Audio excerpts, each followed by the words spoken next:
Hold on, Carrie. No one got it. Let's deal with Chuck one down there.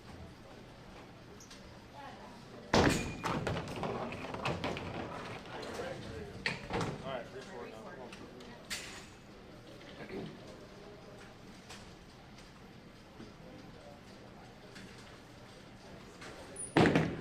There you go. There you go.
Work it out.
One morning strangers say hello to me.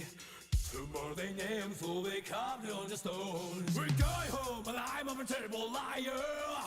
Forgive me, that's not the art of prayer. For the sake of the day, keep crying out. Swing the soul, swing the soul, swing the freaking soul down.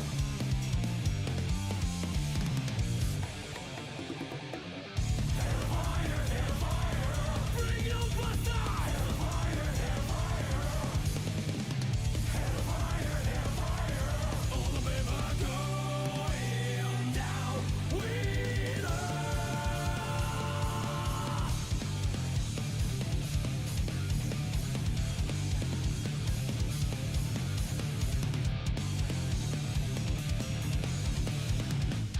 those who dream of heaven.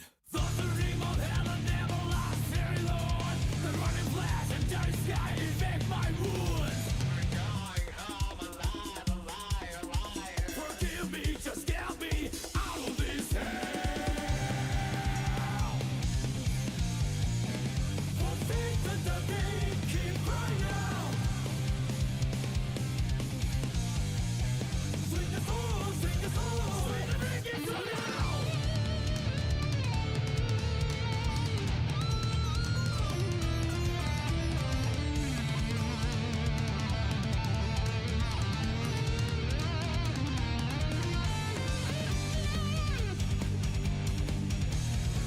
I must be that way, lives can't hear my commands, but still I can't see the way. Oh, I am the reaper, took my place in the world, that's why I have to go.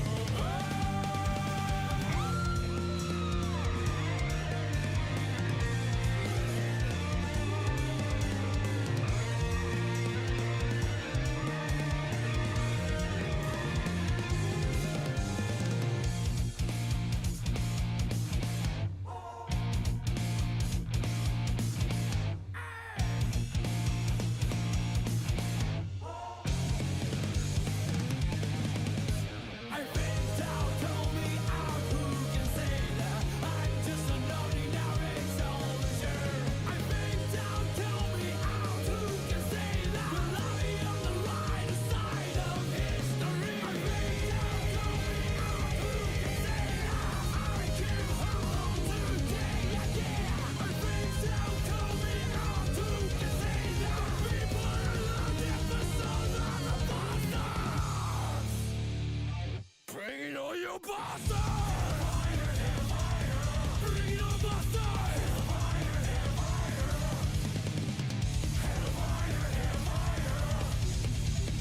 All of them are going down. Hellfire, hellfire, bring it on, bastard! Hellfire, hellfire, hellfire, hellfire.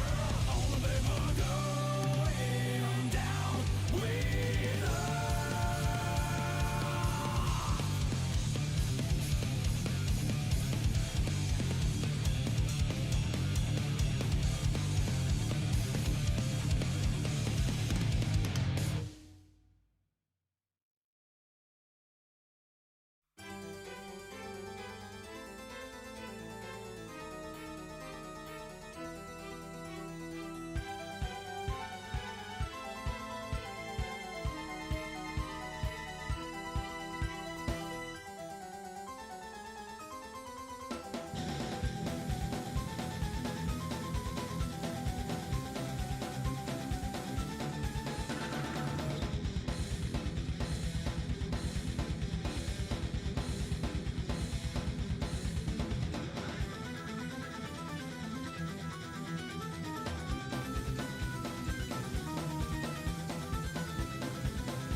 What? What are you looking at, Mario? What's the deal? What?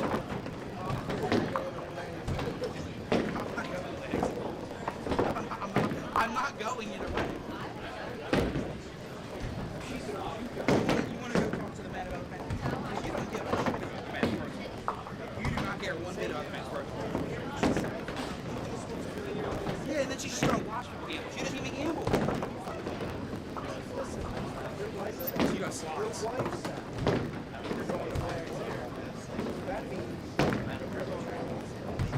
I don't feel like it.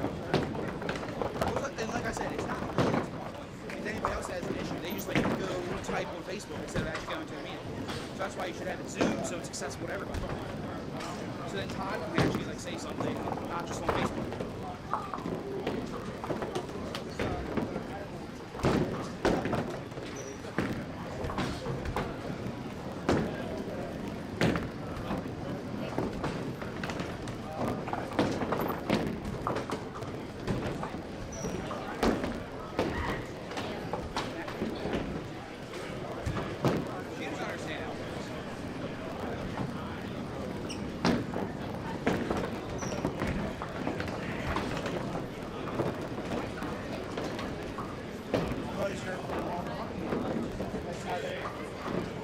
She doesn't understand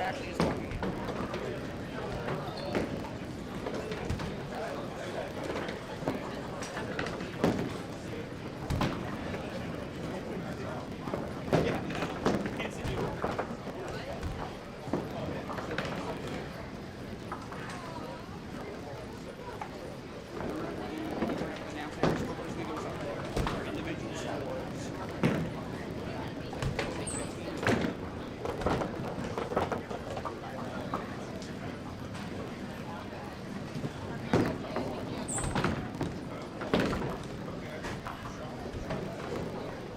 You guys are travel buddies for all time? Yeah, that's adorable. Yeah, I didn't know. Oh no, it's actually Buckingham. It's just she added the last name to the bottom of her shirt. Well, no, it's because it's just she put Buckingham at the bottom of her existing shirt. She didn't want to get new shirts. Okay, I can respect. She just added an effort to be cheap. And because she really likes shirts, and it was hard to find like good women's shirts for somebody very small. It was very, and she's also picky with textures. I get it. It's also hard to find. Big shirts that are big. She's also very picky about texture, so it made it. Right. Yeah, no, I just bought it.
Good morning.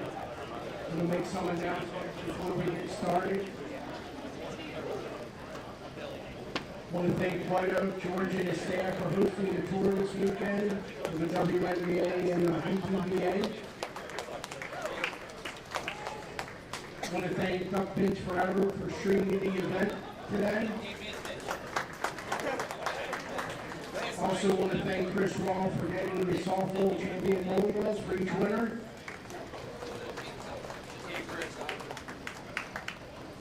And as we introduce the bowlers in each division, can you please go to the foul line? Division A, all lanes 1 through 6. On lane 1, high qualifier, Martin Walker, with games of 223 and 226, shooting 13-19. versus his opponent, Matt Buckingham, shooting 1150. Yeah, and that guy almost missed it. He threw away pins. He was getting mad the last game. On lanes 3 and 4, Threw away 3 more pins, you don't make it. shooting 1235, Chris Hook versus Bob Yell, shooting 1165. On lanes 5 and 6, the rematch of the Johnson's Championship Final, Hall of Famer Bernie Hipkins, shooting 1198 versus Hall of Famer Don Dove, shooting 1171.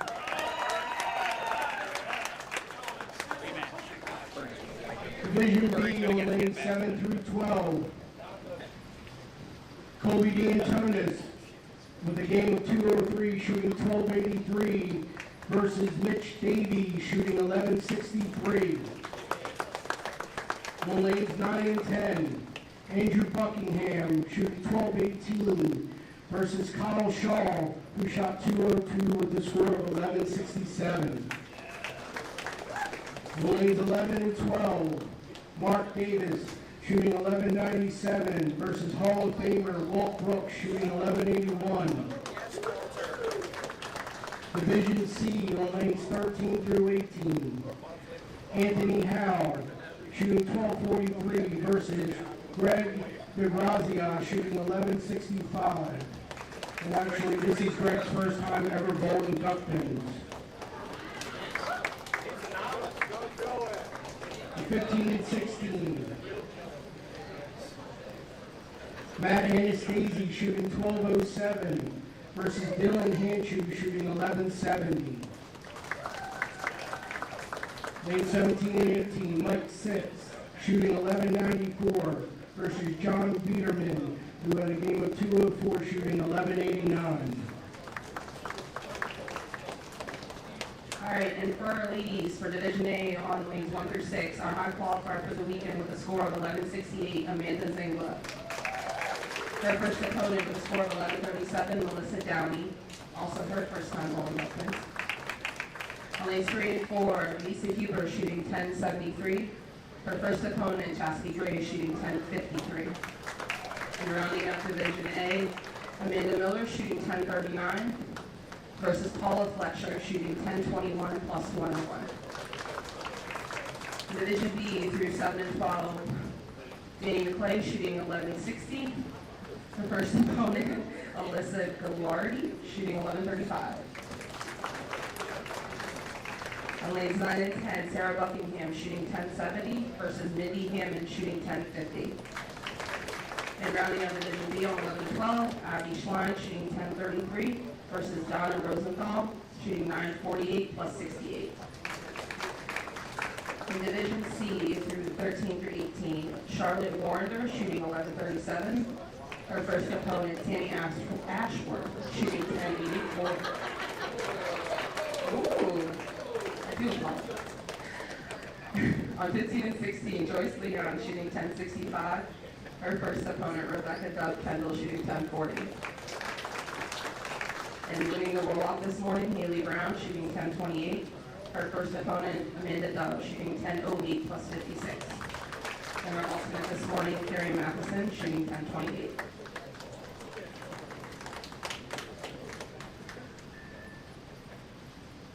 At this time, can I ask everybody in the center to please rise for the playing of our national anthem.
Are we on?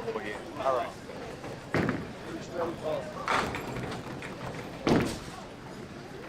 Do what?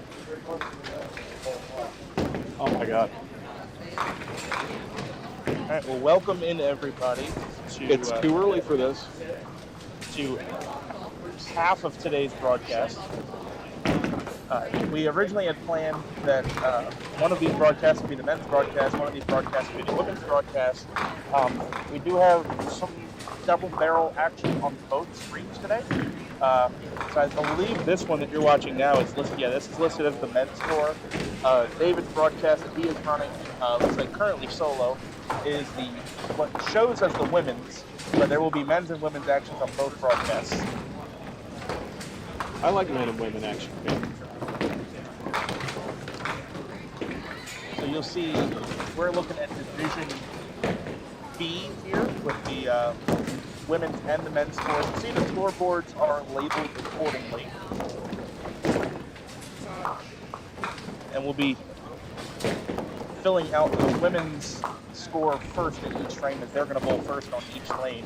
We've also got the good luck, if you will, that not only did Sarah and Andrew Buckingham both make the cut, they ended up as travel buddies for the 5 games in match play. Wouldn't it be nice to see a win from both? But then when we, all the money's going to go to the same household. We'll just bowl an extra game at the end. It'll be fun. It'll be fun. They don't even have to bowl. But I mean, you have the we headed well, is that Buckingham there? That didn't make it, did it? Yeah, Matt. That is here. You got 4 people in the Buckingham Klingelhofer, union there. You got Matt Buckingham, Andrew Buckingham, Sarah Buckingham, and then Mark Klingelhofer, Sarah's father. And then you have all 3 Doves going today as well. You have Don Dove, Amanda Dove, and Rebecca Dove Kendall. So, And only one D in tennis after John dealing with his hysterectomy issues. that's right. So the odds of a Buckingham Klingelhofer Dove winning, in the name of themselves, represent You're at about 18%, aren't you? 7. I think it's 7 of the 36 bowlers bowling today. There you go. It's a nice opening frame for the pair. 3 spares in a 10 box.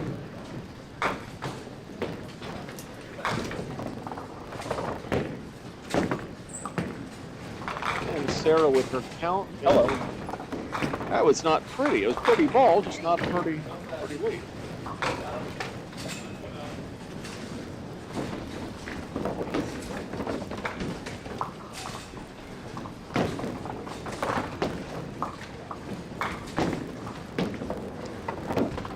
Those that may not be used to bowling at White Oak Lanes or watching bowling at White Oak Lanes, Duck Subscribers don't been here a few times thus far. This is a fully synthetic surface, approaches lanes all the way down.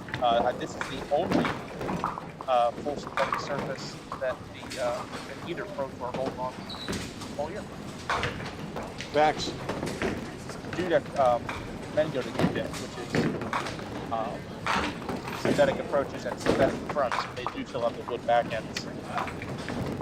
And then they go to your house for, Yes, which is still wood approaches. yep, and then synthetic lanes, and your deck's still metal? Yes. All right. Metal decks. Dudek depends on what pair you're bowling on. Really? I don't know if you knew that. So, 1 through 8 and 13 through 18 are steel, and 11 and 12 are synthetic. 9 and 10 are the original fiber decks with metal pin spots. Yeah, that's the highest scoring apparently. The Really? oldest decks, yeah. Or it's considered to be one of the better ones. Wow. I had no idea. You do have, yeah, you get the synthetic pin decks here. I mean, the main characteristic difference with the synthetic pin decks is you're going to get bounce. Bouncy, bouncy. The Cubica decks, at least for duck use, are pretty lively. You get a lot of pins bouncing around, so a shot that you might normally rely on a pin sliding across the deck is now going to travel across the deck by bouncing. Both can be effective. It's just a little different way of the pins mixing is Andrew leaves a solid 10. So what's a fiber deck made out of? I mean, when you say fiber, what is it actually? It's not like fiber. Wouldn't I like to know? No. No, it is not the same stuff you find in your frosted mini wheels. All right. It's some kind of industrial composite material. And it's got metal spots for the pins. Yes. With, I believe, the remnants of a treadle That's fine. under the deck. All right. I won't even tell people what a treadle is. If they know what the treadle is, they're in the know. One of the most fascinating things at Dew Deck, which we'll be able to watch next month, if you put a ball on the wall to the left of lane 1, it'll roll into lane 2 within 5 seconds. Yes, it will. Absolutely. Kyle Shaw throwing a ball that you and I have become familiar with lately, more so me, I guess. He is throwing a blue 3-9, and maybe I'll have to check my notes. Cyclone urethane. Said he has better results with him when he kills it than doesn't get on the side of the ball. He wants to throw them real flat. Let me see if I can find it. 5-inch 3-9s. I could not. The whole conversation. Couldn't hold on to my Cyclones yesterday. With the silicone they put on the decks here, I couldn't hold on to the Cyclones. So I had to switch to my soft rolls, which yesterday was all me, not the ball.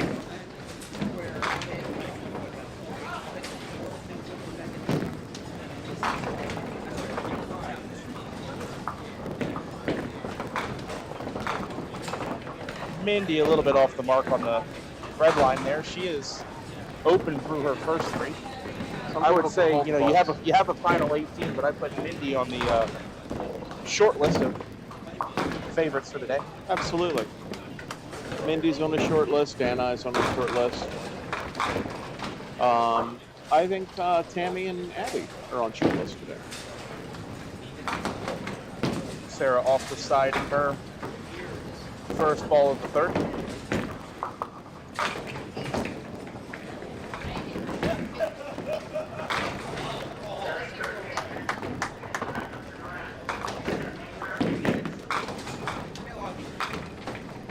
A couple early pin setter issues, if you hear behind us. We are geographically here. I'll do a quick turnaround. We are right in front of the front desk here. So, there, now I made it on TV. It's a cheap trick there. For those of you that were scared by Nick's big head, please write your local senator. Yeah. There's many of them in this area. There are. So wherever you're from, the senators are just down the road doing whatever it is they do. Find new ways to take our money. Taking up space. That's correct. We're not a political show here, but whoever you voted for, the senators are probably a waste of space. And whoever you voted for, you're wrong. Yeah, right. That's the most even keel way to look at it. Everybody's off. They're all bad. So speaking of which, I pulled some names today. Did you? I didn't. You pulled some names? Yeah. Did not pull names. I pulled some names. Do you know there was a couple people, I don't know who the heck they are. You actually don't know who they are. Don't know who they It may are. increase your chances. You It never know. could be. Being that this is doubles, by the way, for those of you that are accustomed to watching our Pop Witten broadcast, being that this is doubles pace in divisions, it is going to be frame for frame pace, which means Kyle has just gone his full 6 on 10 out, and now Andrew will step up in his 3rd frame.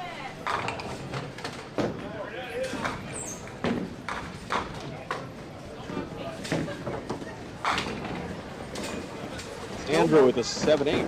Yeah, still no strikes yet here in this. You know, it depended on where you were yesterday. There was either a ton of strikes or there was nothing. But Oh my, shot. let's give a Beautiful. replay on that one. Good thing we got that picture-in-picture replay working. Here is Sarah firing on the right side of your screen, and here's Andrew sliding to 7-8. The Perfect. emergency replay system plays. I think it's good for match play. In the bracket at the end, I like the full screen replays, but for match play, while you've got other stuff going on, you don't want to miss any shots. Absolutely. Picture-in-picture. I might see if I can make the screen a little bit bigger though. Ooh, Sarah just blowing by that 5-pin.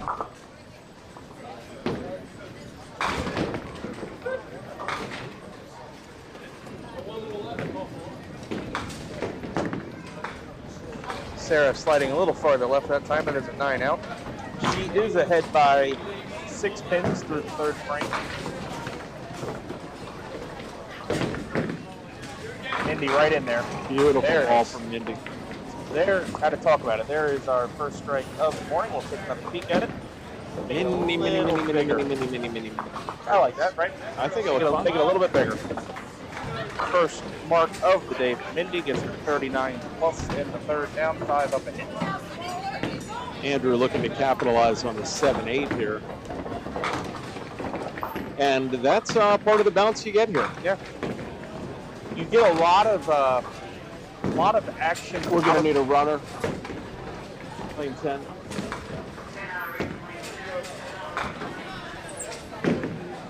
So I think a couple things here contribute to that kind of hit that you just saw there, which I should have replayed it. But you have active corners in the cushions here. You get a lot of pop off corners of the cushions. Synthetic decks, pretty bouncy, bounce forward. And then also with the new age cubicle lanes, you have a 3/8 drop. So it's slightly less of an inhibitor for pins flying out, but Andrew making his spare. check that. I want to show you when he hits that 3-pin, if you can see it on the replay, the 3-pin does actually elevate a little bit, but normally it would just a little bit. And that can be a characteristic of the 3/8 drop, that it tends to elevate the pin, so your ball can be just slightly lower on the belly. And that 1/8 difference can change how the pins mix. What house do you hit highest in? What house do you hit lowest in? That depends on who's removing what lanes into that. Okay. But Let's just say for places that we know right this second. so obviously Southside has some deep drops. I know Walkersville has a couple deep drops, a couple no drops. There's a little variance there, but as long as you're in the neighborhood of a 1/2-inch drop, that is the sweet spot. Yeah, there is.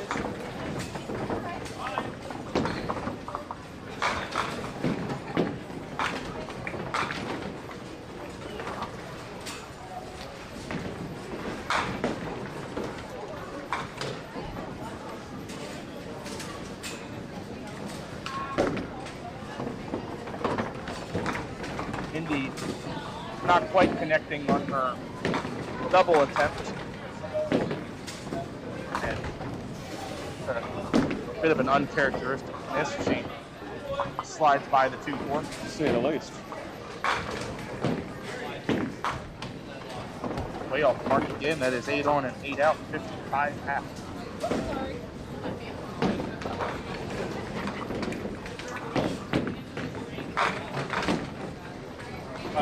For those of you Rhode Islanders, I see Nick Muscatelli in the chat. I will mention that Paula Fletcher in her first 5 frames has gone spare, 9 spare, triple strike. Yes, check your ears. You heard that right. Paula Fletcher, 39 in the second and a triple third, fourth, and fifth. Wow. Going against Amanda Miller, who hasn't put up that bad of a first half, but is getting run over. Alright, show me a shot. Sarah keeping the ball left there on lane number 9. So it's the opposite of the washout she left last frame. She went 4 off the right side in the east court. Got to catch the side of the dear. headpin. And she did. I thought that was going to run away. She just caught it. Watch it again during the deadly cycle. Just hit a little bit too thin there. Didn't get that 9 pin out. That is the tough pin on that shot. Absolutely. 9. Especially if you don't hit it on the inside. If you hit it outside, it's going to be rough. And on the inside, you're going to carry the 9, but maybe not the other side. Jason Scaletta asking, will any of my fellow 5 Canadians be on the screen? Next game. Mitch Davies will be on at some point, as well as Miss Giraldi, whose name is Dwayne on the shirt. yes. And I believe that is it for Canadians in the division we're covering. But there may be a Canadian or two There on should the be other broadcast. in the next next game. Greg DeGrazia, right? Yes. His first time bowling duck pins and making it. Yeah. Meanwhile, Just it's see down there, that part of the wall down there on lane Yeah. 24. I was born right there, is that where and the I can't hit the duck. is that where the where you got out in the wall? Shower, yes.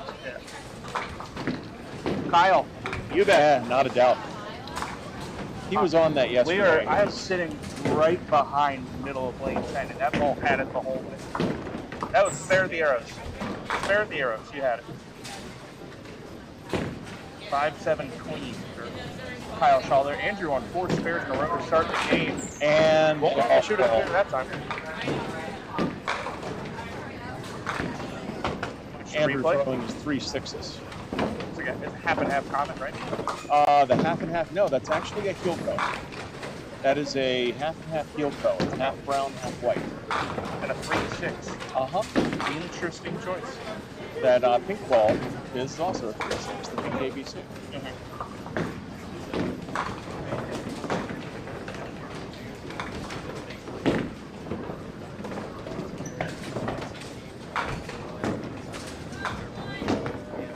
And Bernie over there just made the, what was that, 2-4-6. 2-1. Sarah, nice ball in there. Coming back. Low scoring game on the women's match. 55-53, but it is close. We always prefer the close match over the Always over a blowout. over the blowout. Whether it's a high scoring close game or a low scoring close game, close. When it comes down to a 1-mark match in the 10th ring, that's what you want. And Sarah on top of her. So after failing to convert 2 washouts, Sarah gets a single thing to go in the 6th frame. I got a feeling this is Walt's day. Don't quote me on that yet, but I got a feeling. Think so? Yeah. Over who in the final? I'm not sure there yet. That's a hard one to predict. It Second is. place. It is.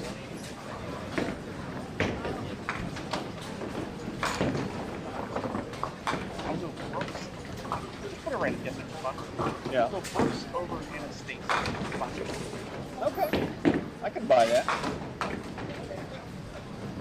Place your exact bet with Steve. Steve even awake yet? Is he even in the country right now? No, he's out of the country, so I don't know whether he's awake. It's 5 o'clock somewhere, but I don't know where Steve is. So it's 5 o'clock wherever that is. He'll be chiming in, I'm sure, at some point. He can't stay away from long.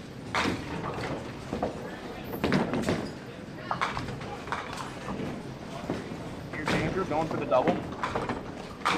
Look out. And he wanted it. Off the side leaves the head pin. Steve Hoover's out there floating on an island with Vince Foster with one of those crank-up radios. Just floating along, waiting for the day to come back. He is using his dial up to get on to duck pins forever. Andrew shooting the 1 pin. Which is always a pin you like shooting on your second ball. To quote Ray Keith, I like it.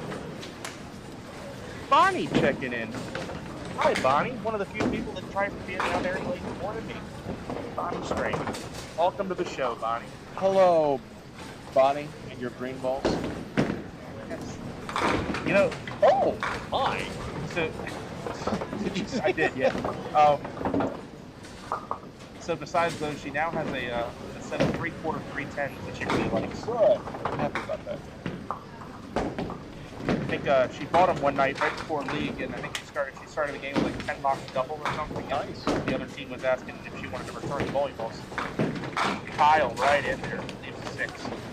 A lot of 6s. There's a lot of 6s to get left.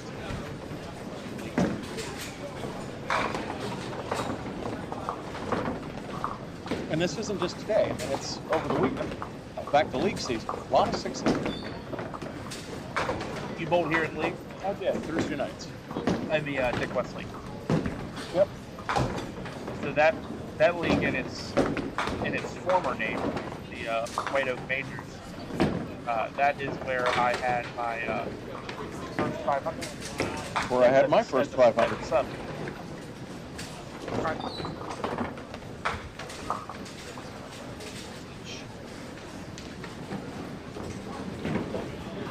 What the bit rate? Yeah, just lower the bit rate. The only setting I've changed is I made the picture-in-picture replay slightly bigger. And Mindy with a beautiful strike there. Big, get to left lane now. Where you going? But you can. Oh, that's the front of it. You can see the important part of They'll it. be okay. They'll live. David, this way, don't leave me unsupervised.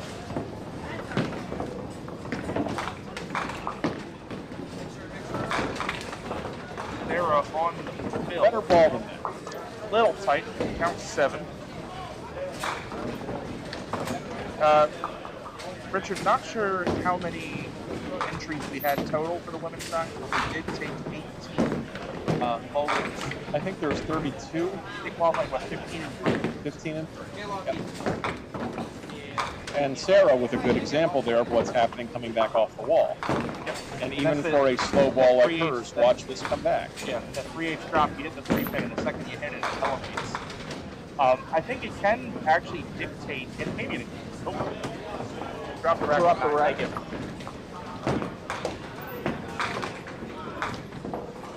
What causes it? Is it just the weight?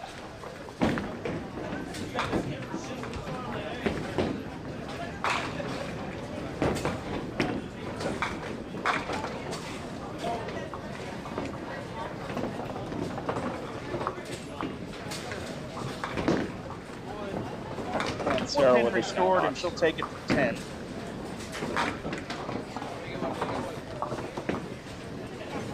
So what I was saying about the 3/8 drop and how that can elevate the pins, I think that can actually, for me, that can dictate the strategy change when shooting the middle rim shot here.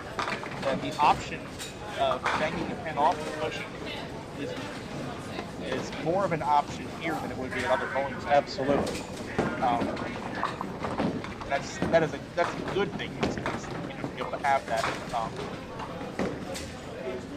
that ability.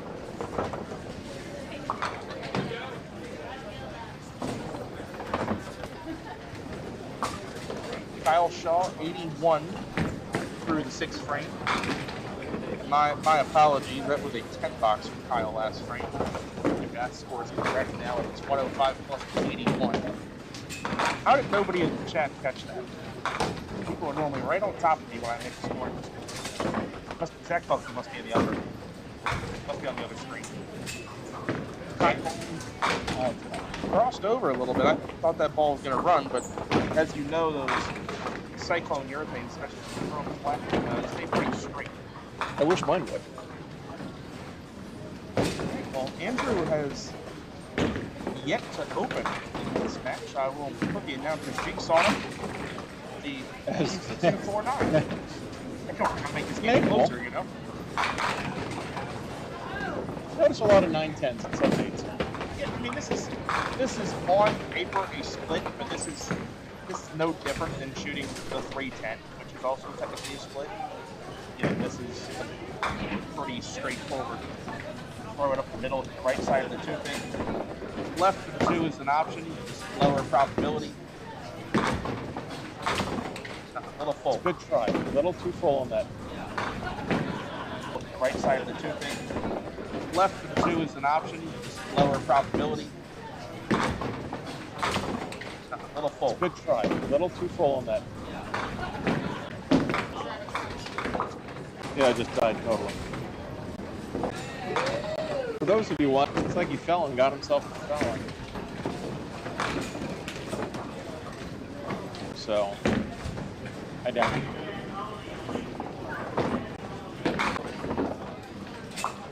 I wish we could take a long wire from here and go straight to the box.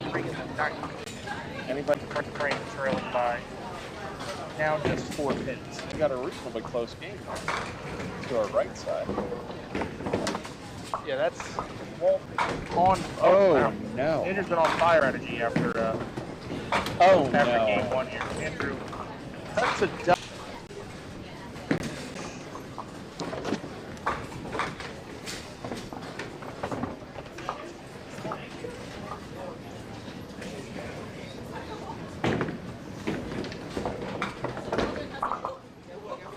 And Amanda's got an 8 count on her strike. Amanda has an 8 count on her Sarah. Did I say Amanda? Son of a bitch. That's the second time I've done that today. 8 on and 9 out puts her at 116. Mindy will need a mark of 4 to win the game. For anyone that might even be able to hear me.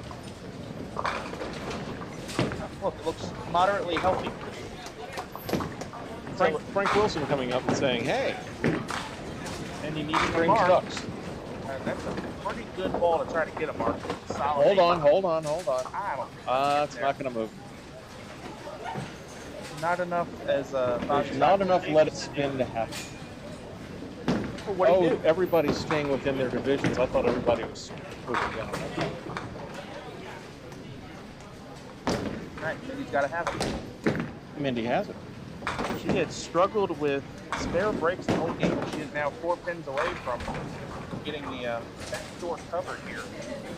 Both bowlers in the game throwing 3 marks. Mindy with 2 strikes and spare, Sarah 2 spares and a strike. Mindy needs a 4-box here. She needs any kind of 4, which pretty much means hit a pocket. Stay behind the foul line, hit a pocket. Unless that pocket is a 6, 9, 10, in which case you might get 3. That's a tie. Just need 4. Look out! Oh, And there's your back wall coming into play. We'll take a look at that again. She was gonna have the 4. initial hit. But then Fly back for the 7. safety dance there. And she's going to win the game 120 to 116. Andrew just needs 9 pins here and 3 balls to shut out Kyle. That ought to do it. Andrew leads the 10. It's going to be in the 160s at the minimum.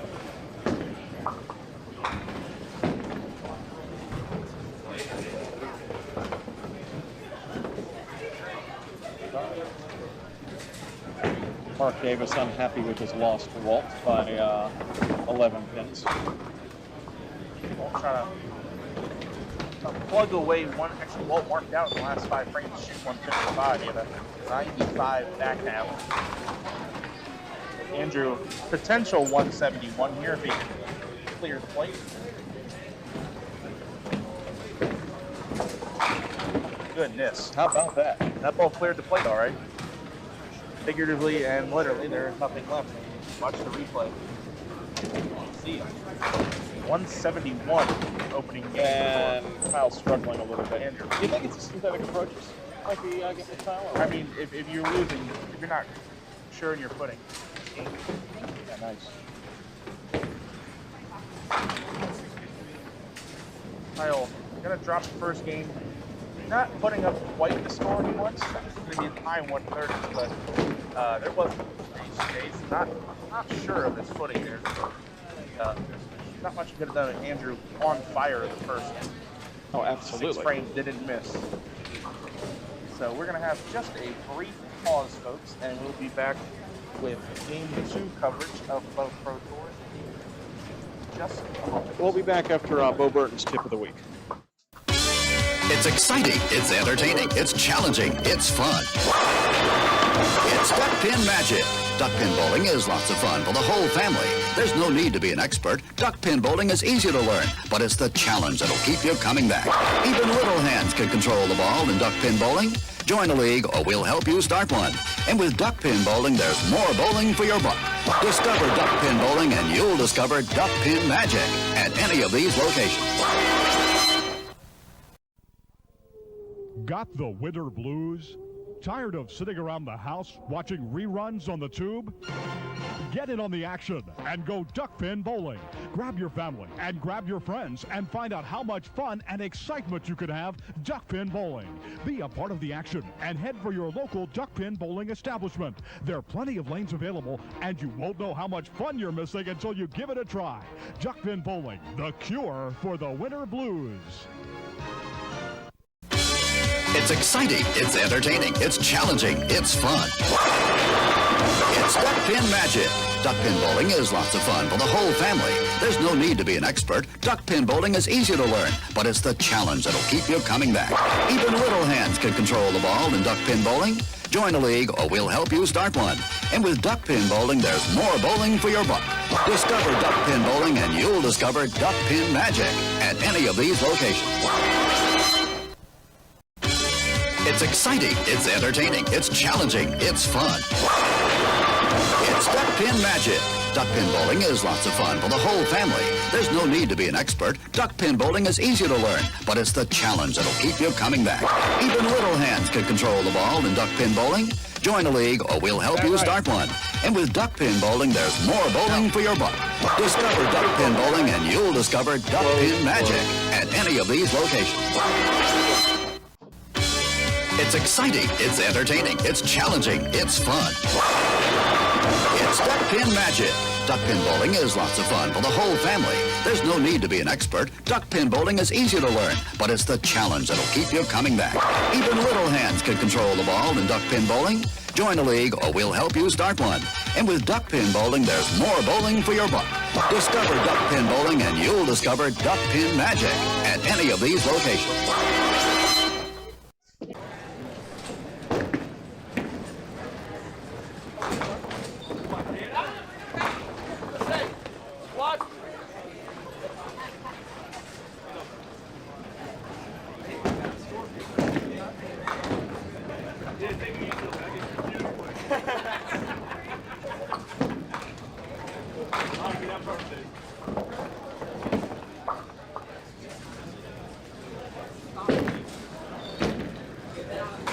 And Donna coming out with a $10.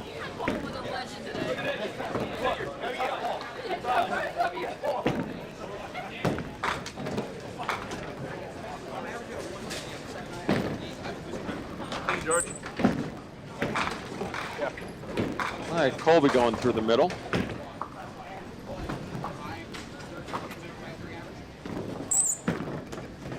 Oh yeah, that's beautiful. Look at that. Internet back working just in time. Look at that one. Perfectly clean slide of the 2, 3, 4, 6, 10. Colby Santonis.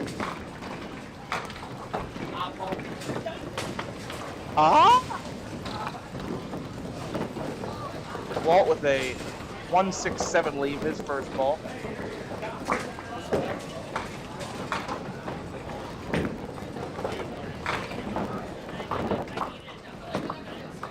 Walt just trying to touch one of the two sides of the head pin here. Little He pull. touched the front side.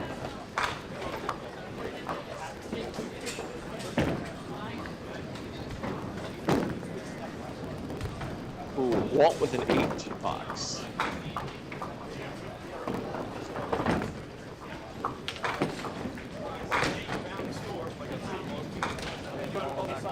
Oh, they put their record. Oh, that's beautiful. I love that. I can't see it, but I see hope it they there. do that all day. And Donna coming through and leaving the house special. 2 and 1.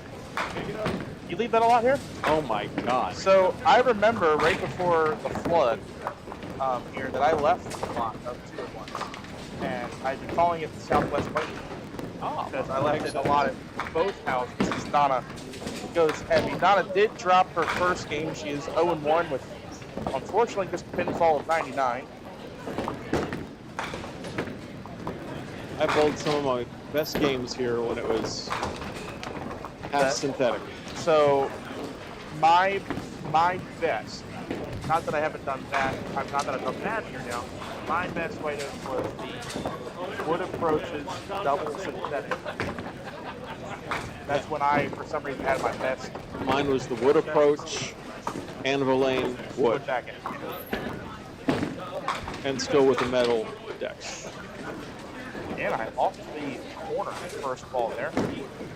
You'll now see as I fill in this scoreboard, folks, if you look at the set column on the right side of the scoreboard, that will show what their score was through the first game, and then the total will now display their running total after game 1 and the first frame or second frame, etc. Walt looks unhappy about his slide. We'll be winning in a low-scoring game. His first game, just a 135 on the board for Colby. Walt Brooks also won his first game with a 155. I do know that much. And Walt gets the block in the right spot.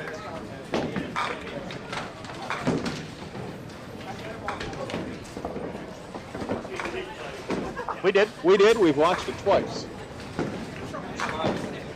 Yeah, I saw you jump.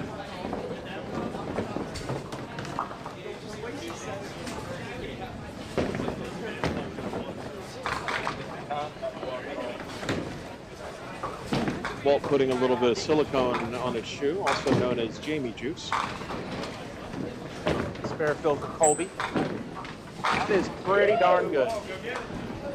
Cannonball for 9. Take a look at it. With this frame-to-frame pace, I do have extra time for replays, which I appreciate. So during the Deadwood cycle, we can watch Colby absolutely nail 9.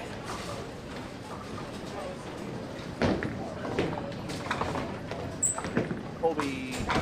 I was afraid on that In the one for a face. second. Just in its release, it looked a little hesitant.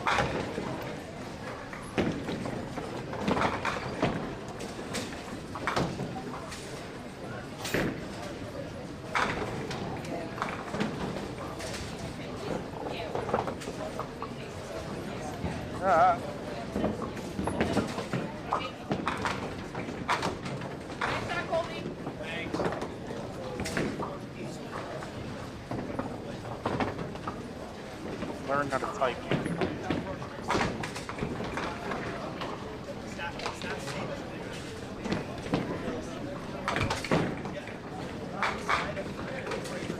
And now Danielle goes, shanking off to the left again. I don't know whether she's sticking or what.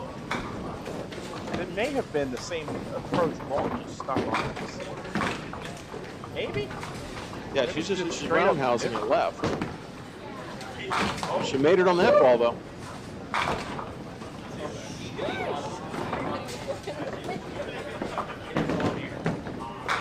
Third screen.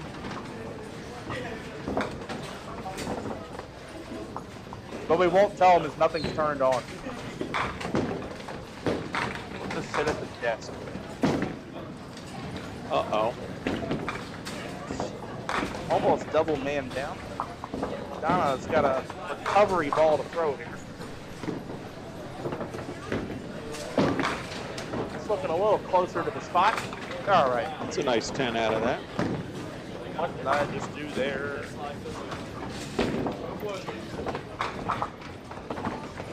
10. There we go. All right. Colby D'Antonis, another spare fill. That was a fill. Seems for Colby, I'm noticing right away, he is trying to get under the ball a little bit. Get it out past that Bob Quinn lob line, Colby. Lobley D'Antonis. Are you trying to am I right that you're trying to get it out a little bit?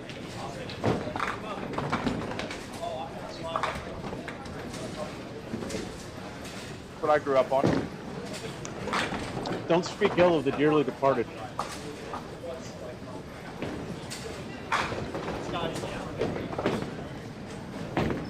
Hey, if I go there, they better have some garage door springs instead of trampolines. As long as I can crap on the walls. What are they doing with the snack bar? You know, I sold all that stuff. Well, if they need a fryer, hook them up.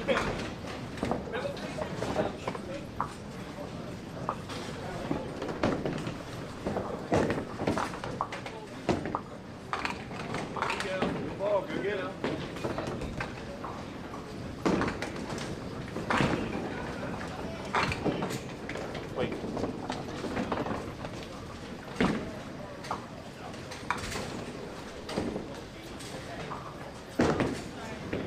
Get there, Donna. Nope, just off the mark. Donna goes open there in the fourth frame. You have to find the mark in this match. So I'll plug her scorekeeper down there. As Dan drops the hammer, we'll take another look at it. So I'm going to plug the scorekeeper down there. It's Donna's husband. I was told that he has not bowled complete in quite some time. Well over a decade. Yeah. But because of watching Duckman forever, talking to Donna about the tournaments, getting her back into bowling tournaments, that young man is rejoining the league. Good to hear. Let me tell you a funny story about Donna. After Walt throws his ball. Look out. Donna was bowling the Finland Open. Me, Jenna, a bunch of people. All of a sudden, Donna's balls go missing. They're stuck in the machine. Right. Wayne is tearing the place apart. Tearing the place apart. Can't find these balls. And she called them comets, but she's actually throwing cyclones. Well, Jenna had blue cyclones and threw her balls in her bag. So Donna didn't have her balls in her game. That's unfortunate. Yeah. Much like Colby's ball there. It's unfortunate. Blowing 3 out in the middle, blows out the 159. Does he try to play the slide again, or does he go for the cushion? Worst case scenario, a 4 count and a tough shot on the 3rd ball here. I would say the par on this shot is 7. If you hit par on this shot, you're getting 4 on and 7 out. Yeah, it's tough to get much more than me and John. Look out. He's lucky to get away with 8. Colby gonna have 4 on 8 out. Well, yeah, he doesn't have stars and I don't. So, Heather Warrender checking out Duckpins Forever stream. They just became a Duckpins Forever member. Heather Warrender. Thank you, Heather, for your support of Duckpins Forever. She will be on our monthly membership, sir. You can check that out for yourself by clicking the join button if you're watching on YouTube. If you're watching on Facebook some other time, check out YouTube. Go to Duckpins Forever on YouTube and click the join button. You have the Bowling Enjoyer for $5 a month, which Heather's the Duckpins Forever Bowling Enjoyer. You also have our Pro membership, which is $10 a month, and that gives you access to the Duckpins Forever Classic Archive. Danai pulls off a beautiful shot there. Yes, she does. Clean shot on the red line plus the 10 pin. I love watching the archive. Coming up in the archive is actually the roughly decade-old Facebook streams that we were going to lose to Meta's progress. Yeah. They have all been pulled down and preserved. I had to pull a bunch down myself.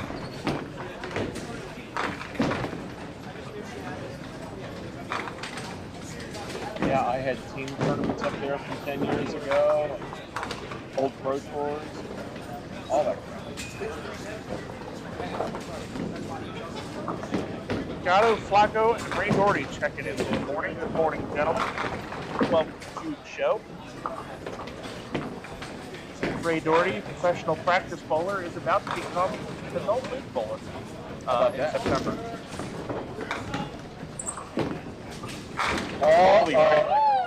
See you later. That's a booming. You can see the bounce there on the cubic decks. Action crazy there on that bounce. That head pin way elevated into the corner. I wish I could call it cubic. I keep calling it AM. I know. QAMF, red triangle. The red triangle comes. See, now when they bought Minties, they never put their name. When I was at Expo last week, that kid is 100% the Wonder Duck. Is it? It actually still says Wonder Duck on the pin from the mold, and it still says NDBC approved.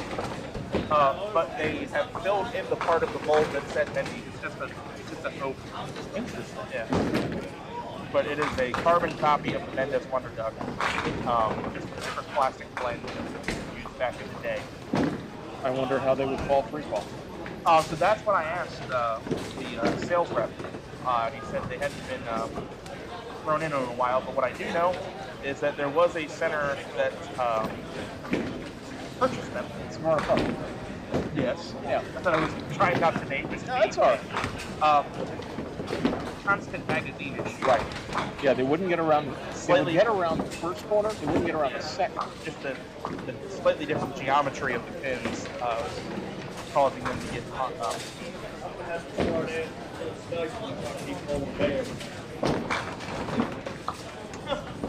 Just go get yourself sponsored. Look at Nick Muscatelli pulling off the shameless plug for a September triples tournament. That thing isn't full yet? You know what? Well, you know what? We'll plug it. Why not? There's a September trip. Get in here. What's up, Whoa. people? Ooh, too close. That was There weird. is a September triples tournament in Rhode Island. Nick Muscatelli, Nick Muscatelli and Mia Femina run it. Reach out to them on the interwebs. Oh, sign up. Donna's And I am, beautiful strike Donna, we I'm just so missed. sorry. I'm so sorry.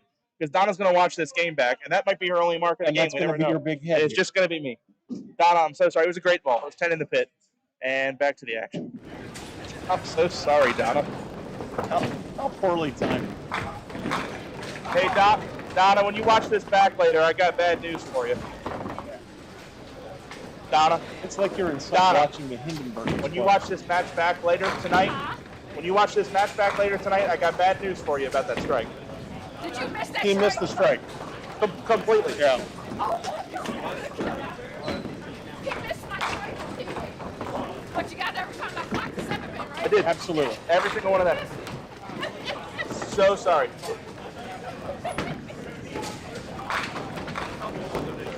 Oops. What said he wants his money back?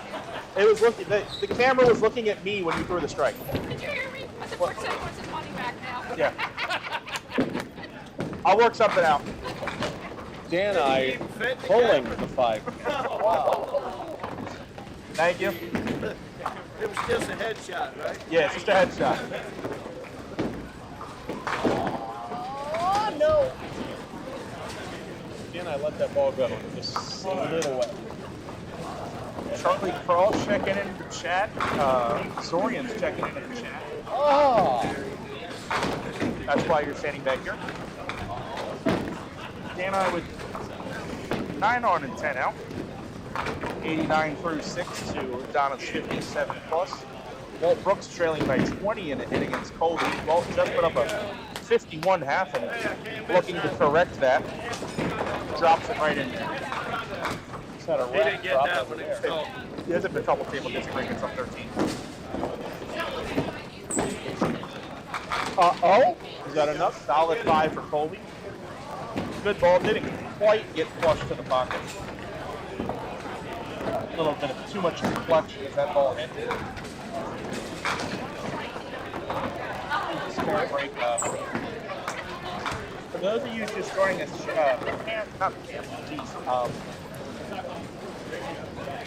Was that even English? No. Did you have love stroke? Somebody get it done. What are you saying?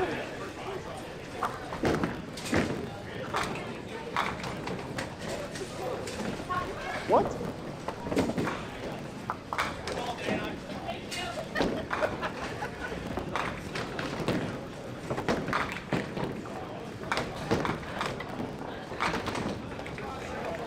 All right.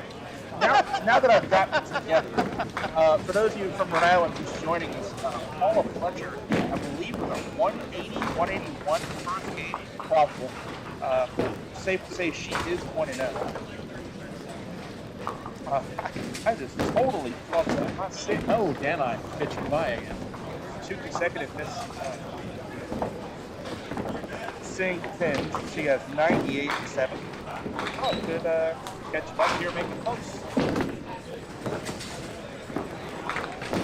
Taking 7. Unfortunately, her first ball scored a little better when it was. Here, you know what, Chris? Let's try it. See if she makes a spare. All right, it didn't work. Well, A little it light. almost worked. Oh, Charlie Crawl, that is not. I'm gonna read that out loud. That is not nice. Charlie Crawl is saying, "Wow, Paula bowling the cage." Wow. You, sir, are gonna get hit with her first. Her dog is gonna bite your ankles. Charlie, I got to tell you, pound for pound, that's the scariest woman I know. I think she'll get you. Yeah, she don't play. Okay, we've seen that 3 times on lane 9 alone. Yeah, left side red line plus the 10 a couple times. You can give it a run. Left target. Colby just a 5 count on that spare. Walt is working on the strike, so and similar to the situation Donna was just in, that Walt has an opportunity here to pull back a decent chunk of pins and make it throw a double. He'll be up 2 hits. Hope this seems to be racist. That one, yes. Frames before that, he was pretty under control. He got a little quick. Kyle Shaw, by the way, taking his loss on TV personal, was talking triple 9 spare. his second game. Walt scored the double, leads to 5.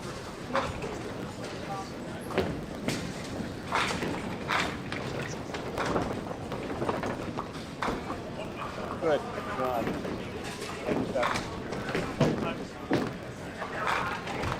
Walt pulled that one wide right. He knew it as soon as he got to the foul line. Before he let that ball go, there was no stopping. Takes 10. It is 106 to 80 in the men's match. Colby up by 26 pins with 3 to go.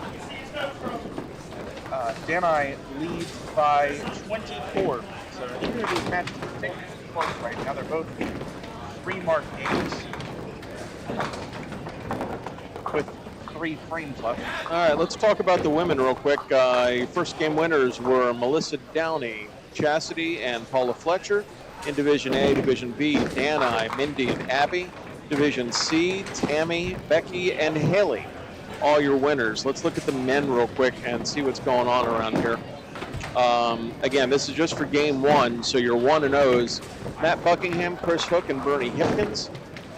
Greg DeGracia, Dylan Hanshoe, and John Biederman. And Andrew Buckingham, Walt Brooks, Colby D'Antonis. Those are all of your 1s. Great.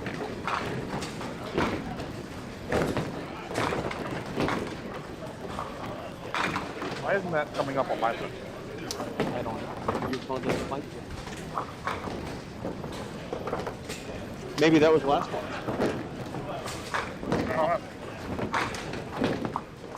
Danielle says, let's get a strike. That's what Danielle says. That's pretty neat connection there. We'll take another look at it. Waka waka. There it is.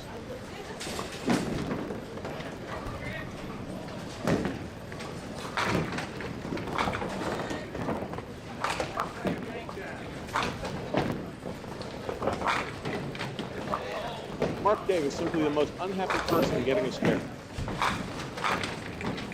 Well, almost had to have a strike there. Now, 26 to Colby. You don't expect to bring that back without a double somewhere.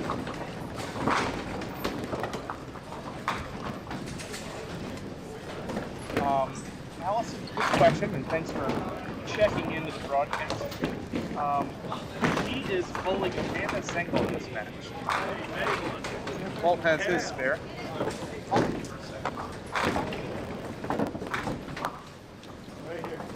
He does cover the 8th frame. Colby yet to fire. Here he comes.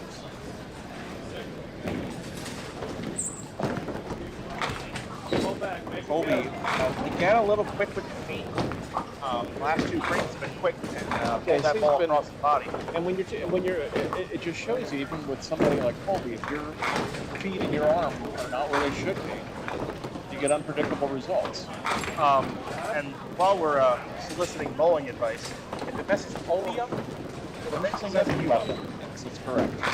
If you're a commoner watching this, regular everyday duckman bowler, if Colby gets messed up and his feet get messed, you definitely will too. So Take your lessons there while you're watching.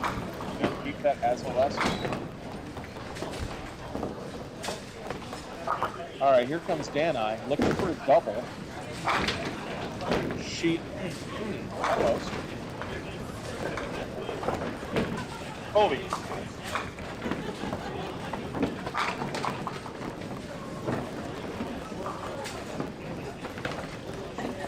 And Danai going for the spare.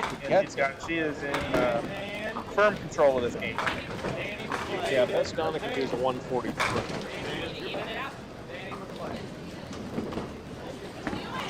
And Danai is just about there. So Donna must strike on this ball to have it. Yeah, actually, this ball wasn't a strike. And that's your mathematics right there. Donna's max now 133, which is practically worth anything. Unfortunately not. Make the spare anyway, though. Got to. 1, 2, 3. There it is. All right. We got Donna's mark. I got that one. I saw that one, Donna. Take a look. Hit that crossover hit of the 1-3-6. There they go. Colby got to play a little defense here.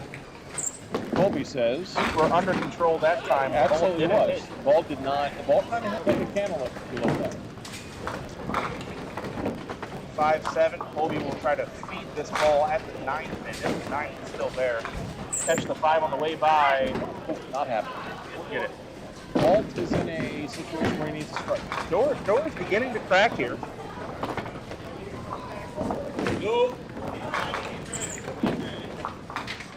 Ladies and gentlemen, Austin. Bird, I haven't seen that guy in forever. Pretty sure the last time I saw Haas, Trump was in office. First time. I think you're right. It was before COVID. Yeah. Walt must strike here. Not great. Leaves the 3-9-10. Have to bang that off the cushion or the sidewall here. One of the two.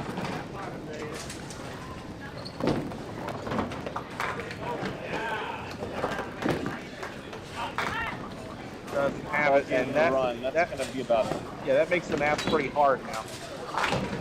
He is within double strike territory, but that still requires Colby to open. If Colby leads 124 to 107, 17 lead. Had ball got Colby, spare there, he would have been within a mark. It'd have been a 1 full mark game. Walt to max is 137. Football, Colby Would just need a mark at 4 mark. So Walt needs to fill 28. Put Colby on a mark. 28.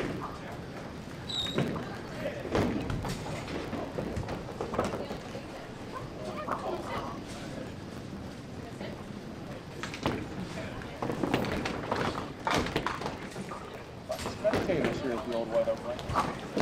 On a spare fill. Oh, it's in there. Come on, ball. And there's There's the the ball. strike. I got that one, Donna. I got the spare too. Well, we got it twice. 10th frame, hon.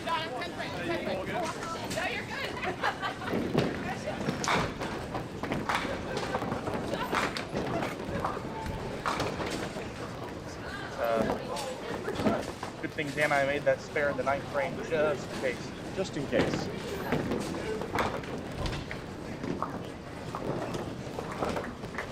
Do it again, Donna. That ball's got to go. Off the side, Donna gets to 120 here. Scoop up another pin or two. So, not a horrible score. Better than her first game, which was just a 99.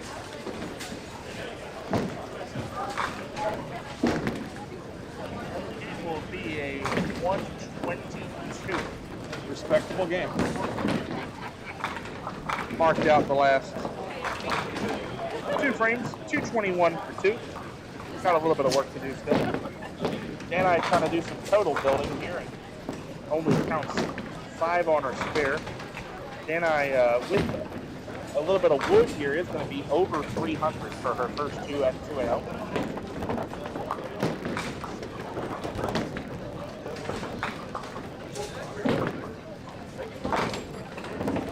Frame there for Dan and I. She'll be in the 140s. And Walt is in a must-strike situation. Yes. Both the first 2 balls must strike. 40s. And Walt is in a must-strike situation. Colby getting a strike there. 10 more, why not? Alright. Colby wins 144 to 117. Looks like the screen just came back online. Colby wins 144 to 117. Dan and I wins 140 to 122. Dan and I move to 2-0 to 300. Colby 2-0 with 279. We'll take another short break and we'll have game 3 coming up right after this. It's exciting, it's entertaining, it's challenging, it's fun. It's Duck Pin Magic. Duck pin bowling is lots of fun for the whole family. There's no need to be an expert. Duck pin bowling is easy to learn, but it's the challenge that'll keep you coming back. Even little hands can control the ball in duck pin bowling. Join a league or we'll help you start one. And with duck pin bowling, there's more bowling for your buck. Discover duck pin bowling and you'll discover duck pin magic at any of these locations. Got the winter blues? Tired of sitting around the house watching reruns on the tube? Get in on the action and go duck pin bowling. Grab your family and grab your friends and find out how much fun and excitement you can have duck pin bowling. Be a part of the action and head for your local duck pin bowling establishment. There are plenty of lanes available, and you won't know how much fun you're missing until you give it a try. Duck pin bowling, the cure for the winter blues. Looking for something fun to do? How about bowling? Bowl at Thunderhead Bowl for the best in duck pin and 10-pin bowling at 2 locations, both Westminster and Tawnytown. You can enjoy the league opportunities, which are always available for all ages at Thunderhead Bowl. And both locations are open 7 days a week with a snack bar and restaurant specials to ease the hunger as you have fun. The Pro Shop has a complete line of bowling equipment and accessories designed to improve your game. If you'd like information on open bowling, adult and youth leagues, contact Thunderhead Bowl, the family fun place. Break the cycle of boredom at Highland Bowl. Duck pin bowling at its best. Highland Bowl features disco ducklo bowling, bumper bowling, leagues, and more. Plus, Highland Bowl can host your next birthday party or corporate event for even more fun. While you're there, enjoy delicious food and drinks from our snack bar, or have fun with your friends at the arcade. Highland Bowl in Hartford offers unlimited games up to 2 hours, just $7.99 per person, including shoe rental. For family fun, it's Highland Bowl on the Hartford West Hartford line. Updated hours and more info at cthighlandbowl.com.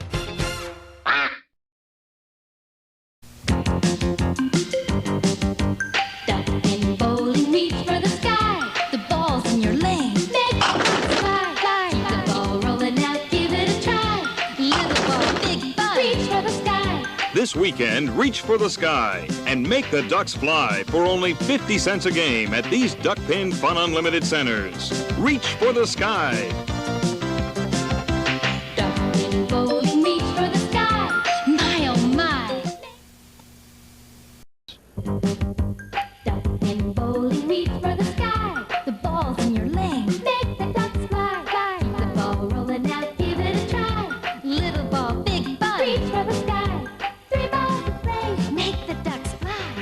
Keep hitting them like that and you'll be eligible for NDBC awards, like these. The Congress recognizes many accomplishments. Sanctioned bowlers at all skill levels earn these awards on a regular basis, and this national trophy travels throughout duck pin territory with the names of the #1 ranked male and female bowler for each year.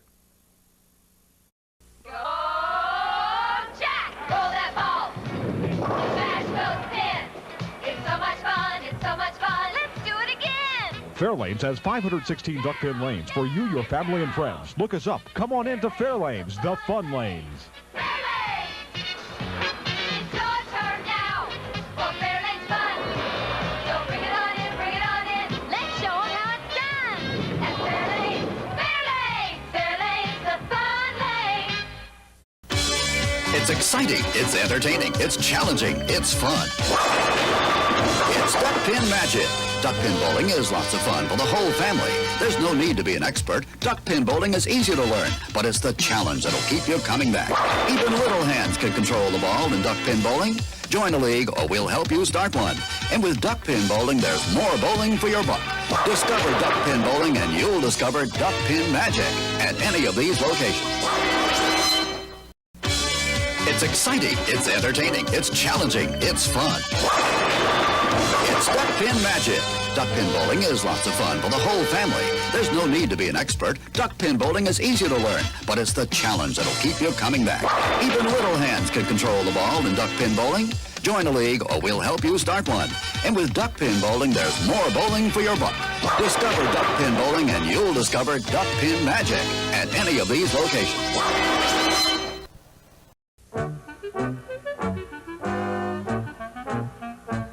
With Barney at Barnum Recreation and Duck Pin Bowling. A place for the entire family.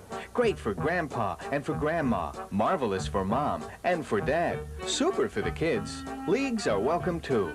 After bowling, enjoy the newly decorated lounge. Live entertainment on the weekends. A place for the entire family. Barnum Recreation and Duck Pin Bowling. And tell them Barney sent you.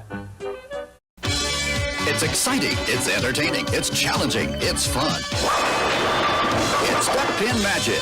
Duck pin bowling is lots of fun for the whole family. There's no need to be an expert. Duck pin bowling is easy to learn, but it's the challenge that'll keep you coming back. Even little hands can control the ball in duck pin bowling. Join a league or we'll help you start one. And with duck pin bowling, there's more bowling for your buck. Discover duck pin bowling and you'll discover duck pin magic at any of these locations. It's exciting, it's entertaining, it's challenging, it's fun. It's duck pin magic. Duck pin bowling is lots of fun for the whole family. There's no need to be an expert. Duck pin bowling is easy to learn, but it's the challenge that'll keep you coming back. Even little hands can control the ball in duck pin bowling. Join a league or we'll help you start one. And with duck pin bowling, there's more bowling for your buck. Discover duck pin bowling and you'll discover duck pin magic at any of these locations. Hello, we'd like to clear up some misconceptions about duck pin bowling at Fairlanes. This is a duck. This is a duck pin. Note the absence of webbed feet. This is a flock of ducks. This is a flock of duck pins. The object of duck pins is to hurl 3 balls, bang, bang, bang, and knock them all down. Exhilarating. The object of ducks is to, well, to be ducks. Now you may proceed to Fairlanes. We're quite sure you'll find duck pinning everything it's quacked up to be. Sorry. Make your own duck pin magic happen this season at Fairlanes. We have the times, the leagues, and the people to give you the best duck pin bowling experience possible. Fall-winter leagues are now forming at all Fairlanes bowling centers. Come in and reserve your spot for the most magical year ever. Get in on the fun, the excitement, and the action of duck pin bowling. There's no trick to it. Just visit any Fairlanes center and pick the league that's best for you. You'll enjoy the experience. We guarantee it. It's exciting, it's entertaining, it's challenging, it's fun. It's duck pin magic. Duck pin bowling is lots of fun for the whole family. There's no need to be an expert. Duck pin bowling is easy to learn, but it's the challenge that'll keep you coming back. Even little hands can control the ball in duck pin bowling. Join a league or we'll help you start one. And with duck pin bowling, there's more bowling for your buck. Discover duck pin bowling and you'll discover duck pin magic at any of these locations. Spare no fun and throw a strike with your child's next birthday party. Come on down to the duck pin bowling lanes at 1465 Barnum Avenue in Stratford. Our courteous and attentive staff will take care of the details so you can party with the kids. In the Rock and Glow Room, lights and music will give the birthday boys and girls memories that'll last a lifetime. Adults will enjoy our lounge and break a sweat knocking down some pins. Call to reserve your lane now. It's exciting, it's entertaining, it's challenging, it's fun. It's duck pin magic. Duck pin bowling is lots of fun for the whole family. There's no need to be an expert. Duck pin bowling is easy to learn, but it's the challenge that'll keep you coming back. Even little hands can control the ball in duck pin bowling. Join a league or we'll help you start one. And with duck pin bowling, there's more bowling for your buck. Discover duck pin bowling and you'll discover duck pin magic at any of these locations. It's exciting, it's entertaining, it's challenging, it's fun. It's duck pin magic. Duck pin bowling is lots of fun for the whole family. There's no need to be an expert. Duck pin bowling is easy to learn, but it's the challenge that'll keep you coming back. Even little hands can control the ball in duck pin bowling. Join a league or we'll help you start one. And with duck pin bowling, there's more bowling for your buck. Discover duck pin bowling and you'll discover duck pin magic at any of these locations. Duck pin bowling, reach for the sky. The ball's in your lane. Make the ducks fly, fly. Keep the ball rolling out, give it a try. Little ball, big ball, reach for the sky. 3 balls to play, make the ducks fly. Keep hitting them like that and you'll be eligible for NDBC awards, like these. The Congress recognizes many accomplishments. Sanctioned bowlers at all skill levels earn these awards on a regular basis, and this national trophy travels throughout duck pin territory with the names of the #1 ranked male and female bowler for each year. It's exciting, it's entertaining, it's challenging, it's fun. It's duck pin magic. Duck pin bowling is lots of fun for the whole family. There's no need to be an expert. Duck pin bowling is easy to learn, but it's the challenge that'll keep you coming back. Even little hands can control the ball in duck pin bowling. Join a league or we'll help you start one.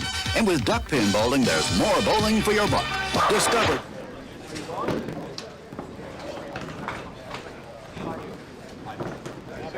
Hi and bye, Paulie. Okay, we're going to get started to get set up here on game 3.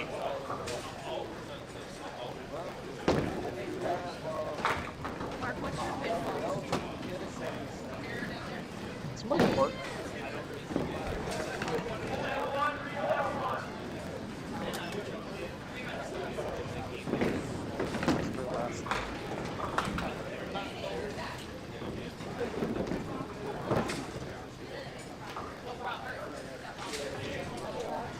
Welcome back, folks.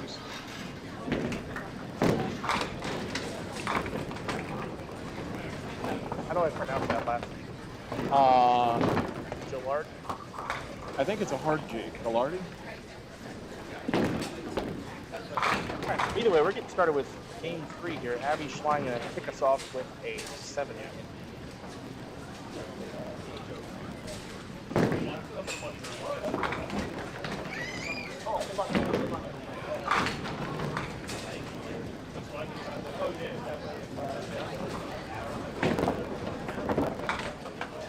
And there's Abby with the spare to start.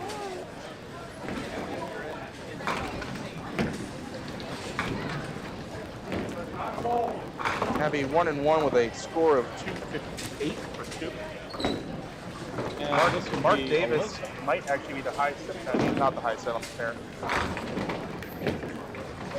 That was different. Can we replay that? We can. The emergency replay system activated to watch this. And it's a working ball. That's a good way to make your duck pins forever debut. Mark Davis is 0-2 with a pinfall of 277. Pokemon Go.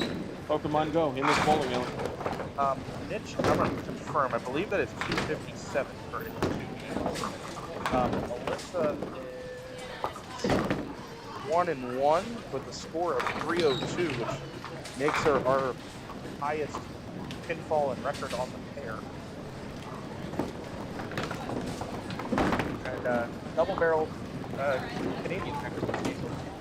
Mitch Davis going against Mark Davis.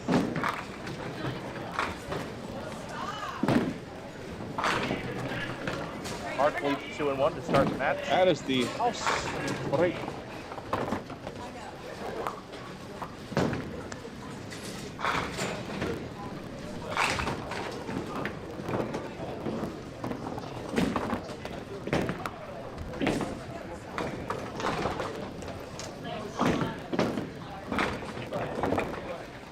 And Mark tried to make that. Did not quite. Chiller. Right. Oh, it's a soft gel? It's a gelato? It's like gelato, but it's not. Right, so Mark Davis going to start his game with 10. Mitch Davies, our other basic, just put two Canadians travel together. They put husband and wife together, put two Canadians together. So, some interesting pairings today for the travel buddies. Absolutely. My first time calling Mitch Davies. I don't think it's his first time on Duck Pins Forever. But No, but that he is the soft roll guy, right? no, that's Mitch Pete. Other Mitch. The other Mitch. But Mitch Davies does look to be throwing in soft roll. I'm sure. Dave That's what I Jones shot threw yesterday and through the hole. yeah. It looks a lot like H, but it is not H. If you're Canadian, this looks like H. What is H? No head pin? All the Canadians are going to be yelling at you right now. A minute, I ain't trying to tear a few people. You don't know what H is. I'm trying to connect to our northern audience. H is where you blow just the heck down. Okay. And they score You it. got a pin out front on 16.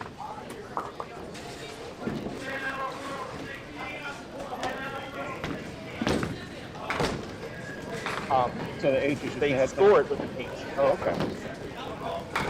And I think, Okay, well, to be fair, the only time I bowled 5-pin, it was with the computer score system. right, but I believe it will mark it as, it might mark it as an H or it might just be a 5. Okay. But anyway, that's why it was really funny when I just started learning about how they keep score and Billy Collison punch the middle out, and then I heard Billy Thomas yell, H. No. Well, with Billy, that's not necessarily what that meant. Melissa's getting a great break there off the head pin, lead just to 9.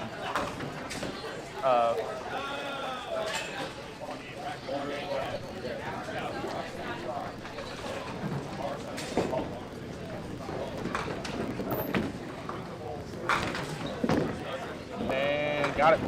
Yeah, she does. $20 to start. What a good first 2 frames on Duck Pin River.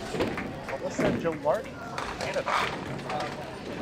There's no secret in the last couple of years, the top ranked WNBA has been dominated off and on, here and there by Canadian side bowlers. Overall, their form and their technique is so rock solid that Abby gets 5 off the wall. Let's see if we have a little bit of a shootout to go here. One of the best American bowlers in the WNBA. Abby gets 5 off the wall to match. And we're tied at 30. It's Mark and Mitchie. Dave Jones blow out in the first frame. Only took a 7 box out of it. Here he is in the second. Lead to 10. We should get out there after. Yeah, that's the thing cannot that's get scary that. is that they seldom miss the object. Right. I mean, they can't. Their game, they can't. They don't get our flight. I mean, you're even not going to get a string pull to strike back door. You know, it doesn't happen. And right on it, as you'd expect. Absolutely. And part of, again, in a game that is still dominated by spares, these guys are Canadians at large, especially the ones that are coming down to 2 aren't cream and crop anyway, up in their game. Spare. These aren't random 5. Right. But they're so insanely accurate on object pins because they only have 5 to shoot at. They just bang on them all day long. Do you think we get lazy because we get more pins, or we just race, or are we just inferior? I think it's a perfect brew of a lot of those things. All right. Mark 2 and 2.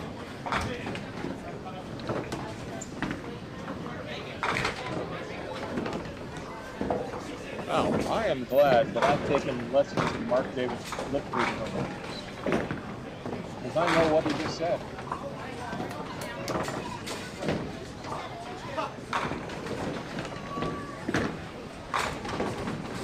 Oh, I know what he just said again. I didn't have to read it. I missed it, but Mark took a 7 box there, which puts him tied with Pitch Davies, but he is down a hit. Here's Abby for the double. I'm told we're not on mic. Can't hear. I find that hard to believe. I find that really hard. Let's see our mic coming through. Oh, Bruce Steger's on.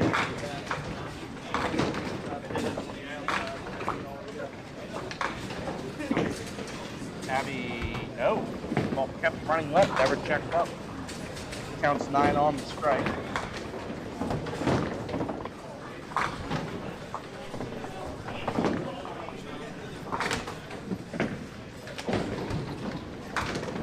Bruce is listening to us.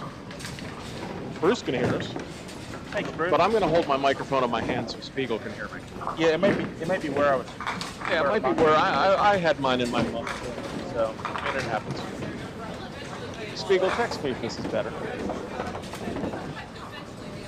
Melissa off the side for 6 on her first ball. This is a bit of an awkward shot, but I guess if you were trying to just hit an H on your first ball, would be how you shoot this. You want to just roll the head pin. Mostly straight back. Ouch. Unlucky. I'll take another look at that. Yeah, that ball was going to bounce back over. Just slightly right of where you want to be on the head pin. But just minuscule. Yeah, I mean, that's being picky. Yeah. Very well could have carried. Right on it. And that's a pin that they don't tend to shoot. So that's 6 pin, 9 pin kind of. Right. You know, they have tweaked that. Like shooting 3-6, basically that's shooting 3 pin. But all right, now Mark Davis. Let's take 10 there for 46 in the third. She trails by 3 now. Mark Davis is looking to hit the side of the head pin. I mean, He does. Mark Davis gets something to shoot at. There it is. And that's what it is. Oh, I got double Spiegels texting me now. We can hear you better. Okay. Slightly better, but you sounded like you were talking through a bath towel. Well, it was on my muff of my hoodie. It's kind of cold in here. Armature, I'm going to assume that's Bootsy. How you doing, Bootsy? Rob Green checking in. Yeah, the stream is kind of sucking up over here. That, my friend, is what happens when Cabletown's monopoly. Mark Davis going for the single 10 for a 10 and trails off to the side. Rough start in this game for Mark Davis.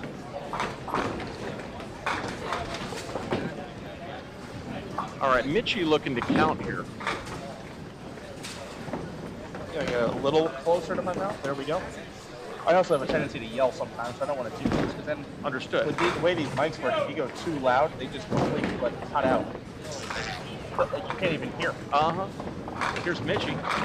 That was a beautiful can't ball. even hear that ball hit the lane. Unless I looked up and saw it in the back end, I don't even know you threw it. That's why I like bowling rubber ducks. That ball is, You never hear them. it's so smooth going down there. Gets the 20 box and now in firm control with a 2-mark lead, 37 plus with 27.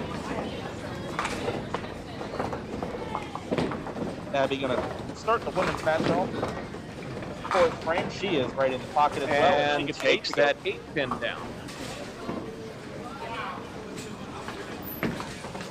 Second look at it.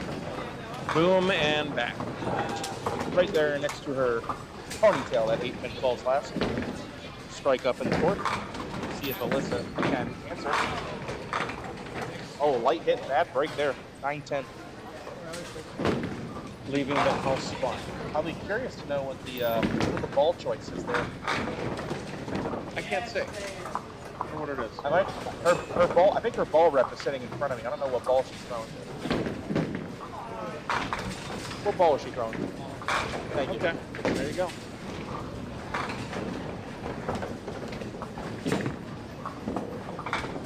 Ken Thomas checking into the chat. Is not hearing Chris a bad thing.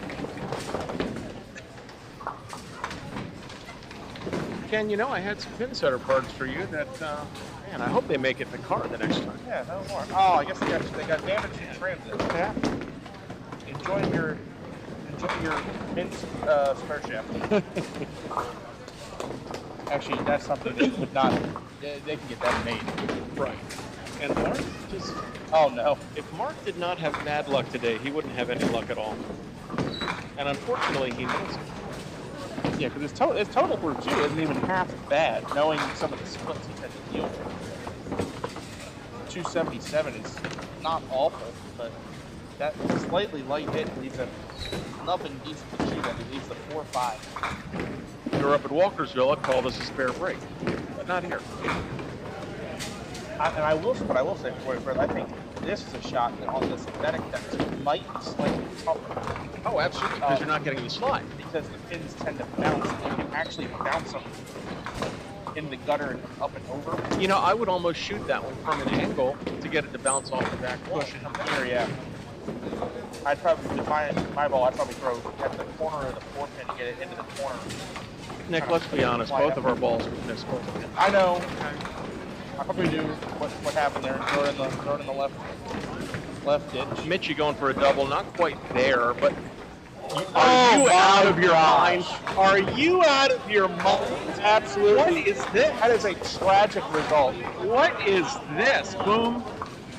Oh, look at that. I think I want to fall. I fell. If you were wondering how to cut 2 for a double, that's how you do it, folks. Mitchie will be giving lessons this afternoon at 3.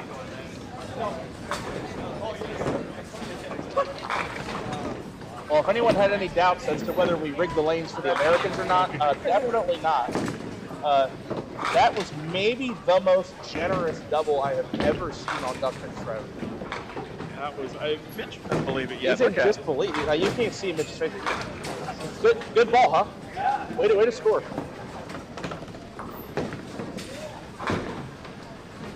That's that front to back action at White Oak, though.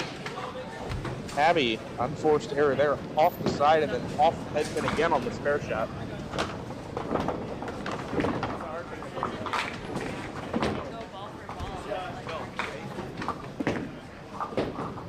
And then just the head pin, 7 on, 8 out. 74 half. Alyssa is just 1 mark behind. See if she can paint the box here. A couple frames in a row off the side now.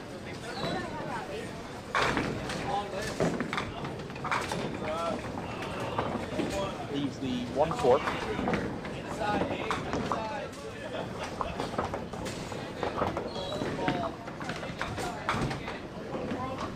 One of my least favorite things to shoot. Gotta fit the ball between both pins. You can shoot it outside. Well, normally that's why you don't want to shoot it outside. And that, you're normally not getting that. A lot of variance there, but it can go, and it did. 2 balls. Left, right, and back across. 10. Spare nonetheless, and that puts Alyssa Gilardi down 8 pins up and count. Pretty much a tie game. Let's see if Mark Davis can get on the board, if the pins will allow it.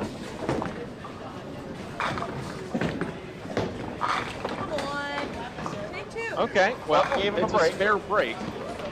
Mark had the 10 pin on that lane a few minutes ago. It looks like the 10 pin came up into the 5 out. Mark will shoot this cross lane. And there we go. There we go. Mark with a skip and a jump at the foul line. Typical thrilled expression. Mitch Davies looking to cash in on an absolute gift of a strike. See if he can make it a triple. No, but we'll call that a makeup. Wow. You can't even call that a bad break, given how unbelievably good the break was last frame. Maybe a deserved 26 count. As he leaves an absolute mess to shoot here. The 5, 7, 8, 10. I think you shoot this like it's just the 5, 7, 8, see if you get a kick. Mitch actually went for the other side. Yeah, I think I would have gone for the right side. Yeah. And maybe he meant to, and maybe it was just a pull. But now you got the 5, 7, 10 to deal with. Mitch takes his medicine, 6, 7, and 8. And Mitch currently levying Mark with a 33% tariff. James, that's beautiful. I've been told there was a double at Suitland worse than that. For those of you that don't know, David Hughes threw a very sloppy strike in the top of the 10th to catch a 9th, 10th double that ended up being the deciding factor in his match win over James Simon. James was looking away at the time, and to this day has never seen footage of that strike. Parker Simon will probably find footage of that strike before James Simon ever sees it, unless James is very good with the parental controls, and he may block it until Parker turns 18. Parker sounds like a law firm. It does, yeah. James, you have given birth. Sorry, you didn't do it. He had something to do with it. You had something to do with it. You helped create a lawyer, Parker Simon. Either that, or that's going to be like, a new board game company. Was it Parker Brothers? Monopoly from Parker Simon. Yeah. That's James. That's real funny though. That's a good reference.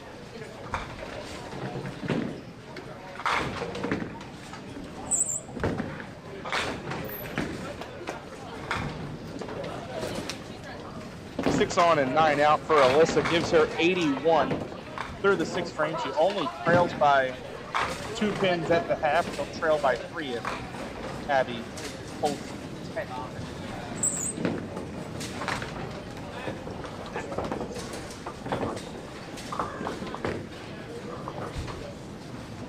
I'm going to take a picture of that comment so I can show Dave later. And Abby coming on. Oh, Abby's strike. Wow. Everybody likes the 9-10 going. You're always happy when one of them goes, even more so when you get both of them. That's what Abby got there. Striking the 6, that gives her a 3-pin lead and a hit. Mitch in the 6th. Back on that head pin he is. 6-pin for Mitch.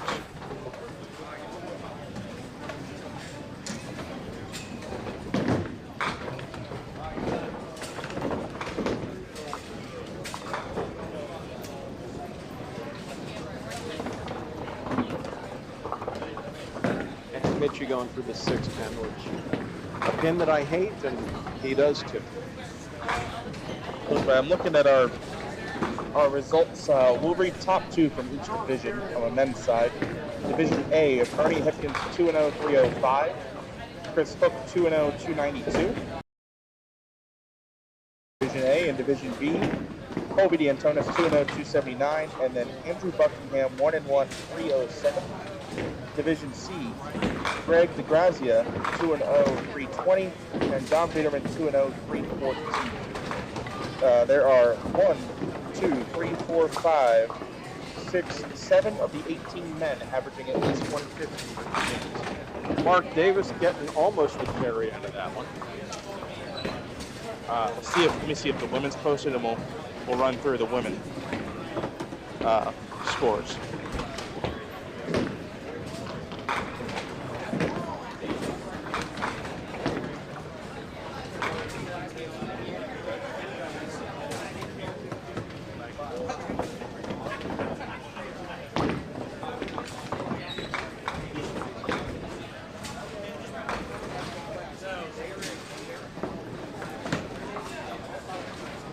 So game 2 results from WNBA, that they're very complicated to read.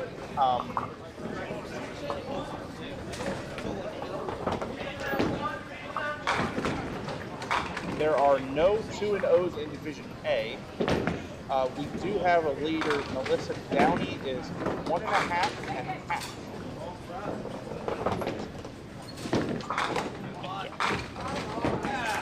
And Alyssa coming back with a strike.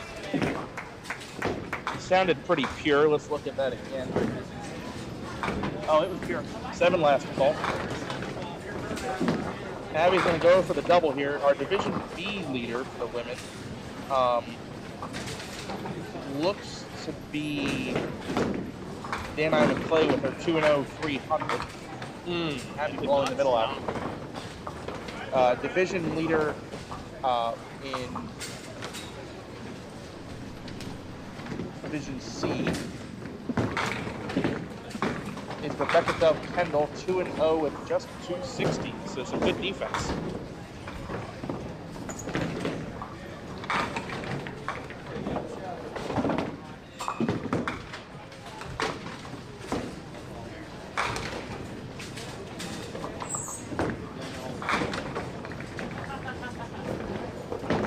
Abby collects her 10 bucks.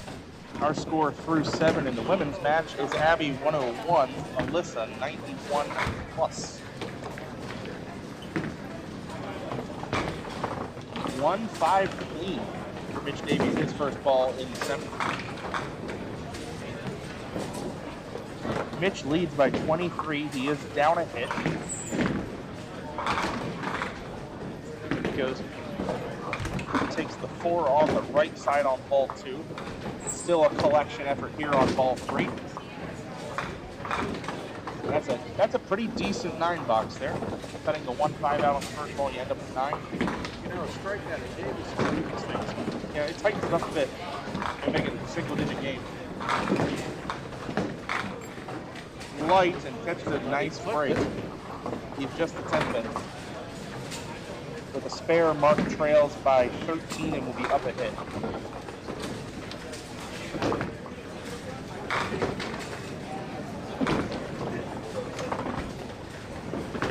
Mark has it, and he kept it up.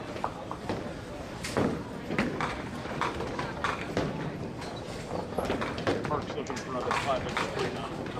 Okay. I have one. Not ready. It was courtesy of a trade the other day with Michael.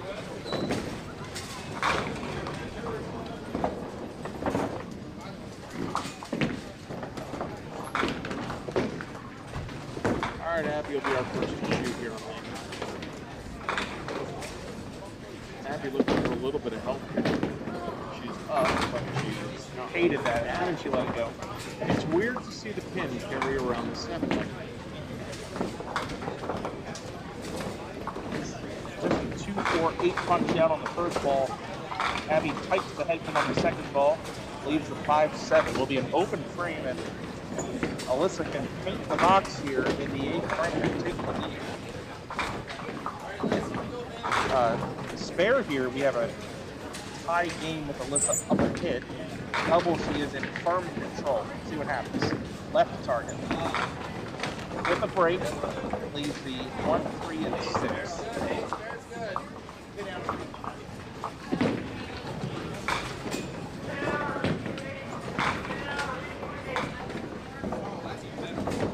Used to get so many pins out of Rachel's computer today. I never remember that as a kid. All 3. We have a tie game there, 111-111. Alyssa does have the advantage of being on a spare. So her first ball of the 8th frame will, or excuse me, first ball of the 9th frame will determine what the lead is.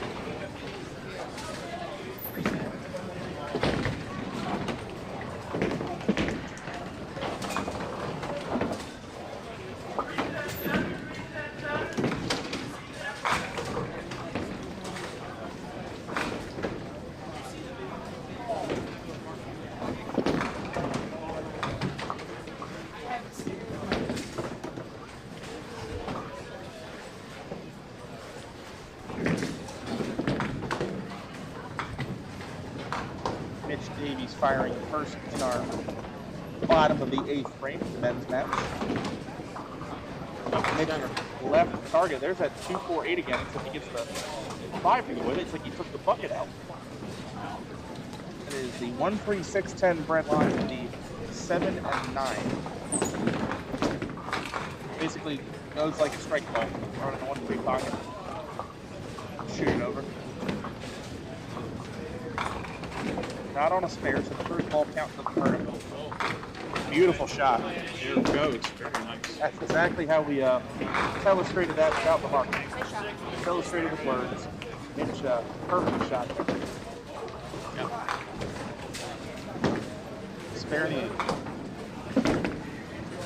Spare fill for Mark Davis. This is another frame he wants to paint in the box. A high count spare. It's a single-digit game.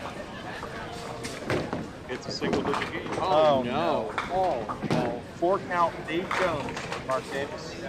A reminder that if you're on the featured pair of lanes, if you make it 2, 3, 4, 6, 7, 10 for a spare, you win a free Dave Jones Signature Edition t-shirt. I got mine. Courtesy of sparebreak.com. Here's Mark. No, sir. And it doesn't count if Ken Sherman picks it. Yeah, if there's a Sherman assist, you know. No, I meant by the sweeper. Oh, no, sweeper does not count.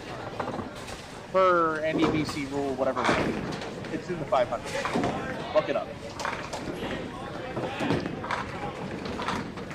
What's the NDBC?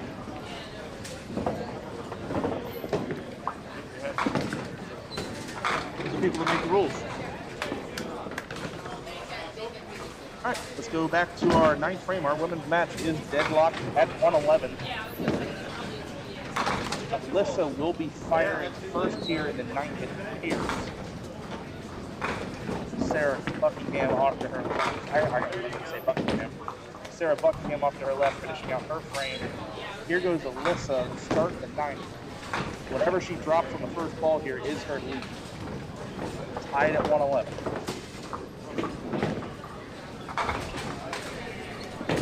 Beautiful ball. Whoa, a fast 7. Wow. That's a no action. That's a very awkward hit there. Fast 7, no deadwood, and leaves the 4-7-8 triangle. Gives her a 118. Deep gutter. It got. If it hit the finale weird, I don't know. Just no movement there. Not there. Open frame. Okay, this is Abby's open door now.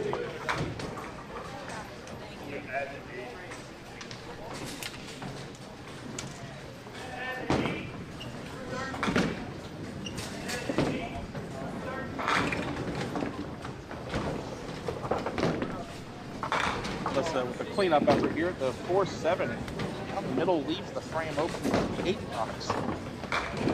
126 her score through 9. Abby needs to catch something. Strike would definitely do things. Beautiful ball for the 10 pin. Does the messenger get there? I don't think on these Swinging out. decks they can get. It's very tough. Doesn't get there. So, spare break to shoot. She spares here. She is down 5 pins up a hit, headed to the 10.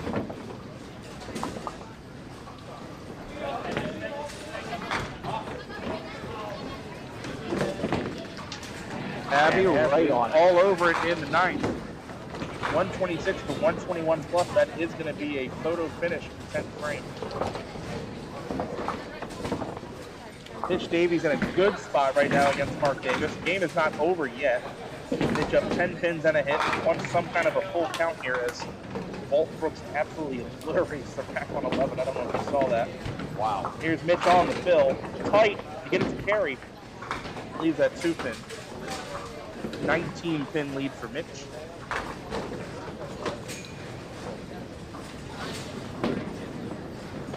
Top prize for the women, Richard, I will check on that. I believe it's 1,000.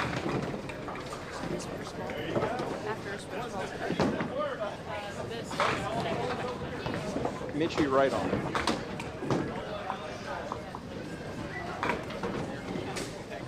You beat the crap out of the rack, that ball. That ball was good. All right, Mark Davis really needs to strike.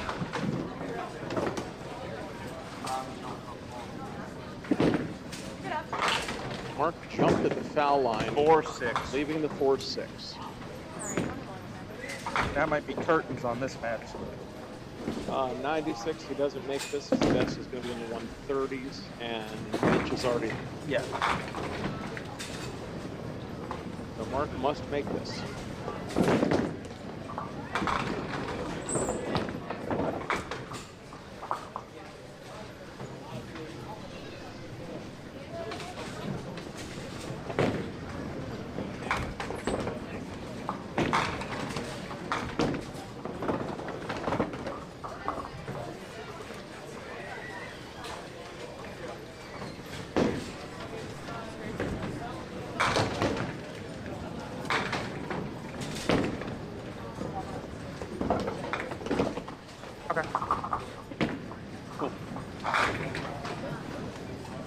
And can you make sure the second round 5, 6, 7, 8, 5, 6, 4, 7, 8, can you make sure that 7 and 8 is the opposite side of the bracket? Like the winner of the 5 and 6 match will go to 3 and 4, and the winner of the 1 and 2 match will go to 7 and 8. Are you able to do that? That way we get different people. What did Mark finish with? Out. It's like 10. All right. Big frame here for Abby. Fair still. Down 5.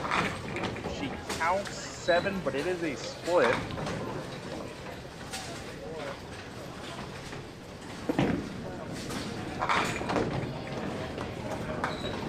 Abby leads 128 to 126. She needs to get to 137. Look out. Oh, look out. She needs to get to 137 to force a mark. That's a 9 box. She needs 2 pins here to force a mark. Important shot. And she gets 1. Well, folks, hold all tickets.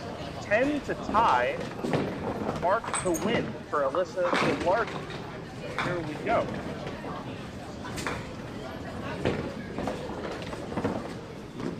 It's pretty pure. Pures it out of her hand. Oh, no! No way! No, that ball looked fantastic out of her hand. See the Now, replay. are you going to go for this, or are you going to go for the top? You can't With be both too, of them being 1 and 1, you can't, what do you do? You can't be too aggressive here. I think you lay up for 1 and 1. Let's see what she does. She's going for the win. Oh! Ballsy shot there. Doesn't quite cut it enough, and now needs to hold the 7 pin for the tie. They do get half pins and half losses in WNDA. 7 pin remaining for the tie. All over it. Tie game at 136.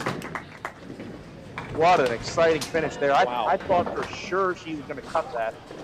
Very aggressive second ball to try to cut that 5-pin over. Didn't quite get there. Tied at 136.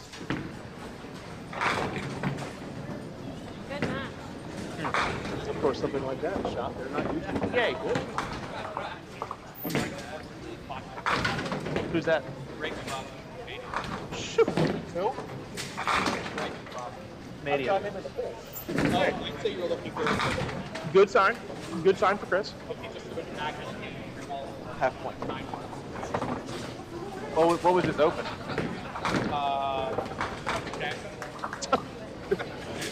As you do. So that's a pretty darn good game of duck pin bowling right there. All right, Mark Davis needs a strike in order to force Mitch to leave it on the lane. On and any stay of the three behind balls. the foul line. What do you mean? Who?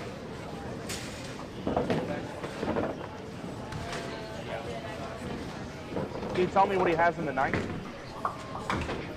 Getting word Chris Hook's got a huge game going down there Working on on 1 and 200. 2. Let's watch Mark Davis complete his frame here. And he gets in and 6 more. So Mitch Davies will take the win and go to 2-1. Mark bad luck Davis shot. is 0-3 with 399, and that will be the end of his chances bracket. And Mitch says hello.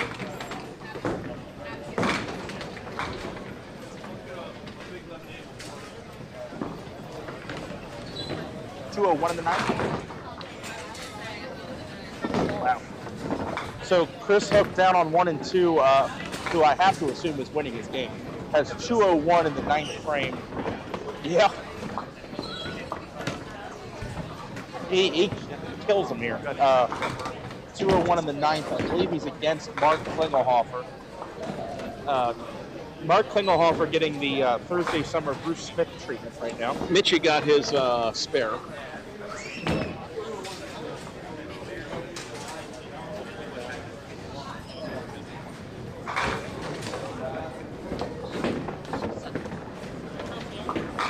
How about 10 more? And Mitch with a 10 box. So, let's to look keep at that things go. unique, Mitch Davies defeats Mark Davis 154 to 122. Alyssa Gilardi and Abby Schlein deadlock at 136. There is no overtime on the DPBA. Oh, hold on. There's the proprietor. Hey, there's the guy. Hi, George. That guy. There you are. There he is. George is on television. Anyway, hello. What's up, George? Hi, everybody. He wants you to talk into that thing. No, this is where you gotta like, oh, thanks for everyone who bowled. And blah, blah, blah, blah. Thanks for everyone for bowling. Hope everyone had a great time. There you go. We'll coach him up. Next tournament, he'll be ready. We'll get him there.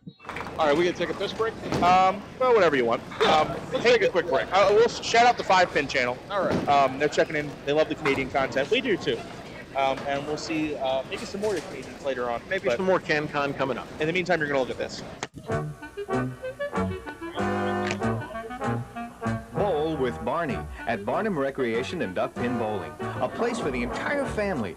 Great for Grandpa and for Grandma. Marvelous for Mom and for Dad. Super for the kids. Leagues are welcome too. After bowling, enjoy the newly decorated lounge. Live entertainment on the weekends. A place for the entire family. Barnum Recreation and Duck Pin Bowling. And tell them Barney sent you. Break the cycle of boredom at Highland Bowl. Duck pin bowling at its best. Highland Bowl features disco ducklo bowling, bumper bowling, leagues, and more. Plus, Highland Bowl can host your next birthday party or corporate event for even more fun. While you're there, enjoy delicious food and drinks from our snack bar or have fun with your friends at the arcade. Highland Bowl in Hartford offers unlimited games up to 2 hours, just $7.99 per person, including shoe rental. For family fun, it's Highland Bowl on the Hartford West Hartford line. Updated hours and more info at cthighlandbowl.com. It's exciting, it's entertaining, it's challenging, it's fun. It's Duck Pin Magic. Duck pin bowling is lots of fun for the whole family. There's no need to be an expert. Duck pin bowling is easy to learn, but it's the challenge that'll keep you coming back. Even little hands can control the ball in duck pin bowling. Join a league or we'll help you start one. And with duck pin bowling, there's more bowling for your buck. Discover duck pin bowling and you'll discover duck pin magic at any of these locations. Make Make your own duck pin magic happen this season at Fairlanes. We have the times, the leagues, and the people to give you the best duck pin bowling experience possible. Fall-winter leagues are now forming at all Fairlanes bowling centers. Come in and reserve your spot for the most magical year ever. Get in on the fun, the excitement, and the action of duck pin bowling. There's no trick to it. Just visit any Fairlane center and pick the league that's best for you. You'll enjoy the experience. We guarantee it. It's exciting, it's entertaining, it's challenging, it's fun. It's Duck Pin Magic. Duck pin bowling is lots of fun for the whole family. There's no need to be an expert. Duck pin bowling is easy to learn, but it's the challenge that'll keep you coming back. Even little hands can control the ball in duck pin bowling. Join a league or we'll help you start one. And with duck pin bowling, there's more bowling for your buck. Discover duck pin bowling and you'll discover duck pin magic at any of these locations.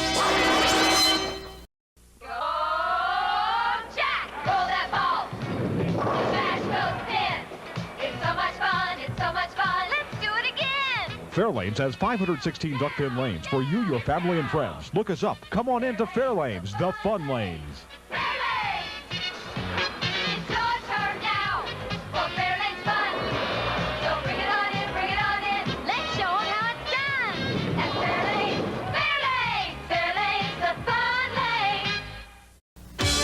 It's exciting, it's entertaining, it's challenging, it's fun. It's Duck Pin Magic. Duck pin bowling is lots of fun for the whole family. There's no need to be an expert. Duck pin bowling is easy to learn, but it's the challenge that'll keep you coming back. Even little hands can control the ball in duck pin bowling. Join a league or we'll help you start one. And with duck pin bowling, there's more bowling for your buck. Discover duck pin bowling and you'll discover duck pin magic at any of these locations. Hello, we'd like to clear up some misconceptions about duck pin bowling at Fairlanes. This is a duck. This is a duck pin. Note the absence of webbed feet. This is a flock of ducks. This is a flock of duck pins. The object of duck pins is to hurl 3 balls, bang, bang, bang, and knock them all down.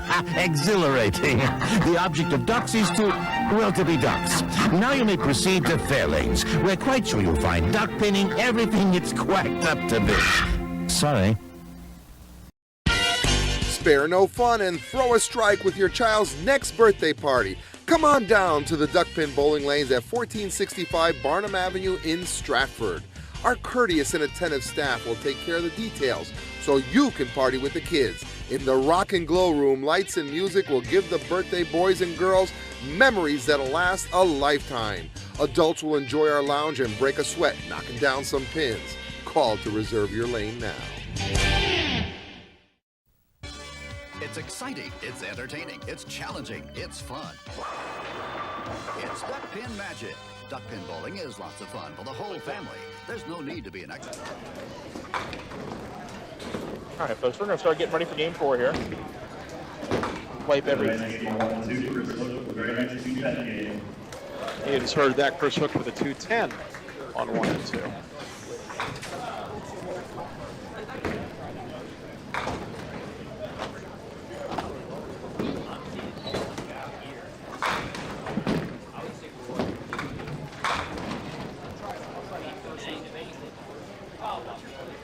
One through 4 at White Oak, or as I like to call it, Mount Airy South.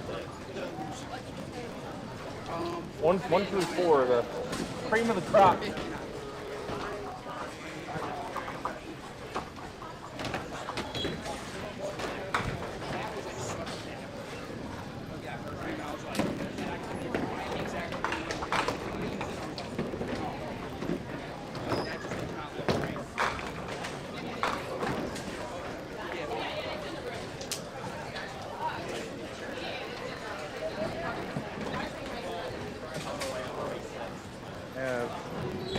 Andrew there. Andrew is 2-1 with a 459 set, very respectable.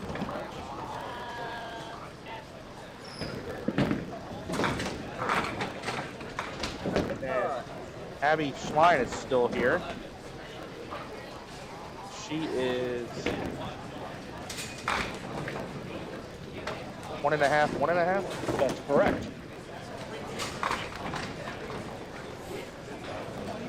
total of I get 394. Here's your first ball, and to the right.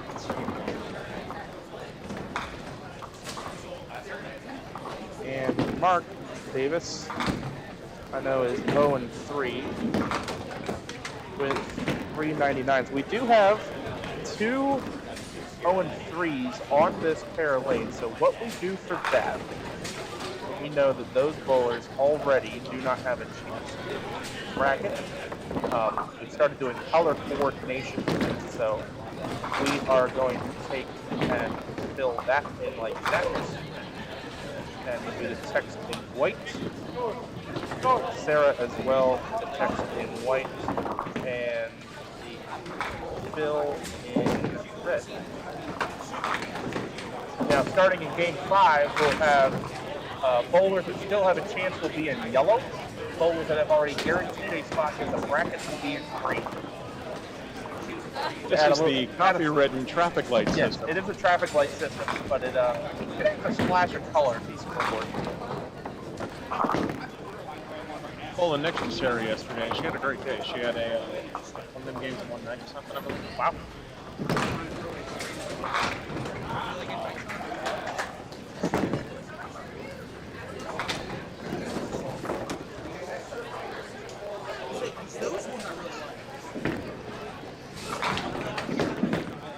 And Mark Davis with a spare break in his first frame. We like to see that. Earlier spare break opportunity than his previous game. Yeah, you misspelled games. That's with an S on it.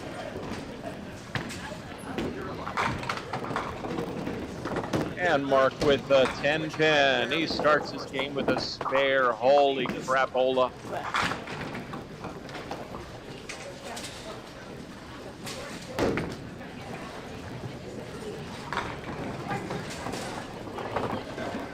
And here's Andrew to start his fourth game. Lane 10. See ya. What a pretty ball. Take another look at that. Andrew absolutely melts him right here. Good call. Strike in the first for Andrew. And I believe that is a ball change for Andrew.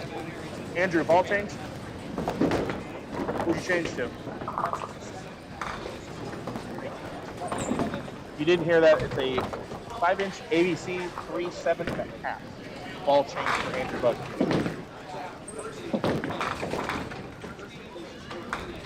3.6. Okay. So you went lighter. Okay. Right. Oh, that's right. Wasn't heavy. Sarah trying to go for that wall touch there. Doesn't quite touch the 10. I bought those balls because they look like helmets that they run. Okay. I'm like, okay. Sarah, $9 in the second, gives her 19 through 2.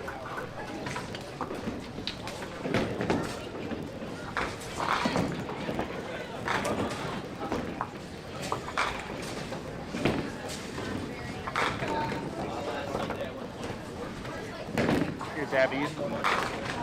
Oh my. Second frame, she leaves the 7.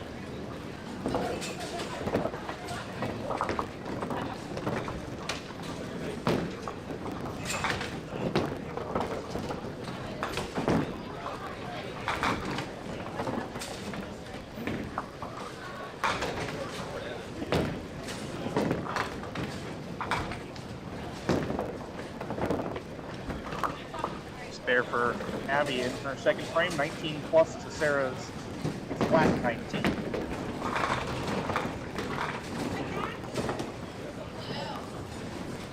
Andrew for the double, solid 5.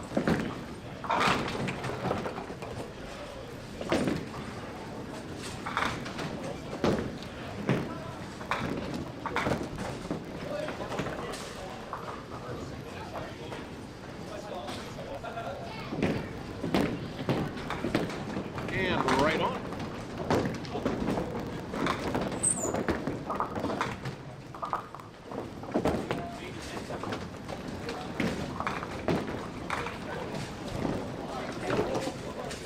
All right, Mark Davis is looking to, I hate to say it, close the gap in the second half. Yeah, strike the state easy.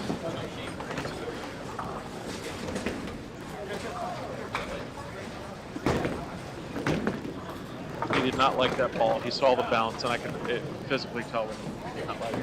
13 in the first for Mark.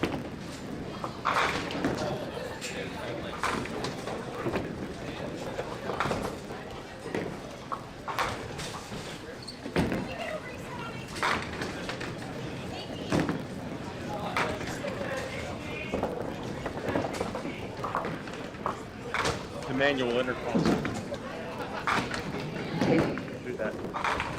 One of my irks in this duck pin world. The manual intercom. From distance.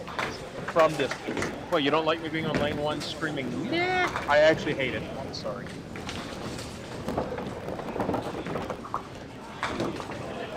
I'll try from lane 2 next time. Closer, yes. Are you telling me Alden doesn't have an intercom system available? Isn't Sarah Mark's daughter and Andrew's wife? Yes, you are keeping track. You've done very well. You are correct. That could be our duck pin trivia question for today. I think you've already got your answer.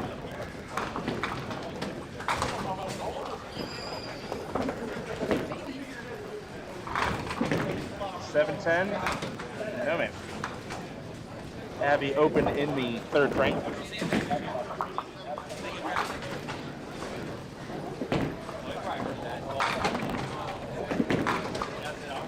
Abby with 10. 37 through 3.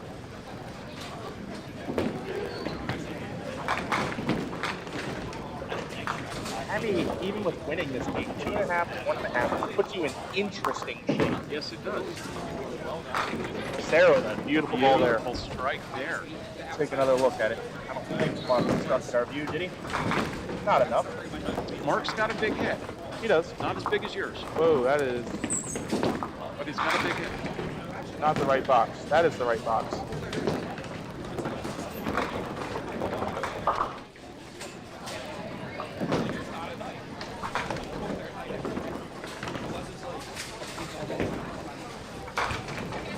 Mark Davis. And Mark once again having trouble with the foul line if you saw him hop there.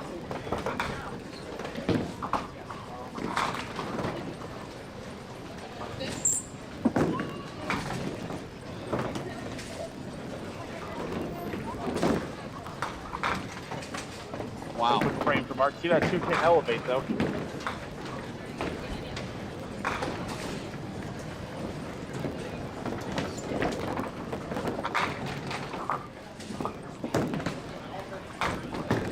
There's that 3-pin elevating.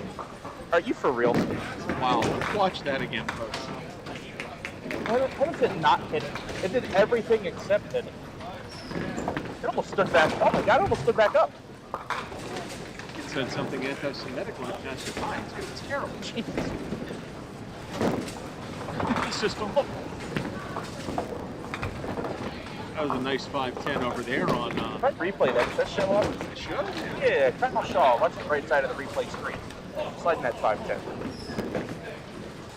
All right, back to reality. Buckingham here, and looking to pour it on early.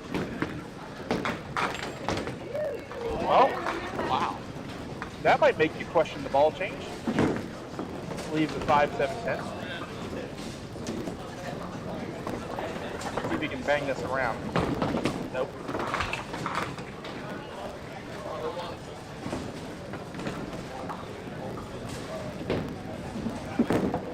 Oh, $7. You know, it's Dave wanted a birthday today.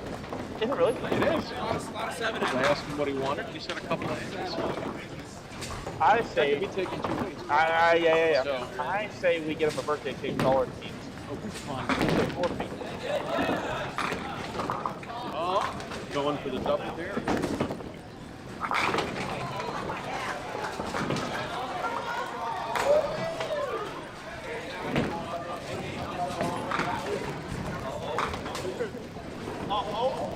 Uh-oh.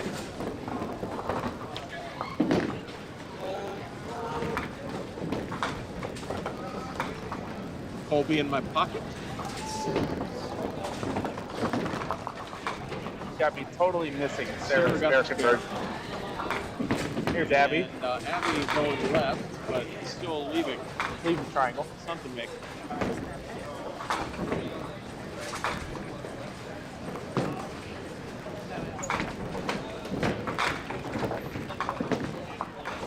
Got it all. Abby takes it.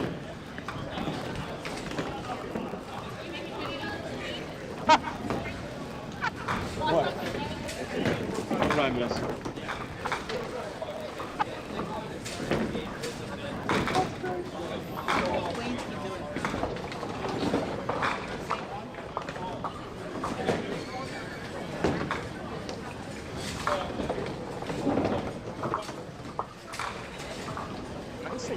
Nice viewership this morning, right around 130 live screens with our content on them. Between YouTube, Facebook, and Twitch.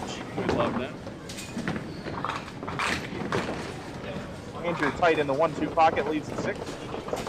Andrew a 14-pin lead in a game that he would like to have. Go 3-1 puts you in a decent position, and he has nice pinfall total. And 3-2 with good pinfall and DPBA is much more effective than Top Wit. This pinfall is the first tiebreaker. Andrew's got the mark. Period. Yes.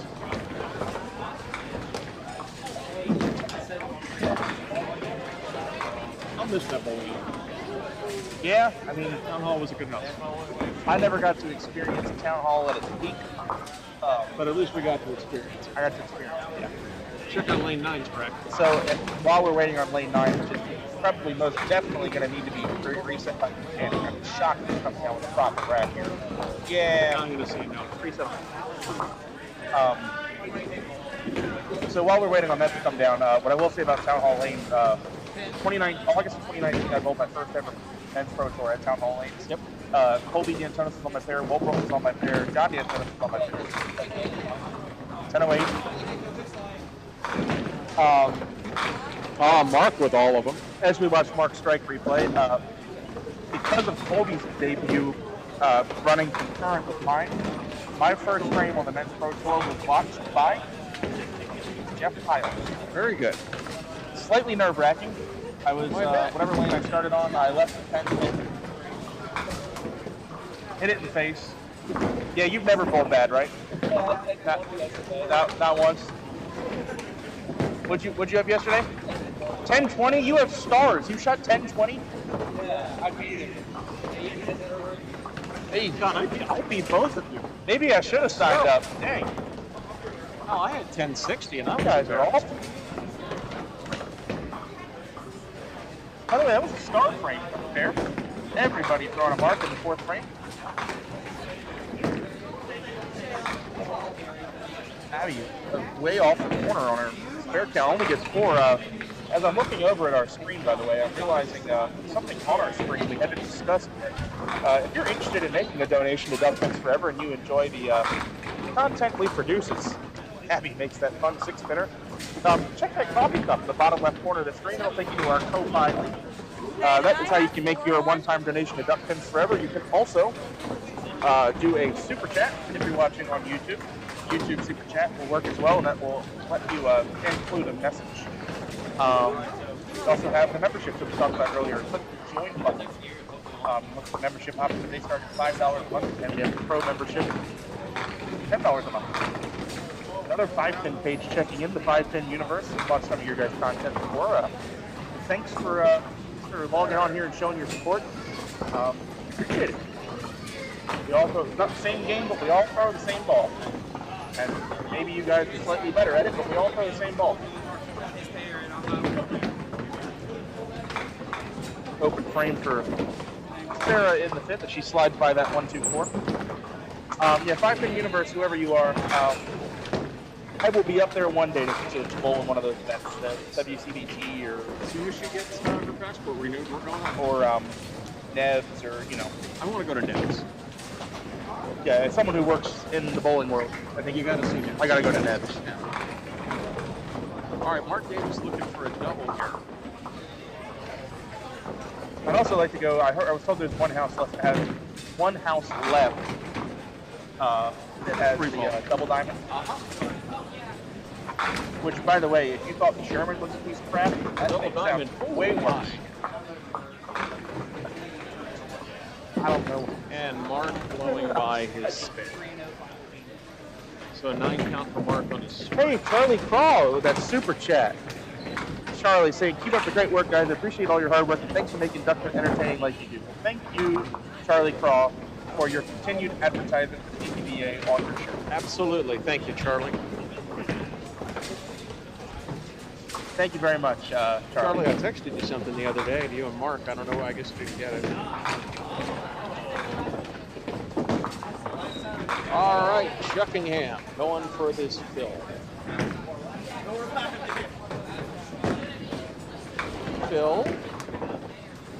Phil Connors. Very tight, leads 2-1. And ball change works on 9, not on 10. Yeah, the ball change does not work on lane 10. Except in the first frame where it definitely did. It definitely did. The flimp remembers. That's great, Charlie. Shooter. Not quite. Andrew open in the 5th frame, but he's going to have at least a 10-pin lead.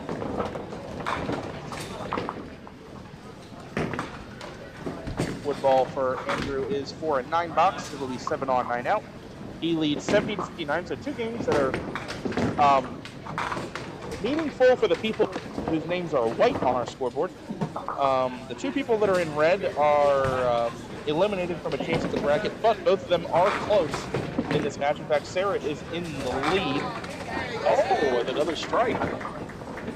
Let's talk about some men real quick. Division A, Hook and Hipkins are both up top with 3-0. Everybody else is 1 or under.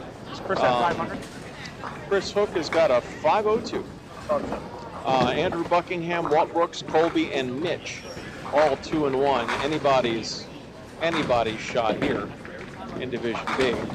Division C, Greg DeGrazia, John Biederman are both your tops. Everybody else 1 or 0. Let's see if the women are Game 3 results from the women. Boy, this is hard to read. It's pretty hard to read. Yeah, that's really rough to read. So you don't even know who's... Yeah. I have no idea. You're on the board, right? You're on the WNDA board? You're not? Why did I think you were? We need a better way of displaying these results. You're on the board, aren't you? No? All right. Well, the website is fine. Dan, you're the one posting this, can I? Did you post this? The Game 3 results? Okay. But the total Okay. Because it makes this really hard.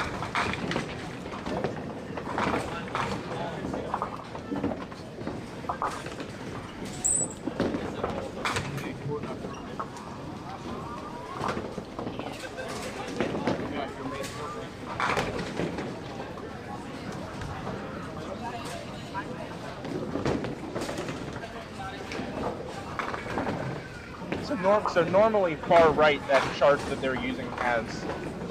Okay, that makes more sense.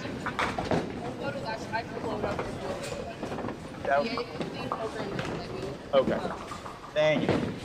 All right, Mark Davis chopping 2. Just that so we can see who's division leaders, because that's really hard to read.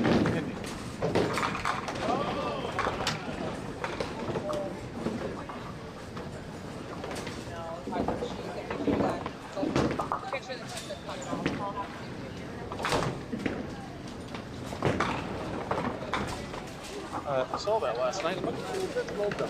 No, not. Question coming into the chat from a Becky Boyd that wants to know, for who, those who may be tuning in for the first time, who do we have commentating today? And this is where we get on camera. Nick Lloyd, Chris Roth on the men's broadcast. David Hughes and self on the women's broadcast.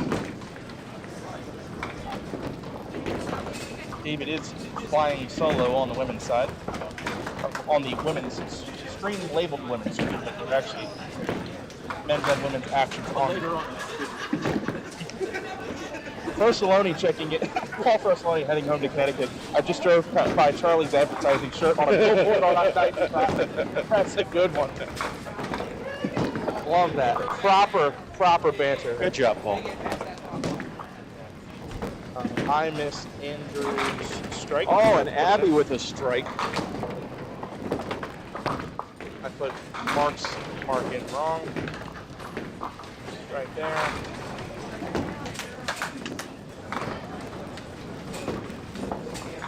Did we miss Sarah's score? Yeah, they're filling it in now.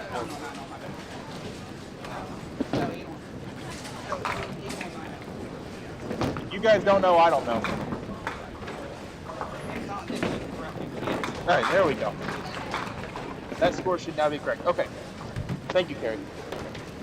All right, our division looking for a double here. Go ahead. Our Division A leader on the women's side is Melissa Downey, 2.5 and half, with 383. Second place in that division is Chastity Gray, 2-1, 388. Division B, the leader is Mindy Hammond, 3-0, 455. Second is Dani McClay, 3-0, 443. Division C, the leader is Rebecca Dove Kendall, 2-1, 378, and second place Joyce Leon, 2-1, 362. Division C is way up in Andrew the air. trying to get spare and blowing by. Got a 7 count on the strike from Andrew. And 10 out. That's the ball he was trying to throw last frame. Giving Mark a little bit of a door here. We'll walk through if Mark can get a strike.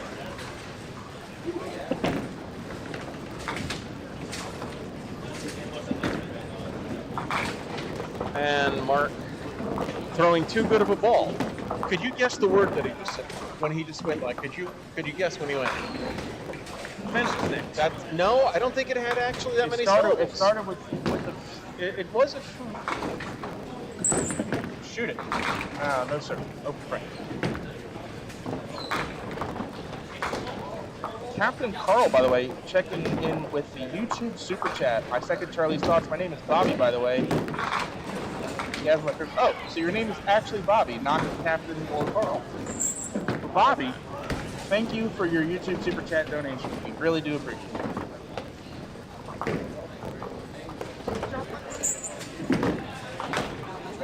Yaz was my favorite player. What? Yaz strips me? Oh, look at Abby trying. That was for the double.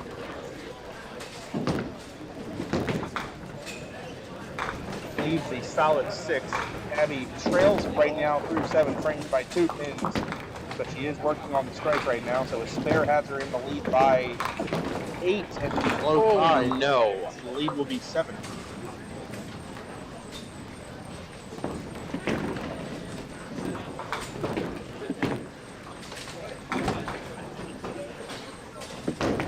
All right, Abby closing with 10 there.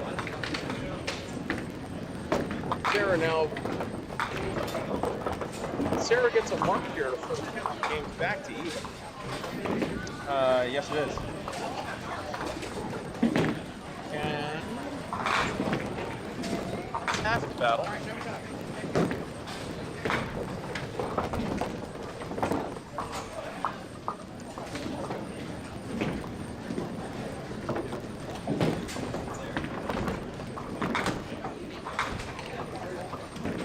And Sarah for the important spare. Just off the mark. Running away. Ball's running away. It's going to be a single-digit match. Sarah with 10 here is trailing by 7. Bowl here yesterday, bowl at Walkersville tomorrow. What two polar opposites? You know. Full wood, full synthetic. Yeah. Yeah. And when I say polar opposites, I'm talking about temperature.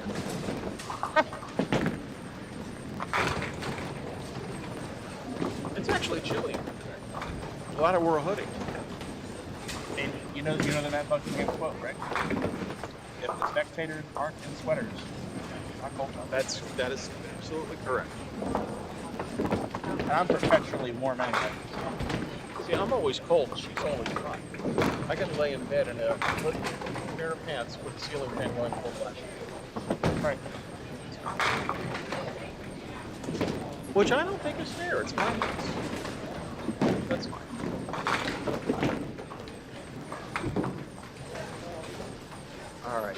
Here's Andrew. Leading Looking to make a leading by 12 ruckus. here. That's a ruckus, all right. 5 pins solo.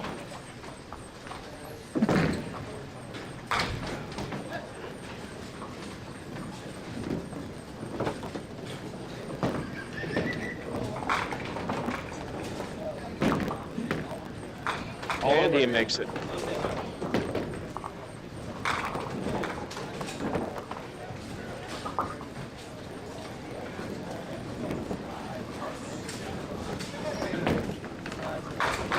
Mark Davis's delivery.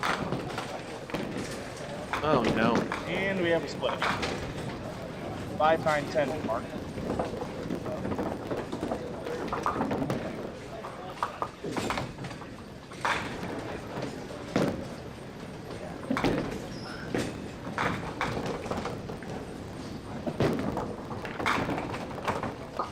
Mark could make this, all right. He didn't, but he could have. Could have. We all could. We typically don't. No. I missed that once yesterday and I made it once yesterday. That's not a bad ratio. Mark takes a 9. He's trailing now by 13 and a hit with 2 frames to go. Back up to our women's match, which matters quite a bit right now to Abby Schlein. She is 1.5 and 1.5. Abby needs this. That half game pushes everybody into a weird spot. Yep. Including herself. Right. No help from the belt she leaves it in. No help from the belt or the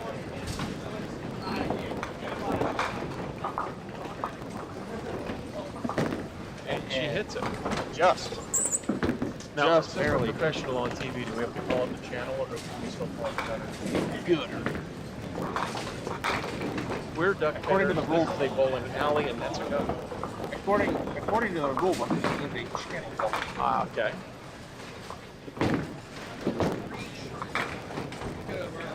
Sarah getting some fly back there, leaves a 1-9-10.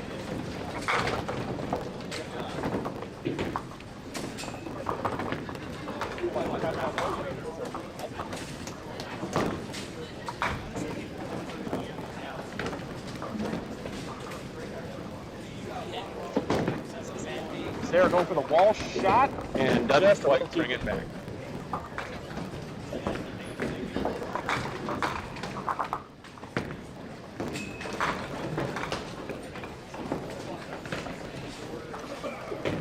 Okay, Mark Davis in a situation here where he's got to throw a strike.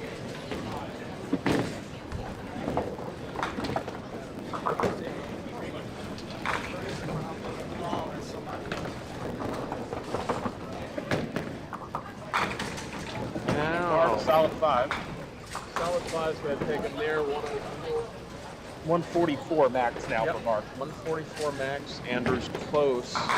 Andrew's pacing in the high 130s if he marks out. And Mark gets his. He's not dead yet. No. I mean, if Andrew chops and chases here, then that's a different game. Still puts Mark on some sort of full frame. Yeah. Look out. You're going to get away with 8 there, and the count is more important than the lead. So Lead by 21 21. pins. So actually holding 10 here is kind of important. 2 balls. Holding 10 here is pretty important. He's got the heavy ball in his hand. Well, he hit the back pin? He hit the back pin. Hold on a minute. Yeah, we're going to look at that again. While he tries to hit the front pin, we're going to watch He hit him the back pin? He hit the back pin. How on earth did he do that? Well, that's we'll good be pins, checking ain't it? that rack in August. That's pretty impressive, don't you think? With the ball that breaks right to left that you threw barely left to right, you hit the 9 on the left side. Well, okay, so that you got 10. Excuse me. Yeah, you got 10. That matters because it puts him up 21. If Mark were to go strike spare and the 10 to 134, Andrew would just need a 10 box. Mark needs that good count right off the first ball. Sarah not converting there. Abby is just going to keep the ball on the lane to take the win.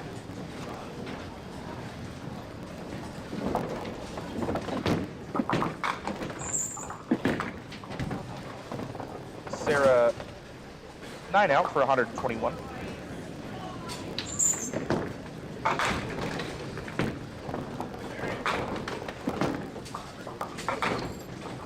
Abby now with a tie. Nope, she's in the lead. Is she? Oh, that's fine. Tied in the 9. But she does, her score attempt does count. Wouldn't it be great if we could make a home? Good win for Abby. That's going to put her at 2.5, 1.5.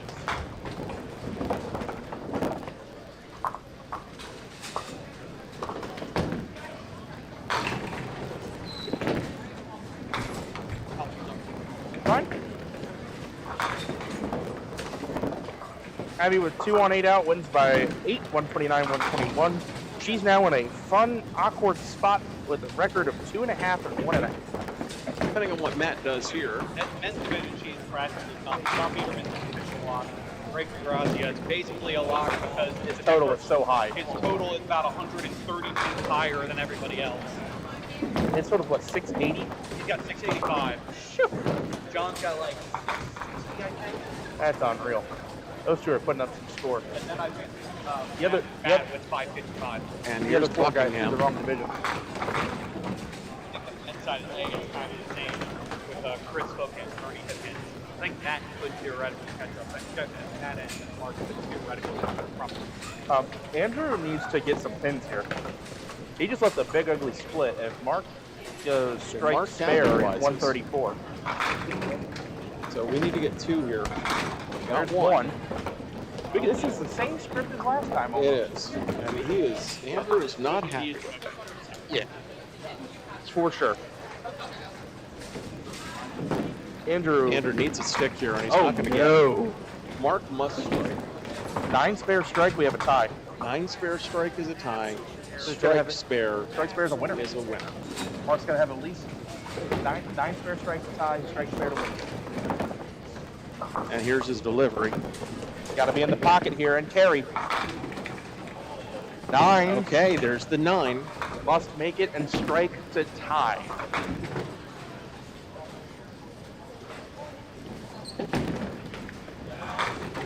We got up there so Mark quick. has it in the face. Mark, full count here is a winner. 9 spare. count is a tie. 10 count is a tie. Oh, I'm sorry, is it? 10 count is 10 a count tie. is a tie. Okay. He must strike on this ball. Mark just said I have a better chance of winning the lottery than throwing a strike right here. What he said. I'm sure the microphone picked that up too. You're a hell of a lip reader. Mark Davis, bottom of the 10th frame, strike to tie. To go half and 3.5. Come on, Mark.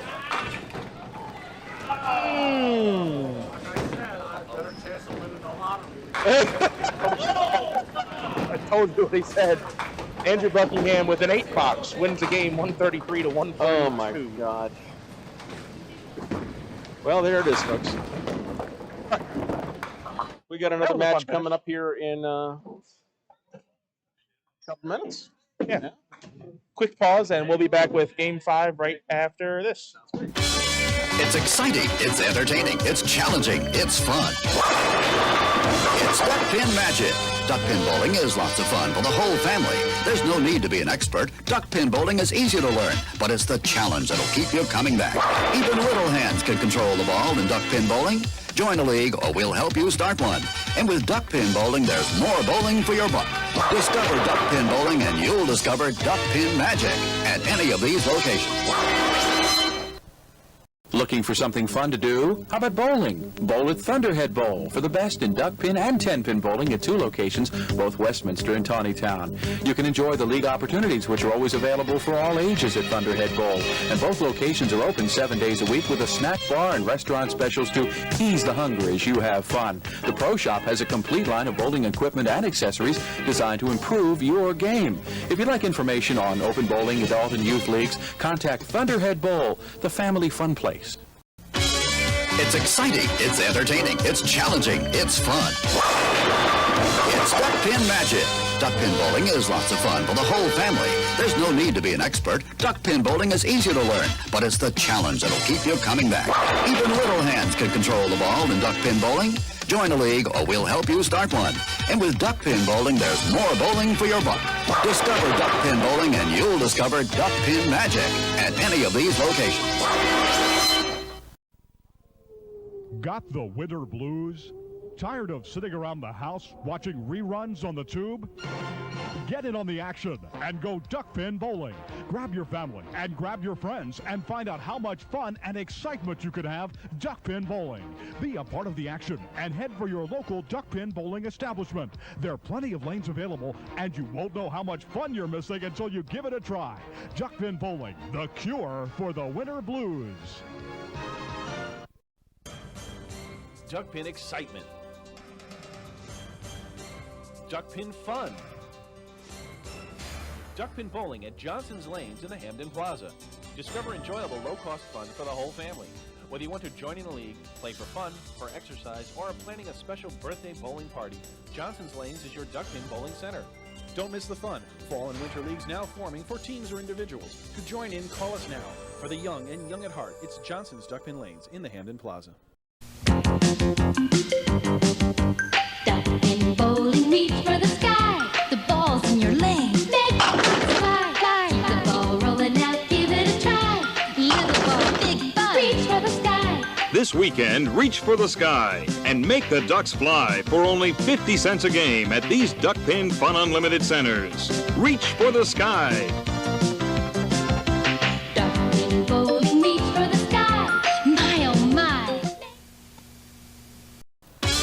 It's exciting, it's entertaining, it's challenging, it's fun. It's duck pin magic. Duck pin bowling is lots of fun for the whole family. There's no need to be an expert. Duck pin bowling is easy to learn, but it's the challenge that'll keep you coming back. Even little hands can control the ball in duck pin bowling. Join a league or we'll help you start one. And with duck pin bowling, there's more bowling for your buck. Discover duck pin bowling and you'll discover duck pin magic at any of these locations. It's exciting, it's entertaining, it's challenging, it's fun. It's duck pin magic. Duck pin bowling is lots of fun for the whole family. There's no need to be an expert. Duck pin bowling is easy to learn, but it's the challenge that'll keep you coming back. Even little hands can control the ball in duck pin bowling. Join a league or we'll help you start one. And with duck pin bowling, there's more bowling for your buck. Discover duck pin bowling and you'll discover duck pin magic at any of these locations. Duck pin bowling, reach for the sky. The ball's in your lane. Make the ducks fly, fly. Keep the ball rolling out, give it a try. Little ball, big ball, reach for the sky.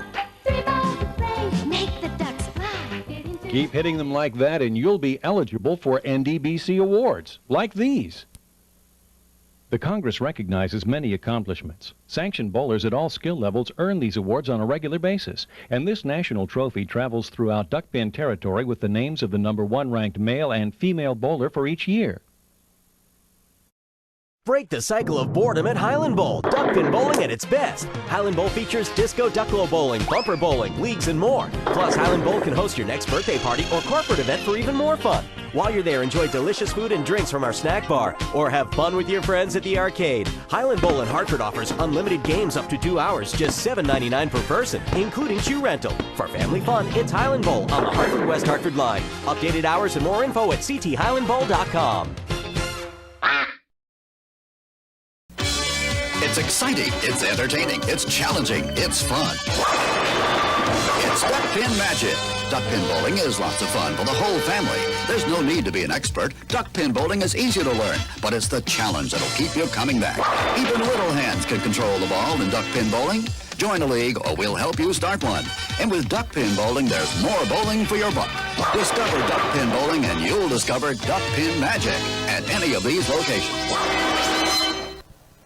Looking for something fun to do? How about bowling? Bowl at Thunderhead Bowl for the best in duck pin and 10-pin bowling at 2 locations, both Westminster and Tawny Town. You can enjoy the league opportunities, which are always available for all ages at Thunderhead Bowl. And both locations are open 7 days a week with a snack bar and restaurant specials to ease the hunger as you have fun. The Pro Shop has a complete line of bowling equipment and accessories designed to improve your game. If you'd like information on open bowling, adult and youth leagues, contact Thunderhead Bowl, the family fun place. Duck pin excitement. Duck pin fun. Duck pin bowling at Johnson's Lanes in the Hamden Plaza. Discover enjoyable low-cost fun for the whole family. Whether you want to join in the league, play for fun, for exercise, or are planning a special birthday bowling party, Johnson's Lanes is your duck pin bowling center. Don't miss the fun. Fall and winter leagues now forming for teams or individuals. To join in, call us now. For the young and young at heart, it's Johnson's Duck Pin Lanes in the Hamden Plaza. Jack, roll that ball. Smash those pins. It's so much fun. It's so much fun. Let's do it again. Fairlanes has 516 duck pin lanes for you, your family, and friends. Look us up. Come on into Fairlanes, the fun lanes. It's your turn now for Fairlane's fun. So bring it on in, bring it on in. Let's show 'em how it's done. At Fairlanes, Fairlanes, Fairlanes, the fun lane. It's exciting, it's entertaining, it's challenging, it's fun. It's Duck Pin Magic. Duck pin bowling is lots of fun for the whole family. There's no need to be an expert. Duck pin bowling is easy to learn, but it's the challenge that'll keep you coming back. Even little hands can control the ball in duck pin bowling. Join a league or we'll help you start one. And with duck pin bowling, there's more bowling for your buck. Discover duck pin bowling and you'll discover duck pin magic at any of these locations.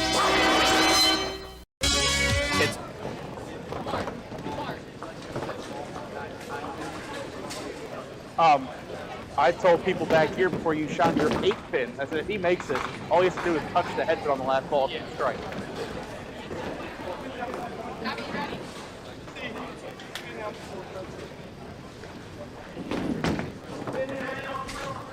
Welcome back. Wee's here. And this match is Mindy versus Alyssa and Kyle versus Mitch.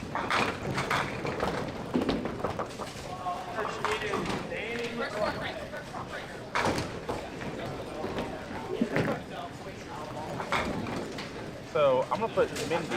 I'm looking at her decision. Mindy is going to get, even though she's 3-1, yellow because Abby is 2.5, 1.5. So if Mindy were to lose, Abby were to win. Actually, no. Then she has the same. But then she'd have the same record as Dan and I. It would come down to 10. She's in yellow. Alyssa.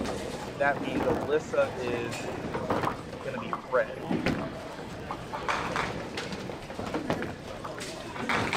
Kyle Shaw at 2-2. He is in the hunt still. Mitch, I don't believe is a lock yet. So we will put him in yellow as well. 3 yellows and a red. No guarantees on the featured pair here.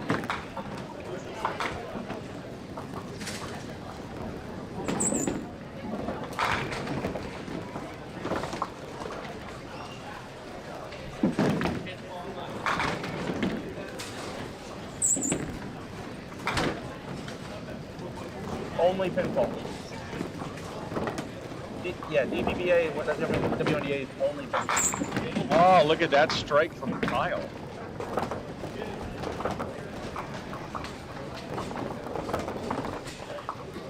Alright, so again, the color coding, if the bowler is in yellow, it means they are not eliminated from a chance of the bracket yet, but they are not guaranteed to be in the bracket yet. They have a chance.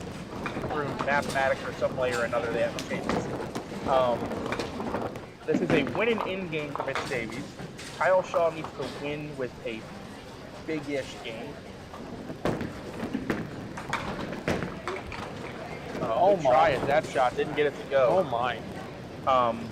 Alyssa Gilardi is in red, which means she is already eliminated from a chance. If the bowler goes to green on our chart, that means that they have made it.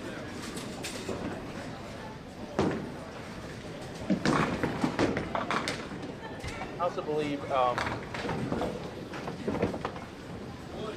Kyle has it. Kyle has to win. And then he'll also have the pinfall advantage over Mitch if he wins. Mitch takes 9 his first frame.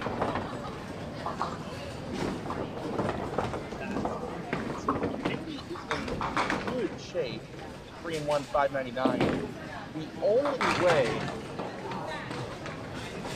only way she does not make it is with a Dani loss. That puts Abby at 3.5, 1.5. Dani at 4-1, and then it comes down to pinfall. The correction, if Mindy loses, then she's. That means there is a way for Mindy to not make it even with a win. That's correct. Mindy can win and go 4-1, and possibly, depending on the score of Dani's loss, not make it. That's an interesting thing to think about. That's the typical weird Game 5 scenarios. That's one of them.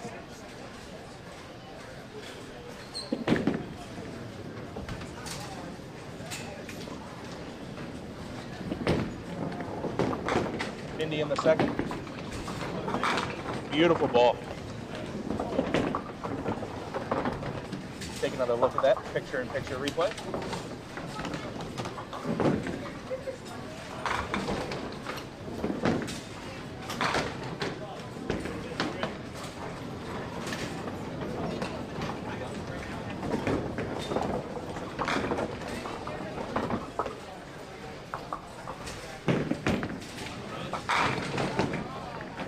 Who hurt you, Mark?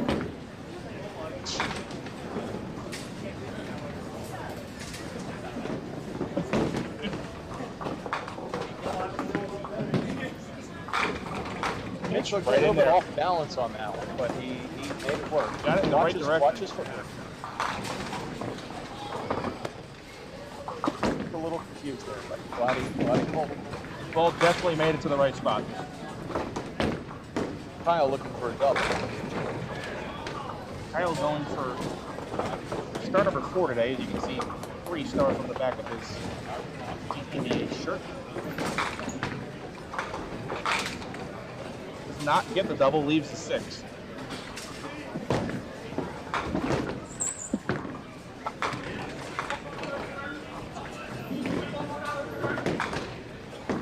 Kyle going for the 6 pin. Not gonna get there. No, sir.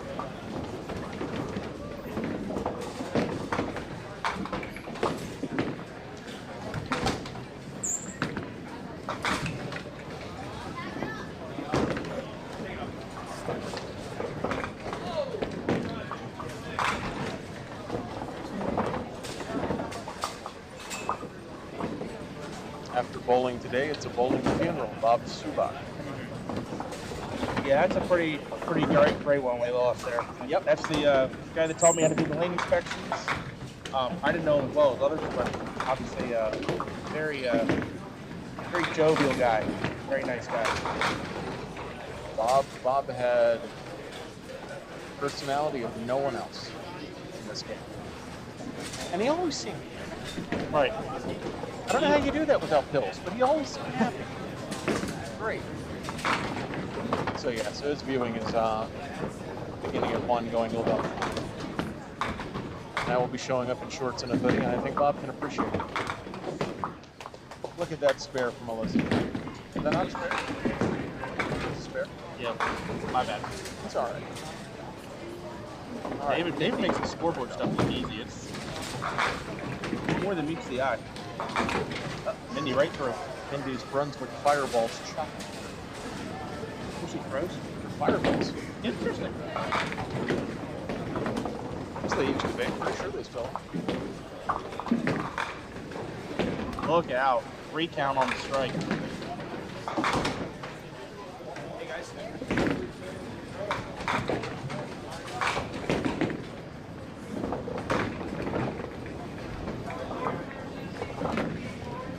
Handle 9.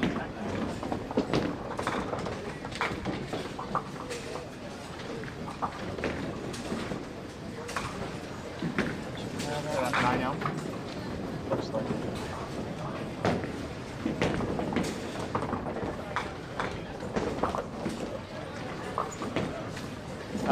quite getting there. Nope, that's a duck. That makes the miss single not hurt as bad because he would have only counted 2 on it.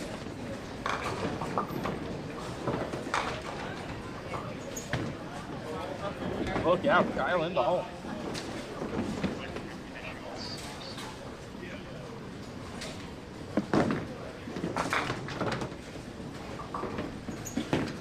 And for the fill, he's going to pull 6, 7, 8.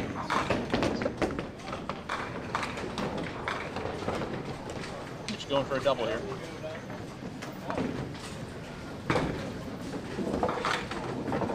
H. A lot of perfection.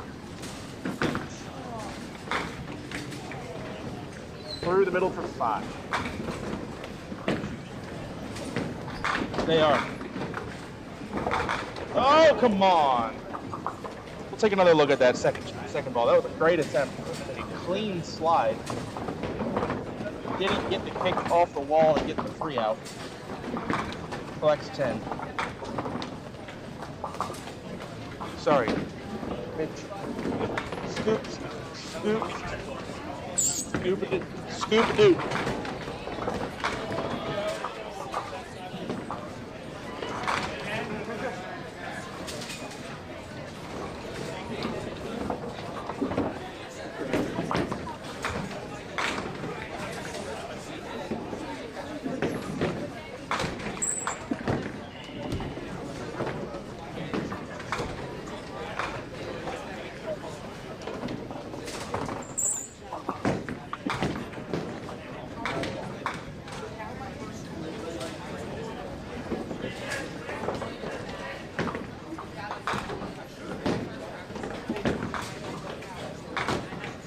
All right, back to the action list on the 4th frame, going for a spare count. Very light hit. Oh, gets a little bit of a break. Still a very tough shot, but a little more manageable now.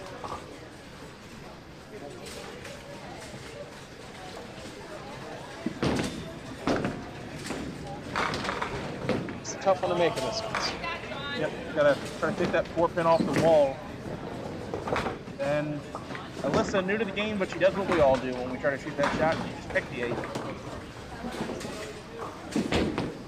You know, Walkersville, that would have been one. It's almost a spare break at Walkersville.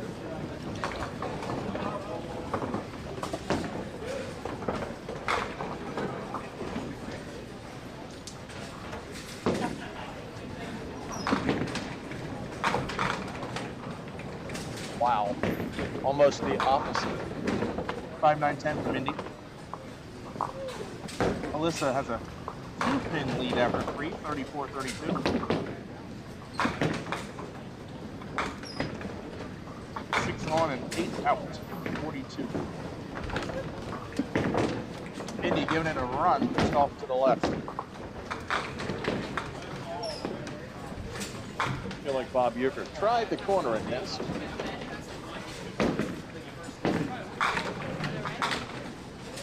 Tried to pull the 3 there, got 2 out of it. Nice $9. Indy trails by 1 pin. Mitch and Kyle are about here.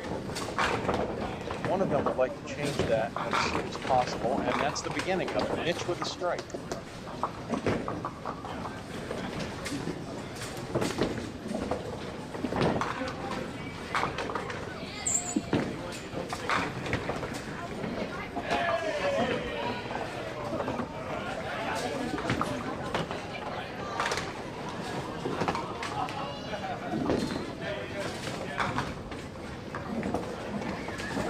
Great alarm for the middle of the night at a hotel.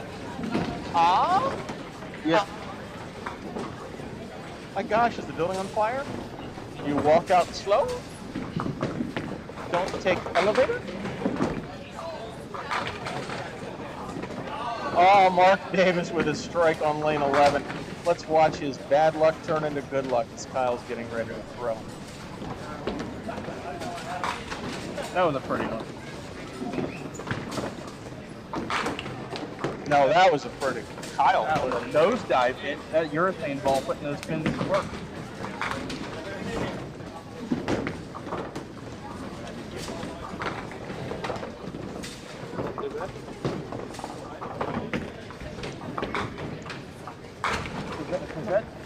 It does. Yeah, it does double. You can't do that. You're gonna get a mess out of that. Yes, you could. Gave the folks at home vertigo. My bad, everybody. Curiosity got the better of me there.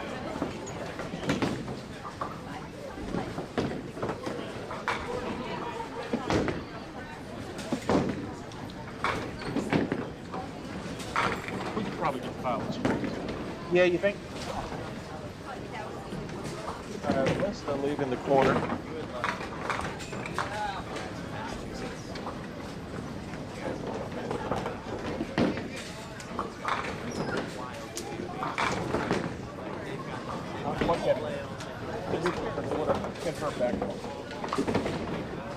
It would have.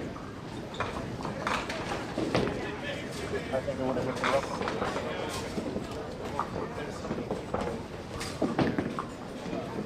Yeah, or Kincon. What? Rubber band. Kincon. Okay. Safety. Correct. Oh, damn, I'm making an 8 pair. I'm looking at that Abby Danite matcher there. Abby throwing a wrench in things with 58 for third and a double for the fifth. That would mean Mindy would have a shot, but the total is good enough. She has to win the game. Currently, it's fair here to take the lead in the match, but her total is good. Oh, math. Assuming let's assume Abby keeps going. No. Oh, no. Assume Abby keeps going here. For Mindy to make it, her win has to be within 10 pins of Danai's loss. So if Danai loses with 140, Mindy will win with at least 130. Really do need a calculator with it. Mitchie almost getting a strike there, leaving. Had the 4-6 for a second.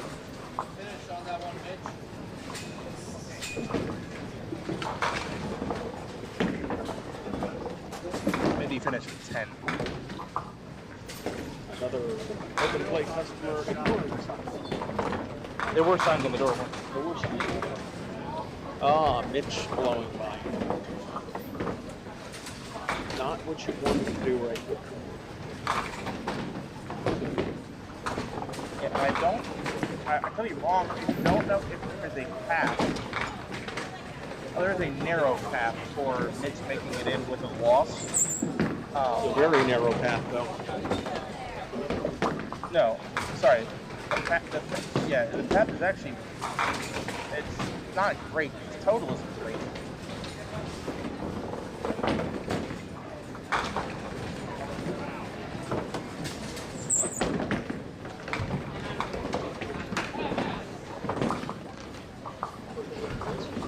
All right, back to play with Kyle here.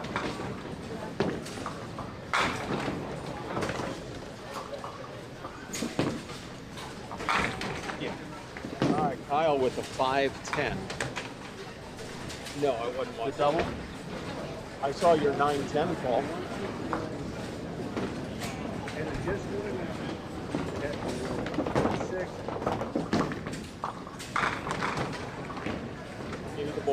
Yeah, so Mindy is a winning in because of Abby's tie, yes.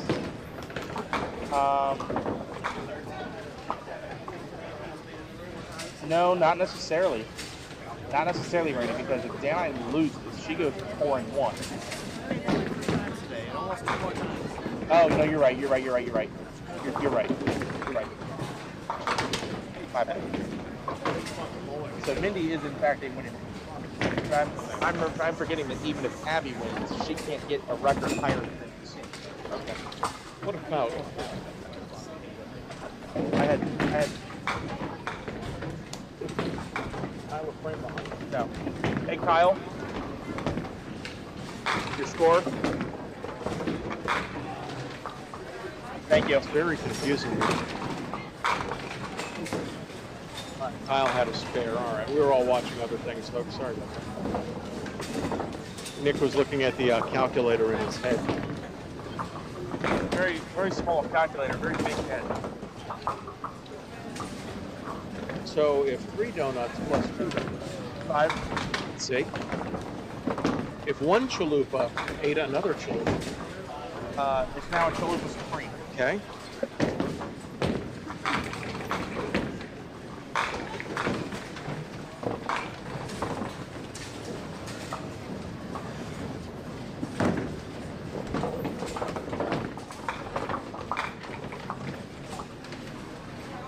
Walt just had a tragic ball over there.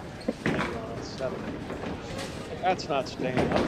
Alyssa's sliding by, but she is still going to be in the lead. Yeah.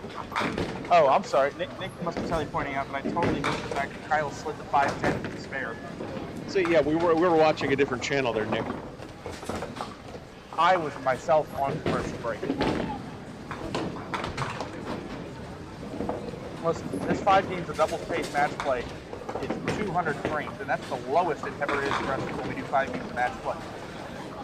That's a lot of frames. Next weekend at Mount Airy, that Pop Whitten quad match play is 400 frames. Holy crap. Am I doing that math right? Is this the 1-year anniversary of Haley you're going to watch? Maybe? I was in the back. I wouldn't remember. Okay. Will you be in the back this weekend? Not on Sunday. Not on Sunday. Until one of the 12 devils tells me otherwise. I'll be on Sunday.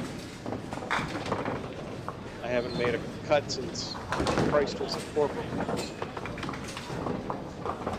But I'll still catch you. Kyle was 7 on. Finished Alyssa's frame. 7 on and no spare.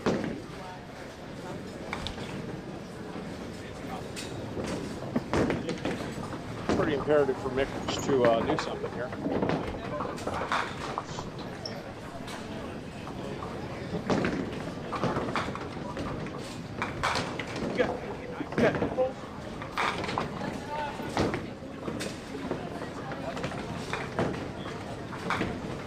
No, we'll have egg rolls next weekend for the Pop Whitten.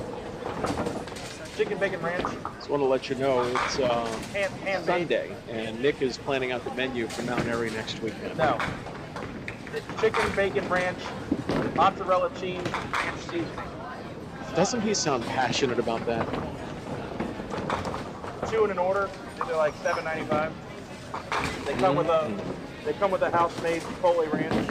I'm just free plugging our menu right now, by the way. Yeah. 5-10 from Mitch. Mitch not pulling it together. Just eavesdropping on the control counter behind us talking about egg rolls. He's all hungry. And Mitch with a 10. He sets it up too easy sometimes. I do. So, some low scores here in this very important 5th game.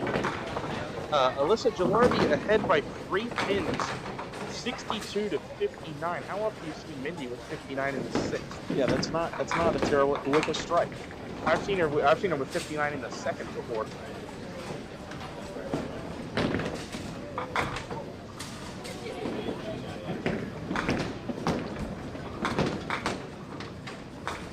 Here's Alyssa to start the 7th. Off the side, cuts a duck. Just the 3-9 taken out.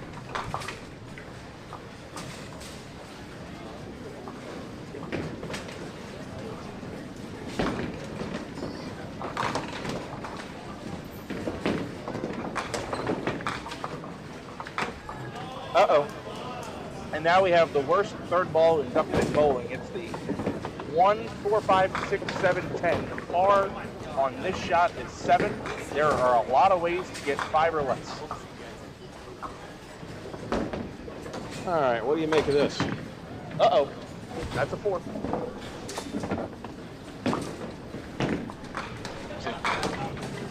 All right, men's Pro Tour results through 4 games. Division A, your leader, and therefore a lock. Bernie Hipkins, 4-0, 647, of course. Mindy with a 5-10. 2nd place in that division right now through 4 games is Chris Hook, 3-1, 626. He is in great shape to also make it.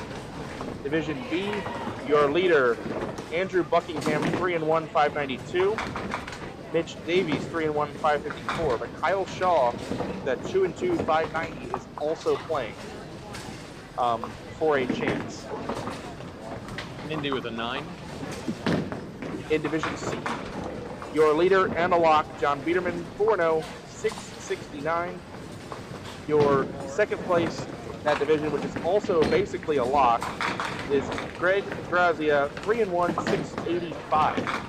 Yes, that is a 171 average for 4 games. Greg is the only 3-1. The next highest 2-2 is Matt and Stacy at 555. So Greg Grazia is up by 130 pins in pinfall on third place, so you might as well call him a lock. So that tells us John Biederman is in, that Greg DeGrazia is in, and Bernie Hipkins is in. We still have 3 bowlers to determine our final 6. And Mitch going wide right on the spare, taking 10 for that frame. Anybody's game. Kyle obviously has no chance if he loses. He has a chance if he wins, but he is not a winning in. Mitch is a winning in. How often do you see Kyle do that? That's 3 out the left corner.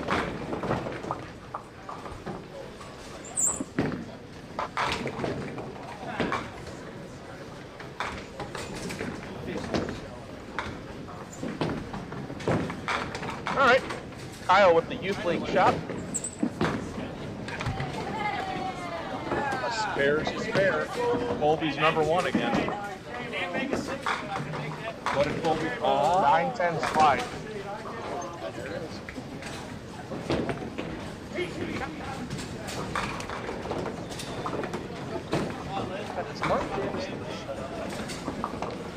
Oh, is this on? It's on. Nothing I wouldn't say. Can't even get ahead of the guy. Oh, Abby with what should have been a strike over there.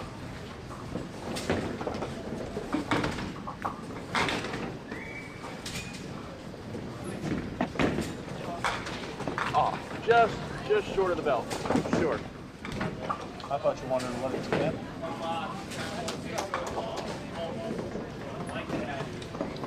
Listen in the 8th after a 4 box. Ooh, I like the that pocket, ball. There you go. leaving Single the 10. 10.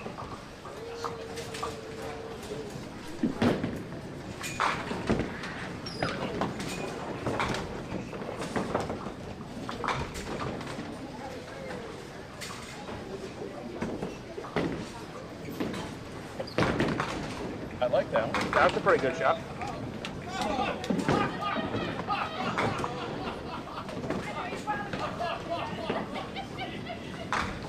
A lot of laughter in here. Not sure what it's all about. Mindy in the 8th frame, she leads by 2, even though she's 68 in the 7th. And pulling off the side there, way off target, is a Tough shot. I mean, if you can chop it, You gotta drill it straight back, but then you gotta hope the pins mix correctly. 1, 5, 8, 9, 10. Nope, that ain't it.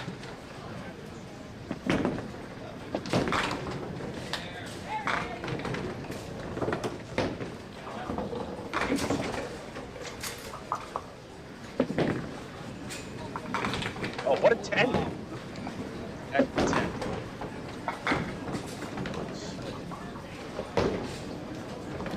Great shot for 10. And Mitch plowing through. Not quite a Dave Jones. See a 8 pin back there.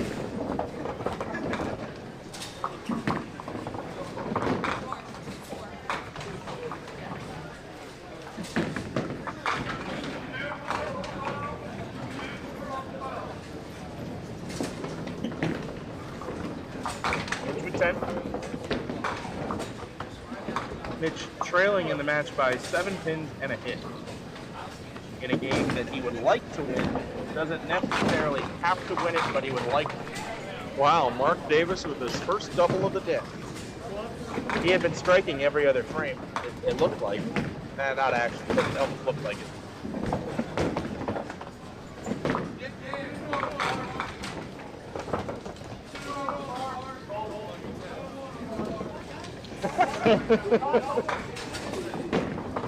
It was flush.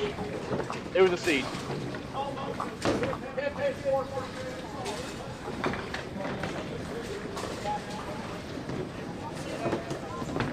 Slider. Oh, let's get there.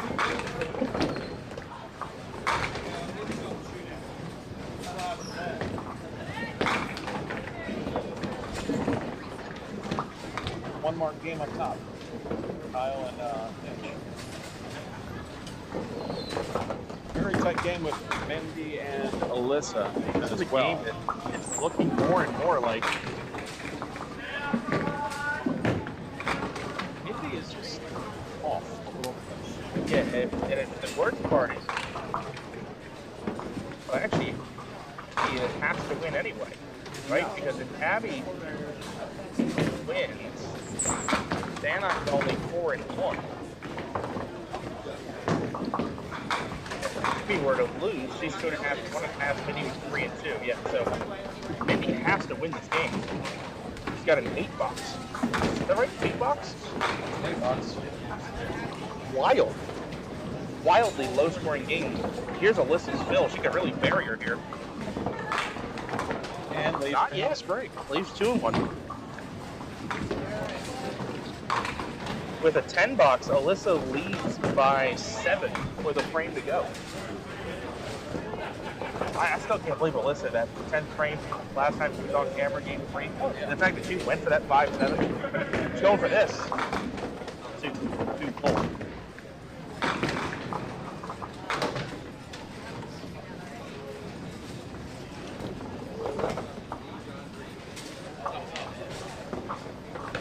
And Alyssa's pulling a 10 box. She will lead by 7 pins headed to the 10th. It is a barn burner, 93-86. Let's see what Kyle does here. This can be a must mark for Mitch either way.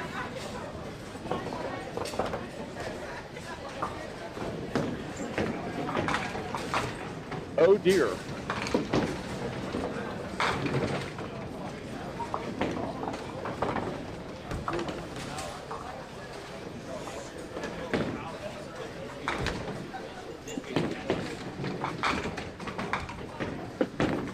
Kyle tried on that one.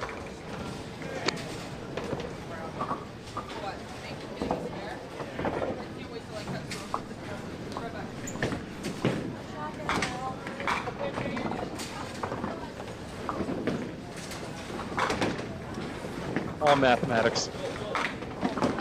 Mitch really needing to get through the do something there. Kyle with a 10.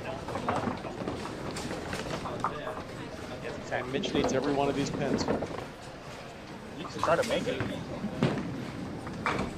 He did. Didn't get it to go. Mitch's going to need a double in the 10th and help from Kyle.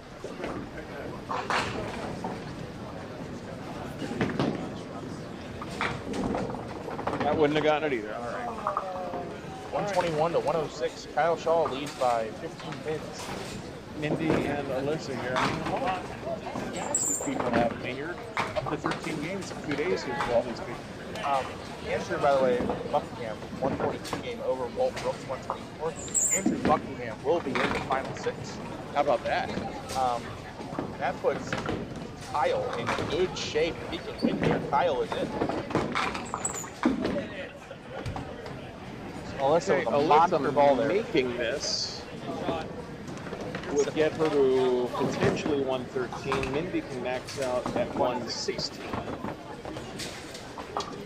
Spare and 4 puts Mindy on double, and she is right on it. 4-pin count here puts Mindy on a double. It has been a heavy game, full of bad counts and third ball, and there was a 3-on for Mindy, 4-box for Alyssa, fill ball here. That's Fakes force 9, the double. forces the double.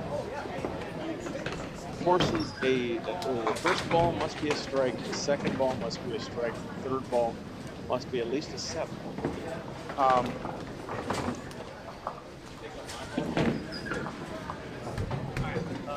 Division C for the women, Joyce Leon, Rebecca Kendall.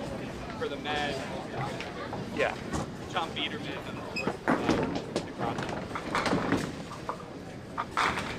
Oh no. All right, well the math is over here for the women. Yeah, Minnie did not get the double, which means But we need to see what... it doesn't matter at this point. Dan Clay and Abby Schlein will be your two moving on. Yep, I didn't see that Abby already finished. Okay. With 3.5, 1.5. Because Mindy is going to fall And to like 3 I and said, 2. those half points always screw the pooch. Yep. Every time. And if you've never screwed a pooch,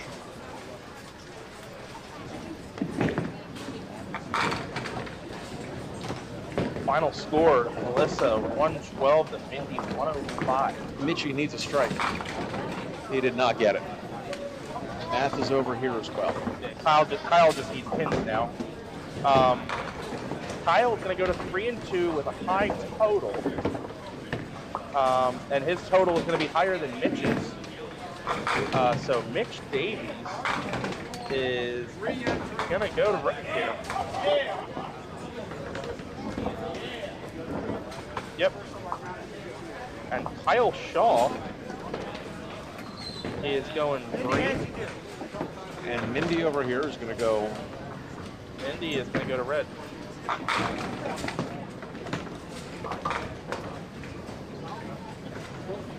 No, Kyle just got a strike. Because Andrew went 4 and 1. Walt was 2 and 2 and lost. Colby was 2 and 2 and is losing. So Mitch is going to... Hold on a minute. Mitch had a spare and... Kyle's going to be the only 3 and 2 with Mitch, but he's way up on pinball. Kyle's in, yep.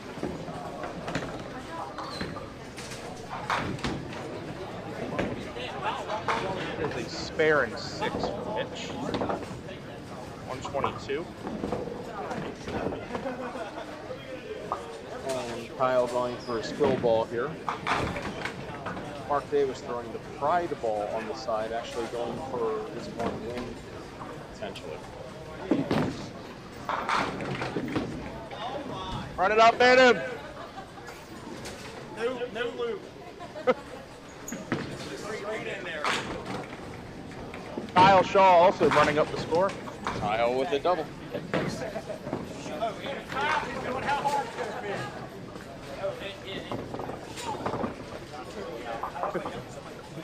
Mark with the old 170 Rager. Game 5. The one spare 170 game. By the way, Ryan Bell's 530 Thursday had 5 spares and 5 missing.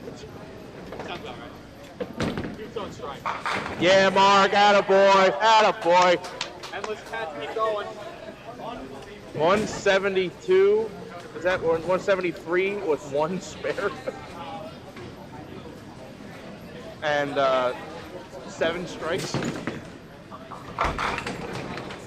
Kyle's in. Yeah, Colby, right on time.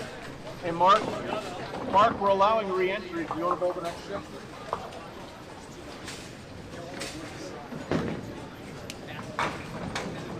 All right, well, I guess it's time for a TV timeout. Yeah, so in the women's, I want to make sure I have this correct for the women's division that we were covering, Dan McClay, Abby Schlein are moving on. Correct. The men's division that we were covering will be Andrew Buckingham as the division winner, and then Kyle Shaw on the pinfall tiebreaker will be second place. That's Dave. I'm Nick. That's Steve Mowers. And we're going to take a break, and we'll have the round of 6 action of the men's pro tour right after this. Spare no fun and throw a strike with your child's next birthday party. Come on down to the Duckpin Bowling Lanes at 1465 Barnum Avenue in Stratford.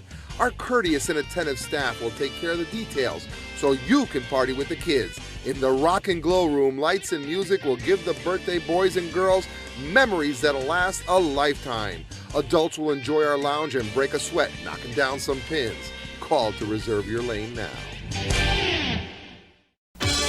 It's exciting, it's entertaining, it's challenging, it's fun. It's Duck Pin Magic. Duck pin bowling is lots of fun for the whole family. There's no need to be an expert. Duck pin bowling is easy to learn, but it's the challenge that'll keep you coming back. Even little hands can control the ball in duck pin bowling. Join a league or we'll help you start one. And with duck pin bowling, there's more bowling for your buck. Discover duck pin bowling and you'll discover duck pin magic at any of these locations. Got the winter blues? Tired of sitting around the house watching reruns on the tube? Get in on the action and go duck pin bowling. Grab your family and grab your friends and find out how much fun and excitement you could have duck pin bowling. Be a part of the action and head for your local duck pin bowling establishment. There are plenty of lanes available and you won't know how much fun you're missing until you give it a try.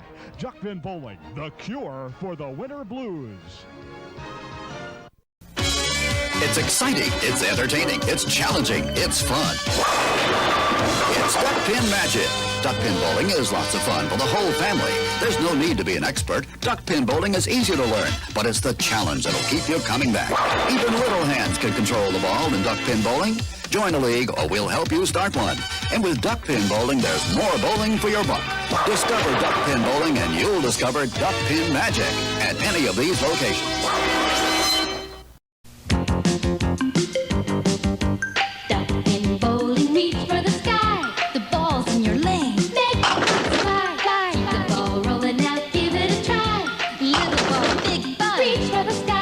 This weekend, reach for the sky and make the Ducks fly for only 50 cents a game at these Duck Pin Fun Unlimited centers. Reach for the sky.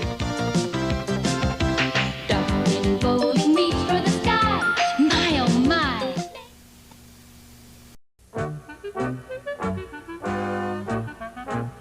Bowl with Barney at Barnum Recreation and Duck Pin Bowling. A place for the entire family. Great for Grandpa and for Grandma. Marvelous for Mom and for Dad. Super for the kids. Leagues are welcome too. After bowling, enjoy the newly decorated lounge. Live entertainment on the weekends. A place for the entire family. Barnum Recreation and Duck Pin Bowling. And tell them Barney sent you.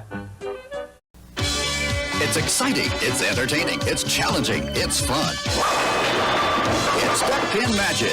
Duck pin bowling is lots of fun for the whole family. There's no need to be an expert. Duck pin bowling is easy to learn, but it's the challenge that'll keep you coming back. Even little hands can control the ball in duck pin bowling. Join a league or we'll help you start one. And with duck pin bowling, there's more bowling for your buck. Discover duck pin bowling and you'll discover duck pin magic at any of these locations. Make your own duck pin magic happen this season at Fairlanes. We have the times, the leagues, and the people to give you the best duck pin bowling experience possible. Fall-winter leagues are now forming at all Fairlanes bowling centers. Come in and reserve your spot for the most magical year ever. Get in on the fun, the excitement, and the action of duck pin bowling. There's no trick to it. Just visit any Fairlane center and pick the league that's best for you. You'll enjoy the experience. We guarantee it. Hello, we'd like to clear up some misconceptions about duck pin bowling at Fairlanes. This is a duck. This is a duck pin. Note the absence of webbed feet. This is a flock of ducks. This is a flock of duck pins. The object of duck pins is to hurl 3 balls, bang, bang, bang, and knock them all down. Exhilarating. The object of ducks is to, well, to be ducks. Now you may proceed to Fairlanes. We're quite sure you'll find duck pinning everything it's quacked up to be. Sorry. Duck pin bowling, reach for the sky. The ball's in your lane. Make the ducks fly, fly. Keep the ball rolling out, give it a try. Little ball, big ball, reach for the sky. 3 balls to play, make the ducks fly. Keep hitting them like that and you'll be eligible for NDBC awards, like these. The Congress recognizes many accomplishments. Sanctioned bowlers at all skill levels earn these awards on a regular basis, and this national trophy travels throughout duck pin territory with the names of the #1 ranked male and female bowler for each year. It's exciting, it's entertaining, it's challenging, it's fun. It's Duck Pin Magic. Duck pin bowling is lots of fun for the whole family. There's no need to be an expert. Duck pin bowling is easy to learn, but it's the challenge that'll keep you coming back. Even little hands can control the ball in duck pin bowling. Join a league or we'll help you start one. And with duck pin bowling, there's more bowling for your buck. Discover duck pin bowling and you'll discover duck pin magic at any of these locations.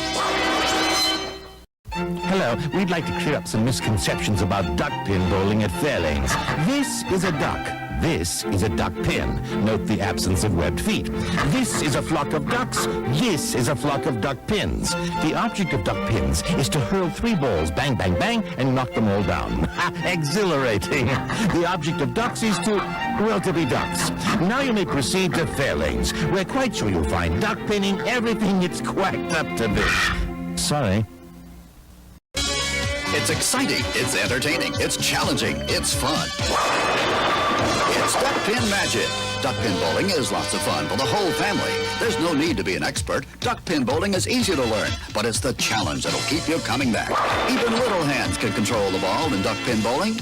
Join a league or we'll help you start one. And with duck pin bowling, there's more bowling for your buck. Discover duck pin bowling and you'll discover duck pin magic at any of these locations. It's exciting, it's entertaining, it's challenging, it's fun. It's Duck Pin Magic. Duck pin bowling is lots of fun for the whole family. There's no need to be an expert. Duck pin bowling is easy to learn, but it's the challenge that'll keep you coming back. Even little hands can control the ball in duck pin bowling. Join a league or we'll help you start one. And with duck pin bowling, there's more bowling for your buck. Discover duck pin bowling and you'll discover duck pin magic at any of these locations. Duck pin excitement. Duck pin fun. Duck pin bowling at Johnson's Lanes in the Hamden Plaza. Discover enjoyable low-cost fun for the whole family. Whether you want to join in a league, play for fun, for exercise, or are planning a special birthday bowling party, Johnson's Lanes is your duck pin bowling center. Don't miss the fun. Fall and winter leagues now forming for teams or individuals. To join in, call us now. For the young and young at heart, it's Johnson's Duck Pin Lanes in the Hamden Plaza. Looking for something fun to do? How about bowling? Bowl at Thunderhead Bowl for the best in duck pin and 10-pin bowling at 2 locations, both Westminster and Tawnytown. You can enjoy the league opportunities, which are always available for all ages at Thunderhead Bowl. And both locations are open 7 days a week with a snack bar and restaurant specials to ease the hunger as you have fun. The Pro Shop has a complete line of bowling equipment and accessories designed to improve your game. If you'd like information on open bowling, adult and youth leagues, contact Thunderhead Bowl, the family fun place. It's exciting, it's entertaining, it's challenging, it's fun. It's Duck Pin Magic. Duck pin bowling is lots of fun for the whole family. There's no need to be an expert. Duck pin bowling is easy to learn, but it's the challenge that'll keep you coming back. Even little hands can control the ball in duck pin bowling. Join a league or we'll help you start one. And with duck pin bowling, there's more bowling for your buck. Discover duck pin bowling and you'll discover duck pin magic at any of these locations. It's exciting, it's entertaining, it's challenging, it's fun. It's Duck Pin Magic. Duck pin bowling is lots of fun for the whole family. There's no need to be an expert. Duck pin bowling is easy to learn, but it's the challenge that'll keep you coming back. Even little hands can control the ball in duck pin bowling. Join a league or we'll help you start one. And with duck pin bowling, there's more bowling for your buck. Discover duck pin bowling and you'll discover duck pin magic at any of these locations. Break the cycle of boredom at Highland Bowl. Duck pin bowling at its best. Highland Bowl features disco ducklo bowling, bumper bowling, leagues, and more. Plus, Highland Bowl can host your next birthday party or corporate event for even more fun. While you're there, enjoy delicious food and drinks from our snack bar or have fun with your friends at the arcade. Highland Bowl in Hartford offers unlimited games up to 2 hours, just $7.99 per person, including shoe rental. For family fun, it's Highland Bowl on the Hartford-West Hartford line. Updated hours and more info at cthighlandbowl.com. It's exciting, it's entertaining, it's challenging, it's fun. It's Duck Pin Magic. Duck pin bowling is lots of fun for the whole family. There's no need to be an expert. Duck pin bowling is easy to learn, but it's the challenge that'll keep you coming back. Even little hands can control the ball in duck pin bowling. Join a league or we'll help you start one. And with duck pin bowling, there's more bowling for your buck. Discover duck pin bowling and you'll discover duck pin magic at any of these locations.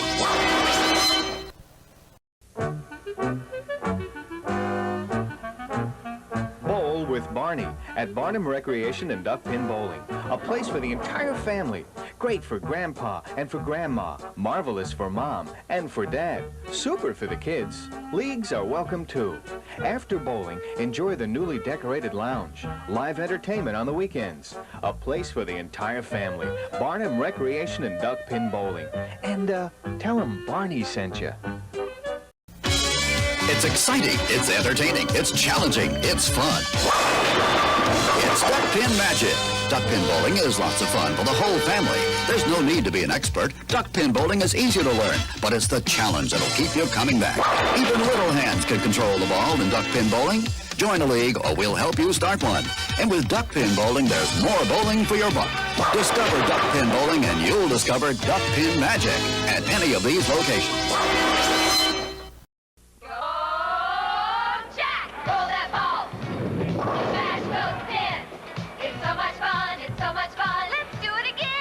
Fairlanes has 516 duck pin lanes for you, your family, and friends. Look us up. Come on into Fairlanes, the fun lanes.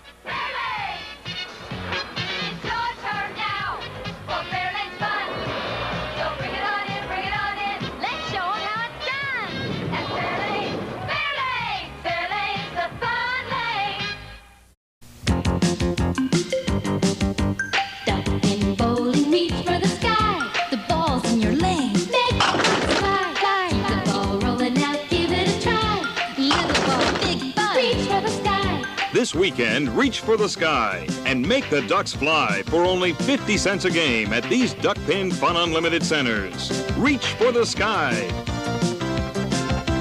Duck pin bowling, reach for the sky. My oh my. It's exciting, it's entertaining, it's challenging, it's fun. It's Duck Pin Magic. Duck pin bowling is lots of fun for the whole family. There's no need to be an expert. Duck pin bowling is easy to learn, but it's the challenge that'll keep you coming back. Even little hands can control the ball in duck pin bowling. Join a league or we'll help you start one. And with duck pin bowling, there's more bowling for your buck. Discover duck pin bowling and you'll discover duck pin magic at any of these locations. Got the winter blues? Tired of sitting around the house watching reruns on the tube? Get in on the action and go duck pin bowling. Grab your family and grab your friends and find out how much fun and excitement you can have duck pin bowling. Be a part of the action and head for your local duck pin bowling establishment. There are plenty of lanes available and you won't know how much fun you're missing until you give it a try. Duck pin bowling, the cure for the winter blues. Make your own duck pin magic happen this season at Fairlanes. We have the times, the leagues, and the people to give you the best duck pin bowling experience possible. Fall-winter leagues are now forming at all Fairlanes bowling centers. Come in and reserve your spot for the most magical year ever. Get in on the fun, the excitement, and the action of duck pin bowling. There's no trick to it. Just visit any Fairlane center and pick the league that's best for you. You'll enjoy the experience. We guarantee it. Spare no fun and throw a strike with your child's next birthday party. Come on down to the Duck Pin Bowling Lanes at 1465 Barnum Avenue in Stratford.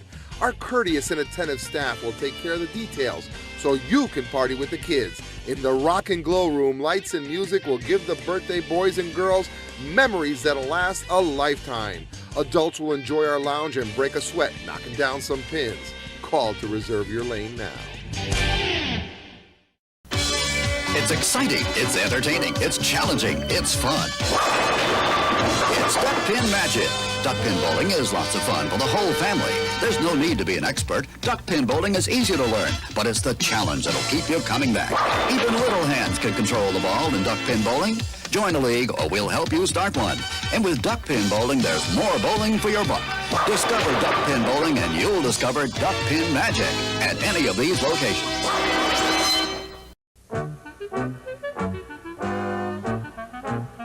Bowl with Barney at Barnum Recreation and Duck Pin Bowling. A place for the entire family. Great for Grandpa and for Grandma. Marvelous for Mom and for Dad. Super for the kids. Leagues are welcome too. After bowling, enjoy the newly decorated lounge. Live entertainment on the weekends. A place for the entire family. Barnum Recreation and Duck Pin Bowling.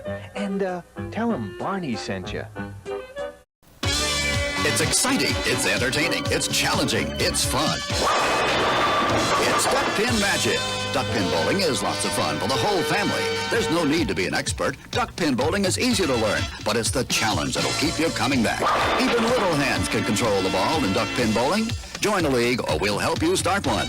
And with duck pin bowling, there's more bowling for your buck. Discover duck pin bowling and you'll discover duck pin magic at any of these locations. It's exciting, it's entertaining, it's challenging, it's fun. It's Duck Pin Magic. Duck pin bowling is lots of fun for the whole family. There's no need to be an expert. Duck pin bowling is easy to learn, but it's the challenge that'll keep you coming back. Even little hands can control the ball in duck pin bowling. Join a league or we'll help you start one. And with duck pin bowling, there's more bowling for your buck. Discover duck pin bowling and you'll discover duck pin magic at any of these locations. It's exciting, it's entertaining, it's challenging, it's fun. It's Duck Pin Magic. Duck pin bowling is lots of fun for the whole family. There's no need to be an expert. Duck pin bowling is easy to learn, but it's the challenge that'll keep you coming back. Even little hands can control the ball in duck pin bowling. Join a league or we'll help you start one. And with duck pin bowling, there's more bowling for your buck. Discover duck pin bowling and you'll discover duck pin magic at any of these locations. Make your own duck pin magic happen this season at Fairlanes. We have the times, the leagues, and the people to give you the best duck pin bowling experience possible. Fall-winter leagues are now forming at all Fairlanes bowling centers. Come in and reserve your spot for the most magical year ever. Get in on the fun, the excitement, and the action of duck pin bowling. There's no trick to it. Just visit any Fairlanes center and pick the league that's best for you. You'll enjoy the experience. We guarantee it. Looking for something fun to do? How about bowling? Bowl at Thunderhead Bowl for the best in duck pin and 10-pin bowling at 2 locations, both Westminster and Tawnytown. You can enjoy the league opportunities, which are always available for all ages at Thunderhead Bowl. And both locations are open 7 days a week with a snack bar and restaurant specials to ease the hunger as you have fun. The Pro Shop has a complete line of bowling equipment and accessories designed to improve your game. If you'd like information on open bowling, adult and youth leagues, contact Thunderhead Bowl, the family fun place. Spare no fun and throw a strike with your child's next birthday party. Come on down to the Duck Pin Bowling Lanes at 1465 Barnum Avenue in Stratford. Our courteous and attentive staff will take care of the details so you can party with the kids. In the Rock and Glow Room, lights and music will give the birthday boys and girls memories that'll last a lifetime. Adults will enjoy our lounge and break a sweat knocking down some pins. Call to reserve your lane now.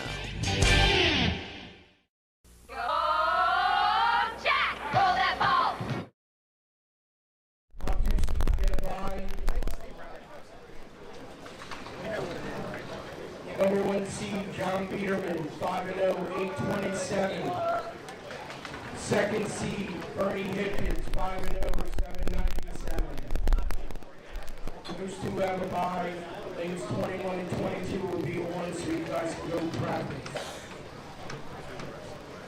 Third seed, Andrew Buckingham, 4-1, 734. His opponent will be the 6th seed on lanes 5 and 6, Kyle Shaw, 3-2, 739.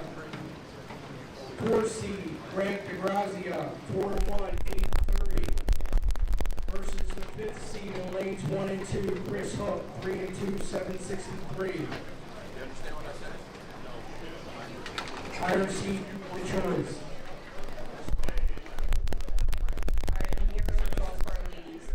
Top seed going 4-1, 726, Deanna McClay. Second seed going 3.5, 1.5, 614, Melissa Downey. Our third seed going 3-2, 645, Rebecca Kendall. Our fourth seed going 3.5, 1.5, 687, Abby Schlein. Our fifth seed going 3-2, 625, and our sixth seed going 3-2, 624, Joyce Leon. First and second seed have a bye. Our first matchups are Schlein Grant 11-12 and Doug Kendall Leon on 15 and 16. 19 and 20 is open for the people that have the byes. 21 and 22. Everybody else, if you want to come in and get your payout, please come do so.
There we are. There we go.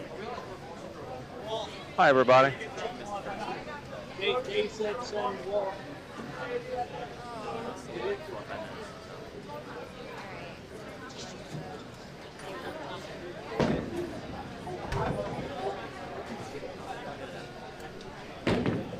All right, so we're looking at on 5 and 6. Who we got? I believe it's Andrew. Yeah, Andrew Buckingham, Kyle Shaw. Ah.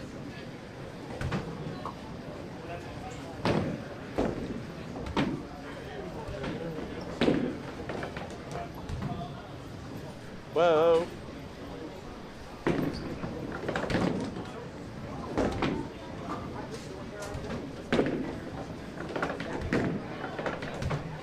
Wow, we are doing a great job spelling today. Hey, you're spelling it wrong. Oh, you're going down there. I'm sorry.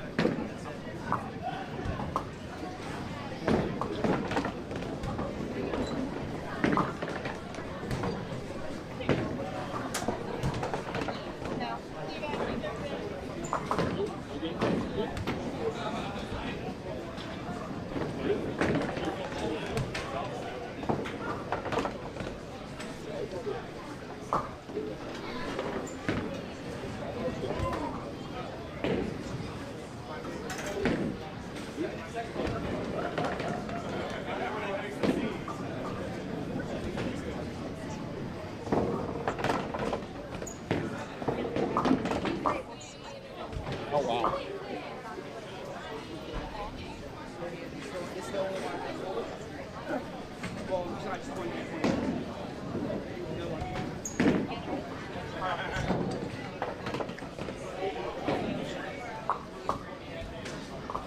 You know,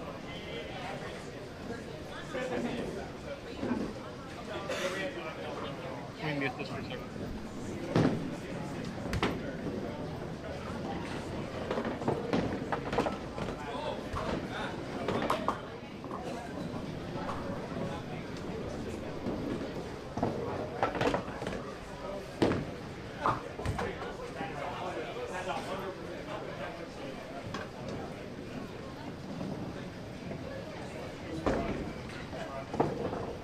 You guys are ready, you can press reset. Good luck and high score.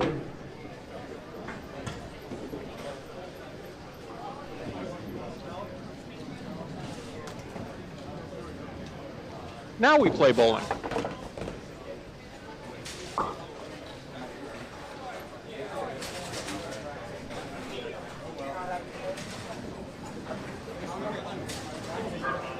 thank you.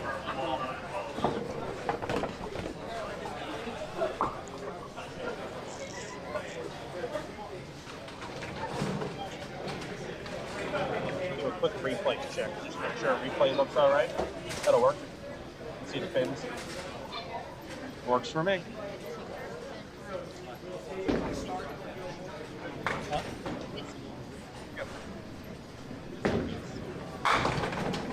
Pumpkins.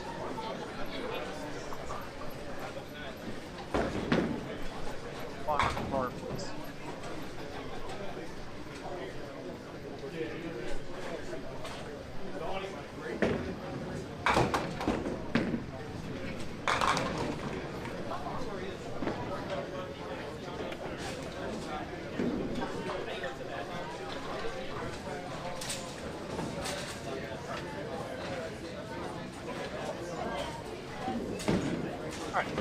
Looks like we're going to get started with this match here. Andrew, as the highest seed, has elected to start the match, and these two were in the same division.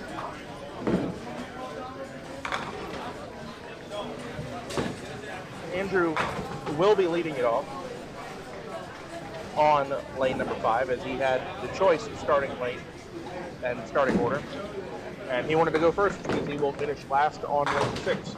Here we go.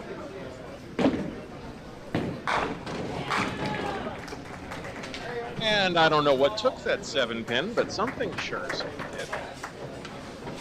Andrew, that is a ball change back to the ball he started the day with. The 310.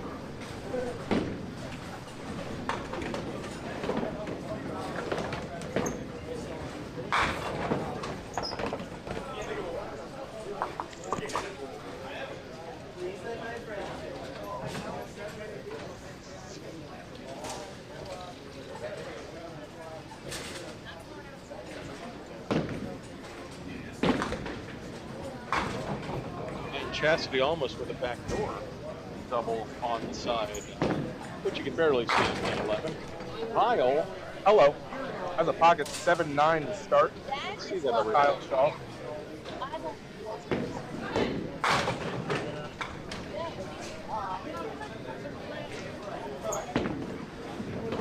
Obviously not going for it, it's going for wood. There's even almost no decent way to go for that except hit one pin really hard. Trying to slide it sideways from the 9 over to the 7 is next to impossible. I mean, Candyland. No. I've made it there. I've made it one time in my life.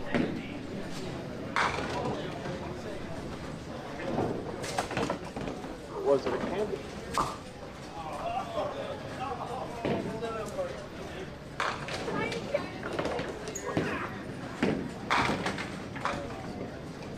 Charlie Crawl called you a mean-spirited person. I was talking about Muscatelli, I think.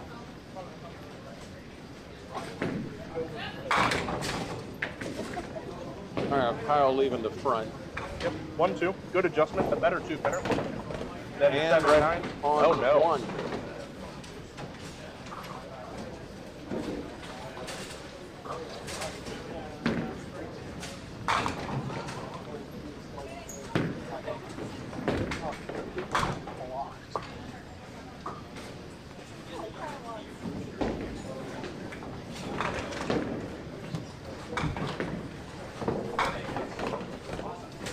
Kyle with the 9 box. Early chance for Andrew to jump on Kyle by a mark or 2. Always love to throw an opening double and see if he can get one here on lane 6. Oh yeah, that was a absolutely nailed. Wow, that was an eliminator.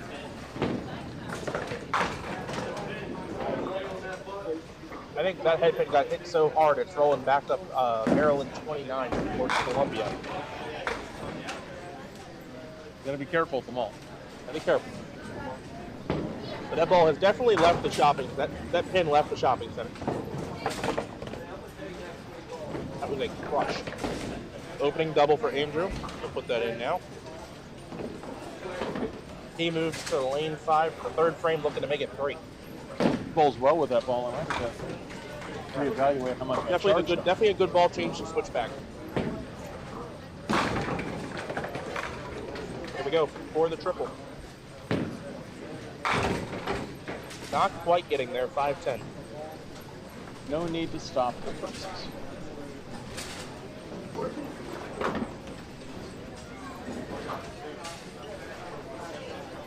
You're this far up. You going for it or you getting space? And you get an early double. You do. Maybe I just take one here. I'll play it right about like there. I mean, 1 gives you 2, so. You can't hit 2 unless you hit 1.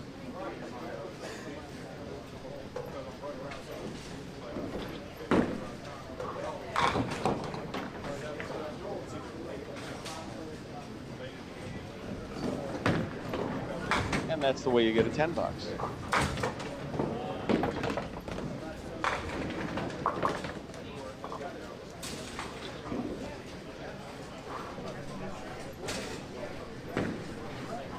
Second trip up to the lanes for Kyle Shaw. Here he is in the 3rd. tight hit, leaves a 2-4. Shows you just how much space is between those points.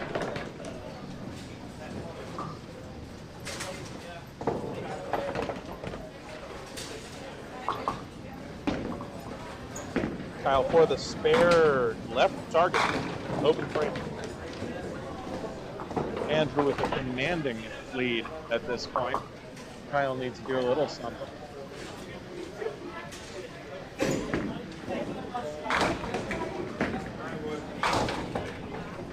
$10, and Andrew has already almost doubled up Kyle Shaw, 57 to 29 after 3 frames.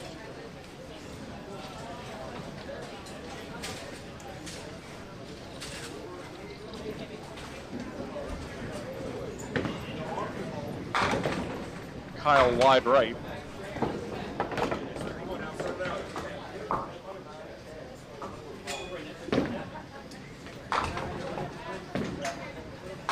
She knew it as soon as she let it go. All right, Kyle going for the bread minus the 7. Will it carry for him? No, it does not. No way. Nothing going Kyle's way so far through 4 frames. A little bit too tight on the head then.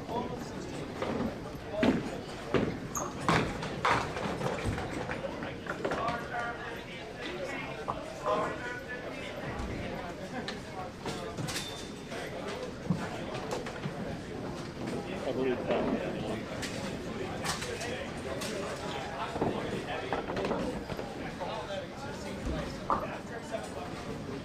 See if Andrew can keep pouring it on. Even a 10 box here puts him up to 29 pins. Very light hit. Almost took it anyhow. What is the belt going to do? Not here. Not here. Anything? Andrew waited it out long enough, and we thank him for letting it spin. See, finally, it clears that 10 pin dead as soon as the rack comes down and touches it.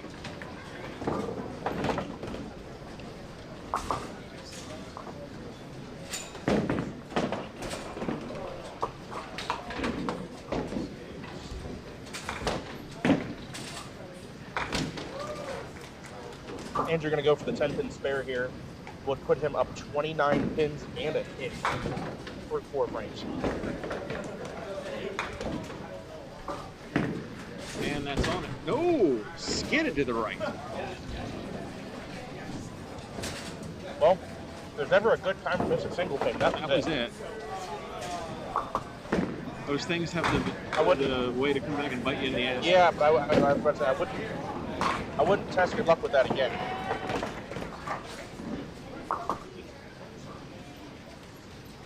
Excuse me.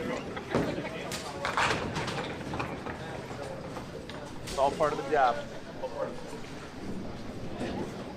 All right, Buck. Bucking it.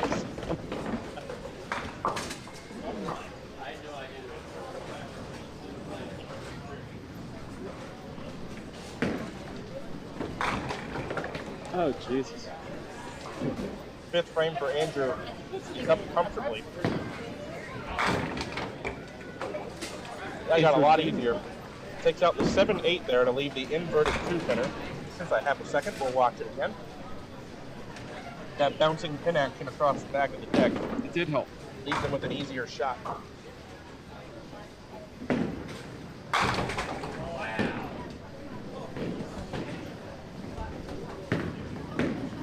All over it. Andrew's first spare of the match. 77. Everybody should get at least one again. This is a fair game. Yeah, I mean, I remember when Colby D'Antona threw a no spare 264. Oh God! Here we go, Steve Peebles Jr. over here. I didn't know at that time. All right, Kyle looking to make up some ground here of some sort, and this is not That does healthy. not help. This So you is just had not a- healthy. A cherry 3-pinner after a missed 2-pinner that I thought he had. Now he leaves a 2-1. This is quickly becoming a disaster match for Kyle. Let's see if he can dig his way out of it with the spare conversion. 3-4-6. Not enough in.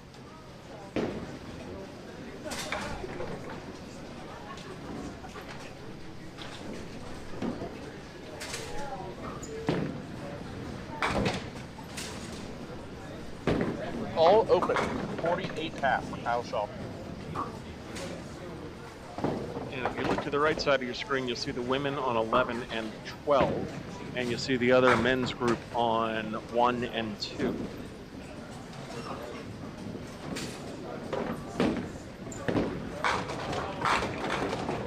And Kyle leaving the kingpin. Here's a break.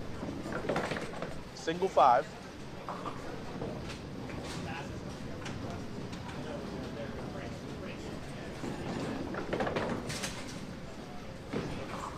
And straight on, nails it. All right, Kyle, you're on the Welcome board. to the match.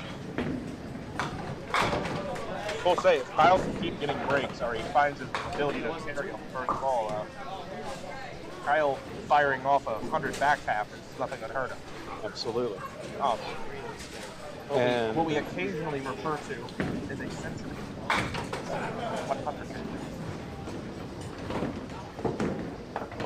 100. Spare fill for Andrew.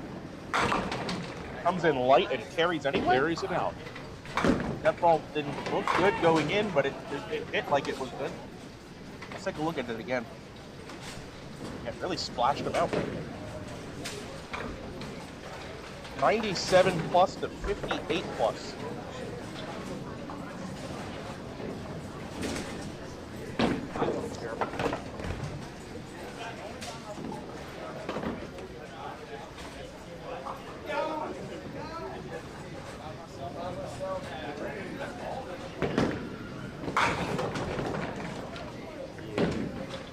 Oh, I know.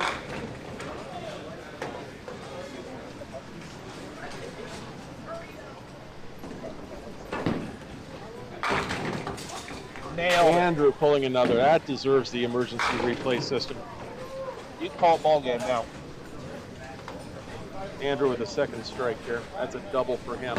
And you can, it's, you know, the math still allows it, but the math doesn't allow it. Very hard, very quickly.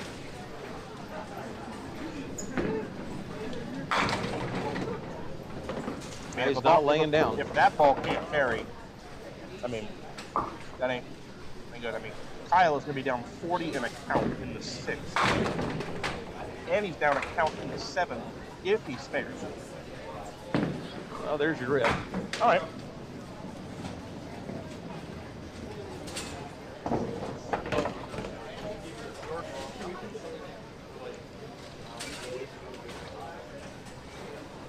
Yeah, Jim, you're right.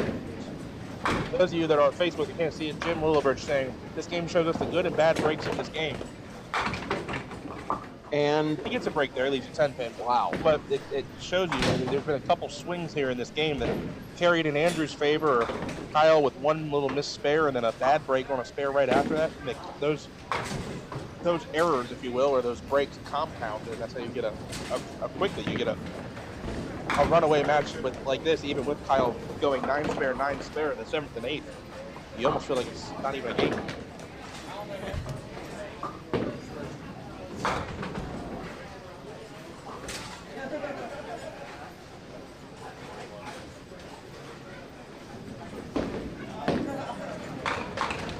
Best at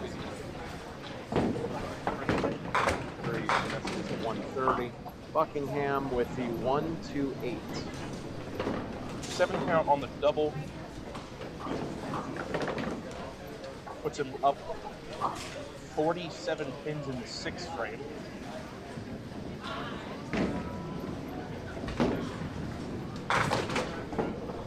Kyle's going to get to his 166. Andrew's on it. Andrew makes it. The math just isn't there. 48 pin lead, even pins with 2 to go.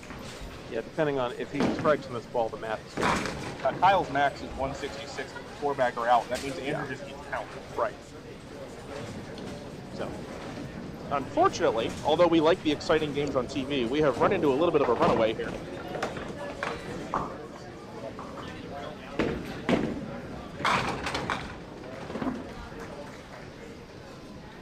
Andrew with 6 spare or better in this frame does still have the math available to shoot 200.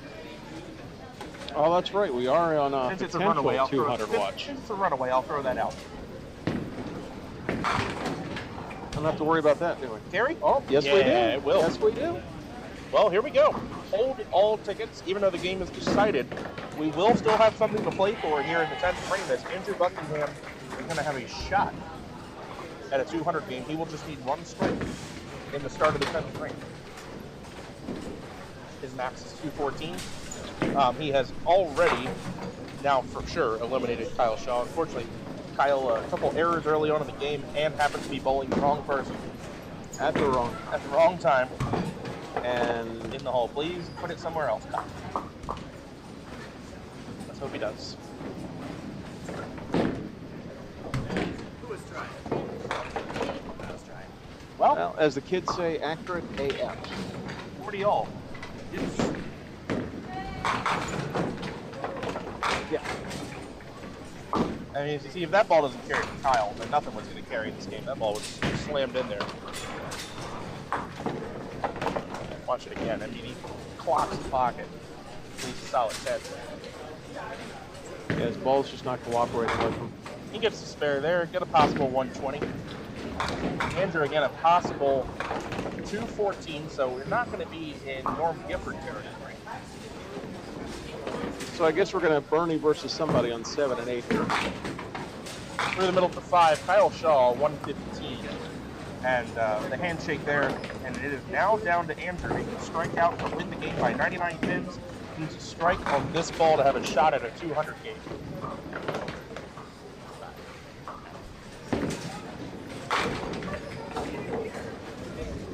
Not going to happen. Pushes through, leaves 2-4, 6-10.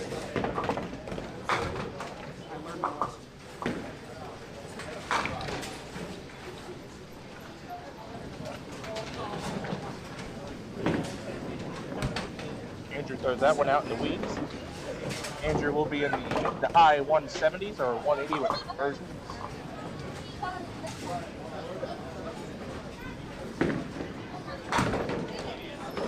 And there it is, 178.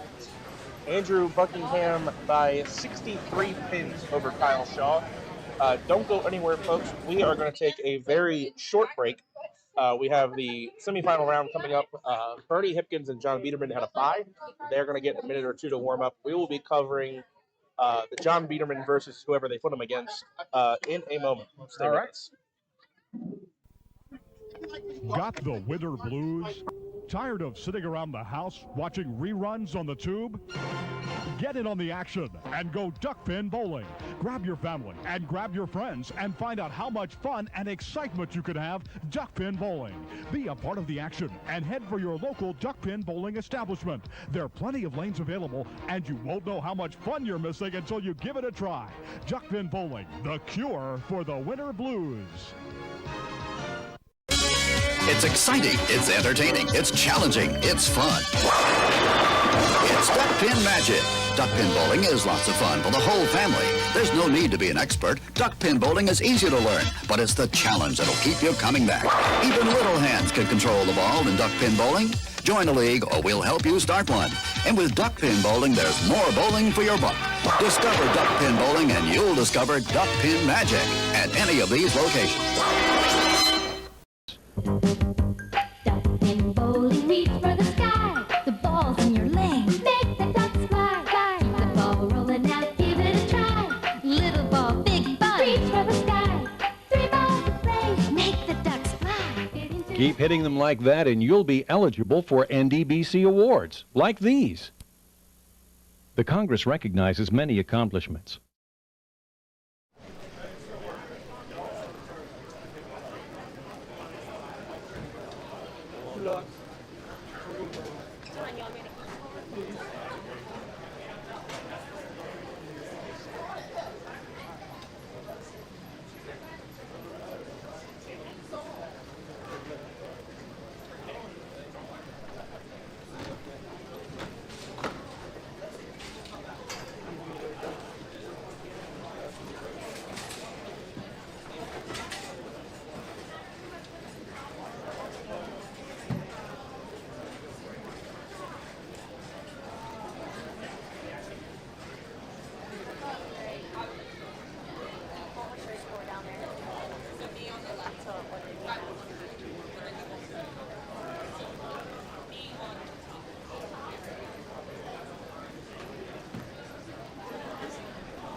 muted.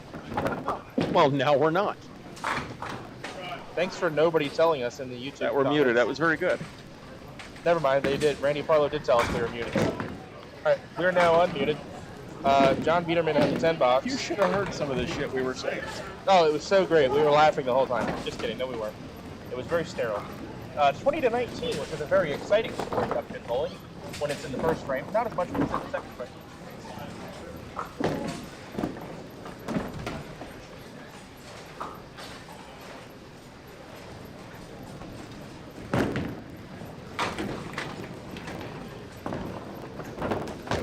Fair break.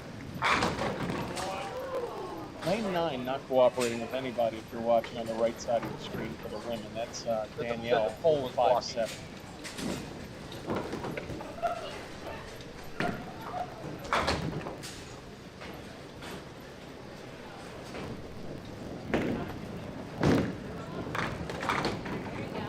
John Biederman with a spare.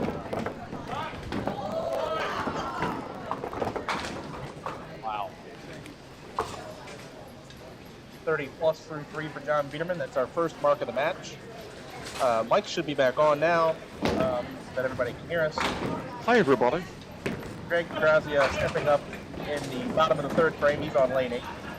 Yet marked in the match. Greg is joining us, or now you're just hearing us for the first time this match. Greg comes from a little ways away from here. He's from Canada.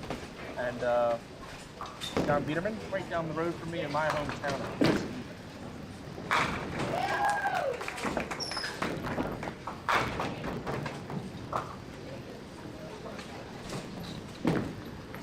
Greg did not like that ball when he let it go. Seemed a little quick with the release. I'm going to cue that up again. He just may have brushed the finish that followed through. Not that time. The wood ball collects a 10. It is 30 plus to 29, advantage of John Biederman for 3 frames. I think Greg's figuring out what he's doing wrong here. Yeah, I'll expect the adjustment, but you'll notice, we talked about it earlier, in general with these Canadian 5-pin bowlers, they will seldom miss the object pin. Particularly on ball 1. There it is. Solid 5 for Greg. Right. And he'll get this in the face because it's the object pin.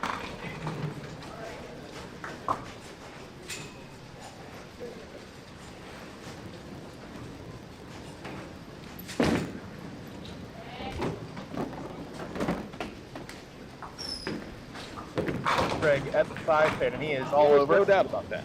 So there's the first mark for Greg, 39 plus in the 4th frame down. John Biederman steps back up on lane. John for his first count ball of the game.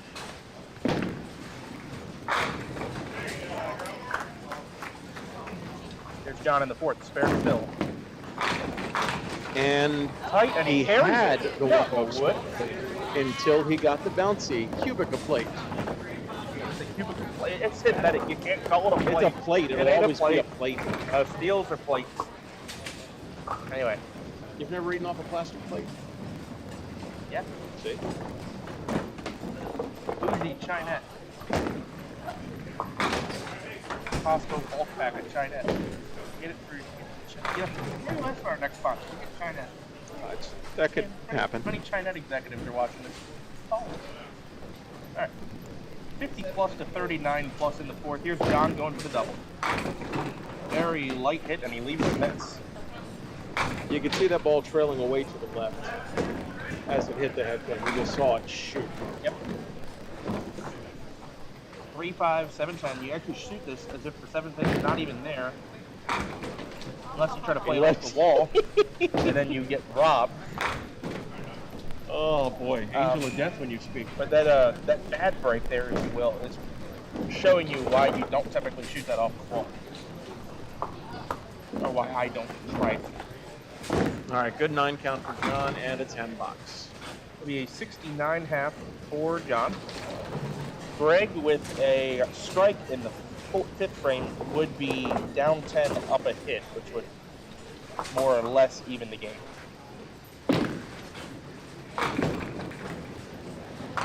Some people would say, wouldn't that be helpful? It'd be very helpful. Here's Greg in the beer frame. And what a useful ball that was. Telegraph that one. Greg, all over the object pin and some in the fifth frame. No problem carrying that time. 10 pins straight down. I think he's got his footing. Say again? I said, I think he's got his footing now. He was a little confused there at the end of the first few. No time to waste. Quickly firing for the double. Doesn't get it. 7, 9, 10. Yowza. Ew, I did not see that coming. Just a hair full and got no mix across the back of the deck. None whatsoever. Everything side to side. Takes the 8 count on the strike. Trails by 2 pins to half, 69 to 67.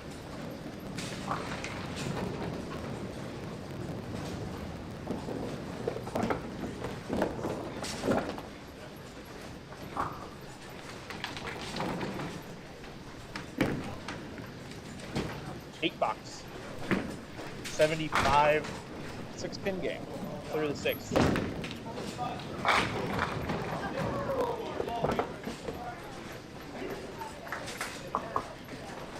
John doesn't like his rack on lane 8. He will be. Well, it's missing a pin. So, do you think he liked it otherwise? Well, even if he did, he's not allowed. Right. NDBC requires him to hate it and request to do it. Sherman obliges to the re-rack request, and away we go.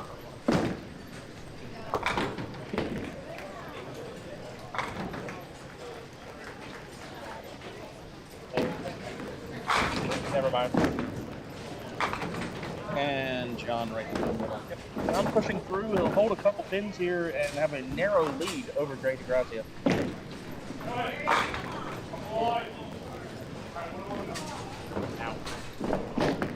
John going for it.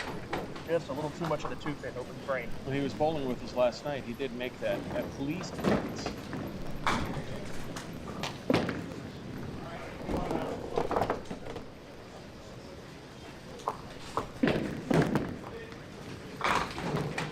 Nine box for John. Score through 6. It's a pretty low one. 78-75.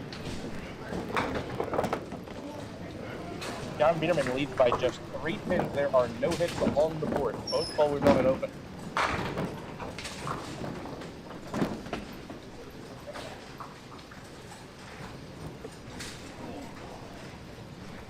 Seventh frame for John Biederman has not marked since striking the 4th.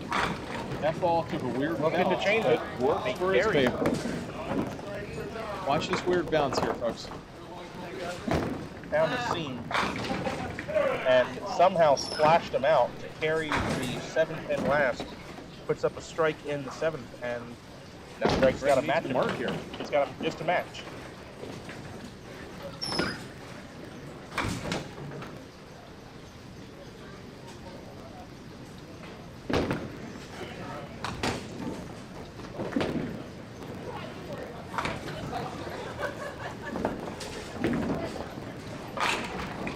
Tight hit, and he carries. Wow, look at that action on the deck of 8s.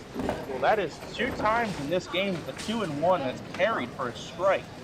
Greg carries the 3-4-6 on a high and tight hit. So Greg answers the question. Yep, as Bobby Stockman would say. Rotation. Rotation, baby. All right. Double for Greg would be interesting here. He really wants one here. He did not get the same action as he got on lane number 8. Same ball without the mix. Notice there's no dead wood set. He's all just gone. Leaves 2-1.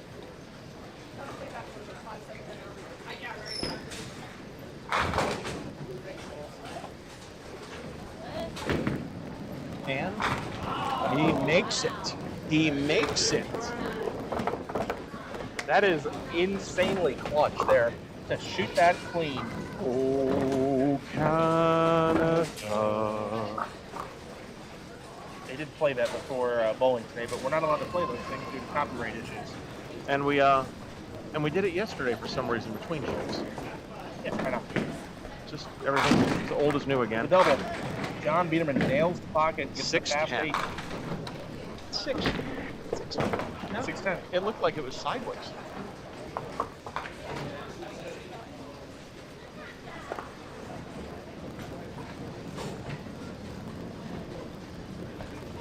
And Biederman keeps it up. No, it falls off. And that is going to put John Biederman in the lead by single digits, by 1 or 2 pins. He will be down a count, headed to the 9th frame. As he throws the wood ball here and transitions over to lane 7, he has to paint the box in the 9th frame. He's got to do something here. Paint the box, for those of you not familiar. Well, I mean, you got to color in a stripe or color in a spare here in the 9th frame. This is a frame that you cannot leave open. At lane 8, skipping the 2-pin. Yeah. What causes that? Pin nips, magazine bell, vertical clutch.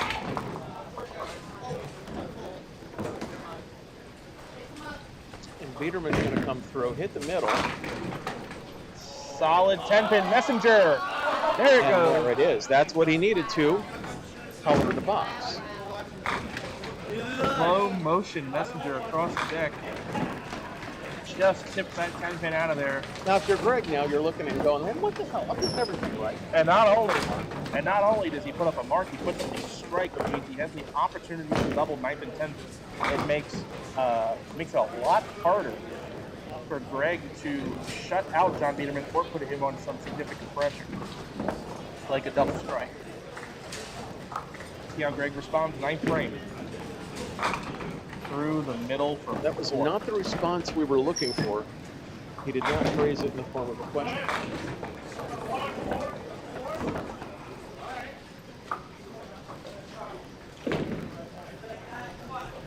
What will Greg do here?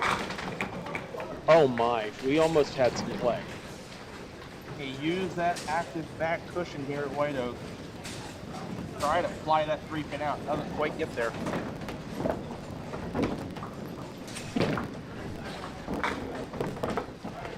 Remember my house used to do that. A lot of flyback. Especially when we blocked off cushions, but that's... Well, that was just an experiment. Right. All right, now, the situation we have to look at here is the most John Biederman can shoot without a mark is 136. That would be 9 on and 10 out. Greg Grazia is going to need a spare 8 or strike 8. Force John Biederman to mark. He definitely cannot shut him out.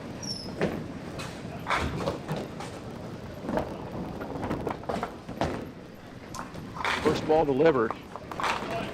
Right through, 2 and 2.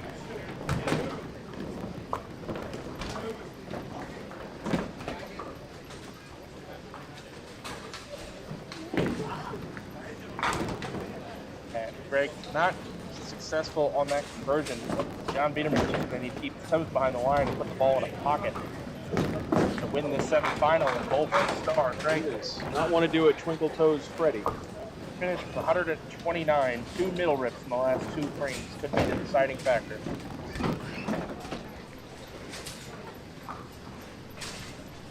Either way, great weekend for a guy's first time bowling double. Yeah, that's a phenomenal match play set. Biederman very astute at taking the re-rack. There was no 9 pins to rack.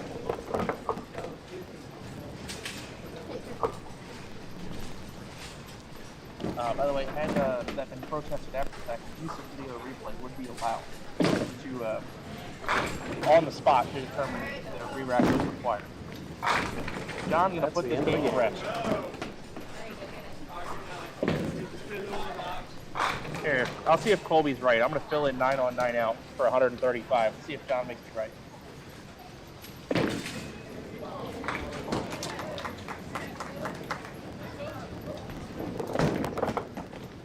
Oh, Colby was wrong. Liar. He's a liar. Colby, what's he getting on the film? What's he getting on the film? John, what's he getting on his last ball?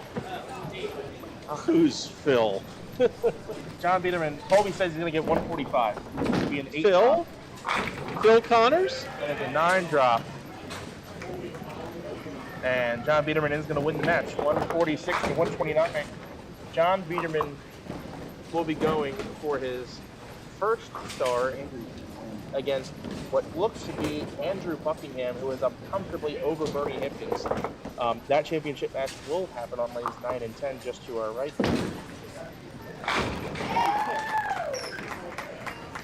And Chastity just delivered the knockout punch. And Chastity Gray is going to be bowling for the star against the winner of Rebecca Dove Kendall and Melissa Downey. In that match, it is currently Melissa 92 and Rebecca 86 plus through the 7th frame. So Rebecca down 6 pins and up a hit.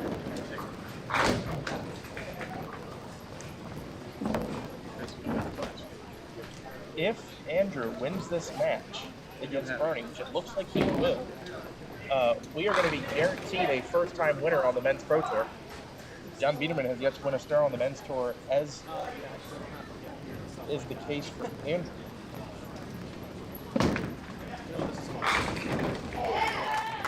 And mathematically over, Chastity Gray will be bowling for the star on the Women's Pro Tour.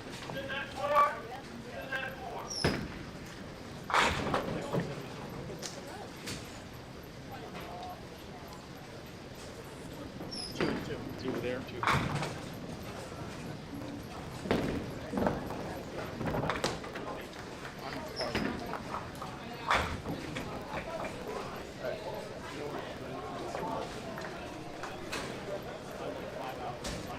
Bernie Hipkins is finished with 127. Andrew Buckingham already has that covered. And Andrew Buckingham, before we even throw the ball in the tent, is going to be bowling for the star. So we have a fresh star no matter what. It's going to be a first-time men's star winner no matter what. It's exciting times that we live in.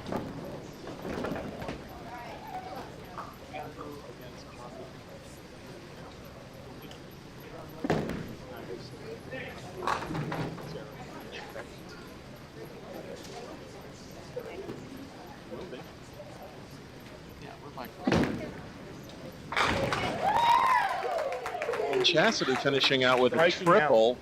146. Kicking Danai right in the hoo-ha.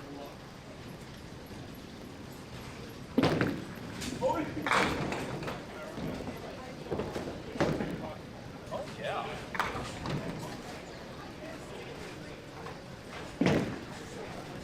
Who's winning over there? Oh, it is a very close game. That is a very close game. It's 92 to 86 plus in the 7th.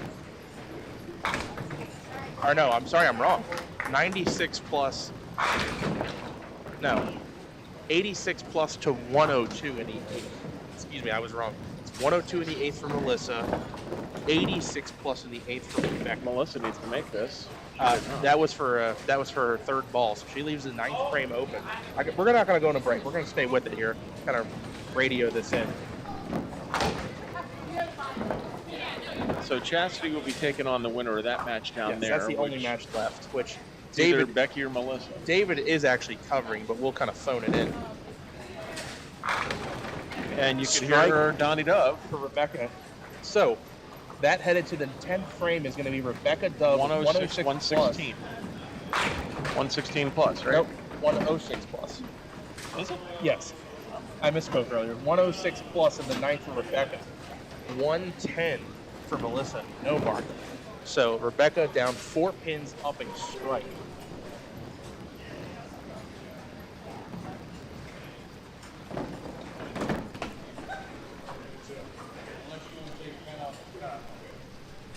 Tenth frame for Rebecca is on the side and not a lot. I think she got about 4 there. Oh, is that all? 4 or 5? It's either 5 or 6. 5. 8, 10? Yeah. It's a 5 count. She needs to get as much as she can here. She has not put Melissa on a mark yet.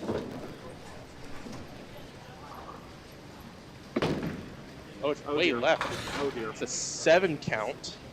That puts her at 113.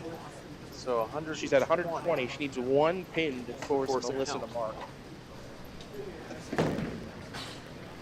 Oh, and no. it did not hit. A 10 box will tie. So a 10 box will tie, got it and on his a camera. strike or spare will win it. for the Canadian.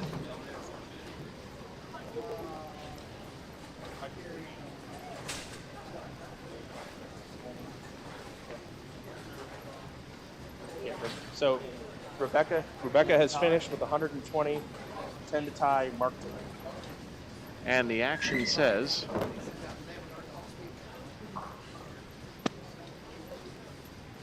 stand by, folks. Can't move the camera down there. David does have it on his stream if you want to see it, but we'll commentate it. Melissa delivers. Very light. Very light. Oh, wow. 6, 7, 9, 10. David's got it. 6, 7, 9, 10 is what's left. She has to hit 3 and 1 to tie. She has to. You have to go for the tie here. She has to make it to win. You have to go for the tie here. You cannot go for the win.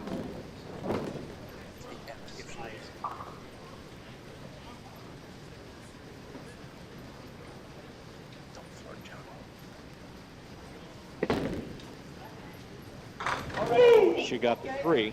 Now she's going for the 1. I've been in this bowling alley at 3 o'clock in the morning, and it's been less quiet than what it was for that ball.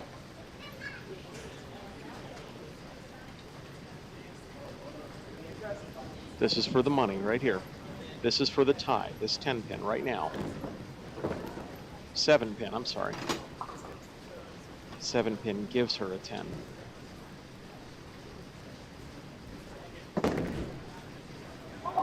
And she gets it. The women will have a 2-frame roll-off. We've got free bowling going on. All right. Nick is going to go down and sit with Dave and do the commentary. We will watch it for you here and talk about it.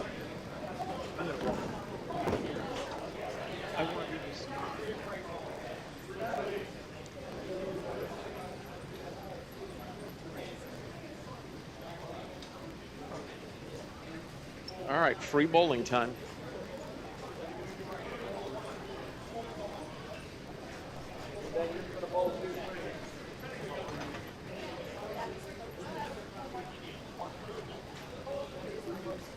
And what we're watching on 13 and 14 is the debate on who's going to bowl. Melissa Downey is going to bowl the first frame on lane 13. Then Becky will bowl on 14 and then 13. Melissa will then bowl on 14. This is giving the guys a kind of needed break, I guess. And we'll see what happens here.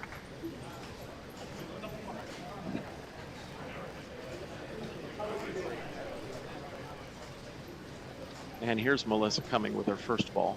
Again, you can watch this on the other stream if you don't want to stick around here and not watch. Melissa throws her ball, and Melissa leaves the 10 pin. Once again, her first time bowling duck pins. She's throwing a black and red soft roll.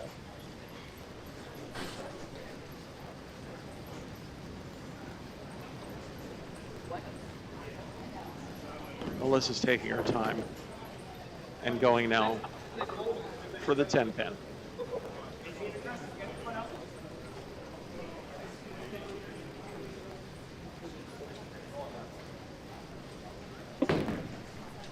Melissa does not get to the 10 pin.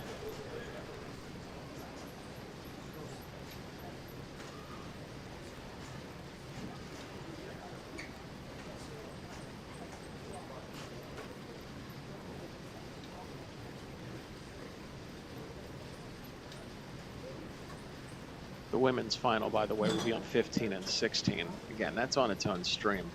Melissa shooting for 10, and she gets 10. So 10 to begin. Becky will now throw 2 frames in a row. She's on lane number 14. If you want to pretend this in your mind, she is on 14. She is up. She is releasing the ball. And Becky leaving the 10 pin. Almost the 9-10. And she's cycling the dead wood, getting ready to shoot her spare ball.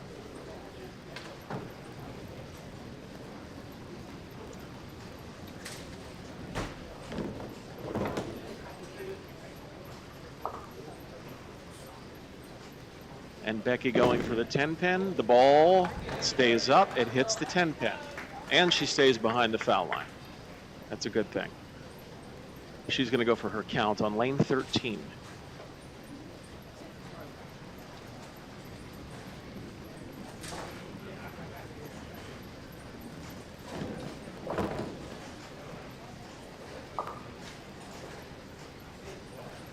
She delivers in the pocket with the 10 pin again. That's 2 frames in a row that she had the 9-10 and snuck the 9 out.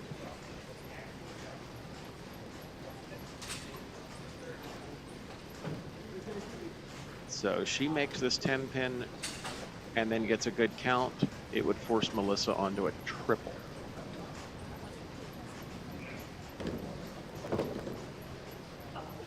Becky delivers and hits the 10 pin.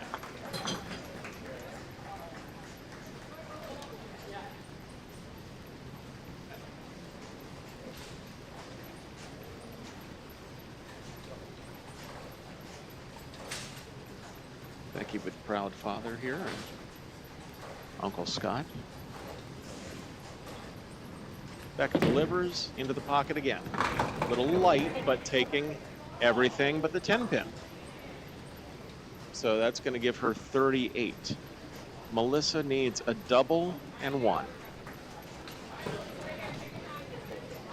I'm sorry, not a double at 1. She needs a double and 8, double and 9, double and 9.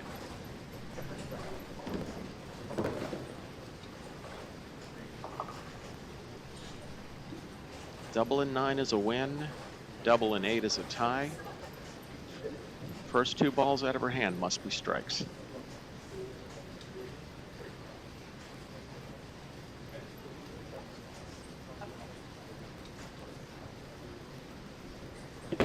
Good release into the pocket. That's the first strike.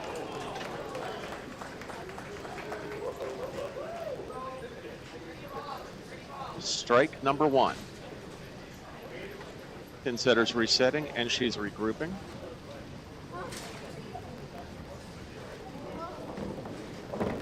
This ball also must be a strike.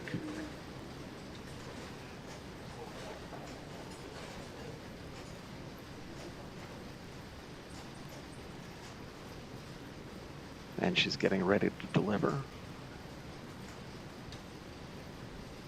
In her delivery, the ball bounced.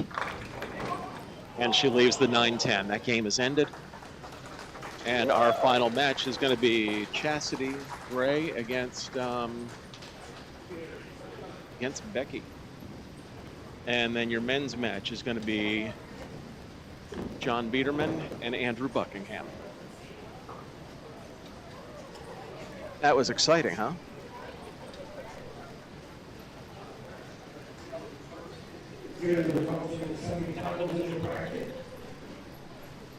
John Biederman defeats Rick Durazio 146 and 129.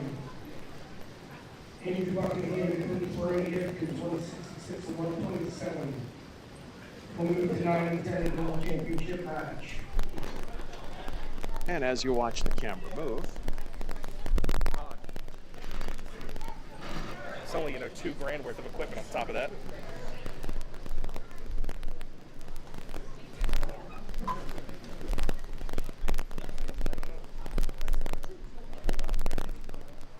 All right, the results for our ladies for the semifinal round. Chastity Gray defeated Amy Clay 146 to 138. And the benefit of Kendall defeated Cincinnati and Omaha plus 38 the final match will be 15 and 16 Chastity Gray for the benefit of Kendall.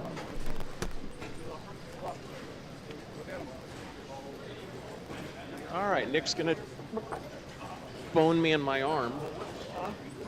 And then Nick's gonna change the scoreboard and change it to finals. John's going to keep it easy for me, and he's going to be the one to start the match.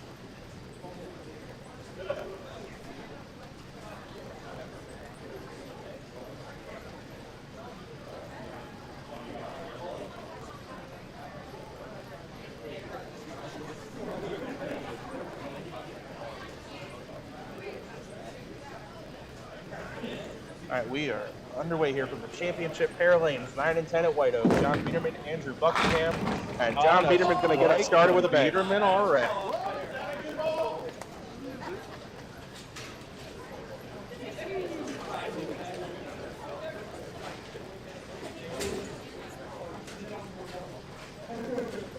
Both bowlers in this championship match going for their first career star. Here is Andrew Buckingham, lane 10.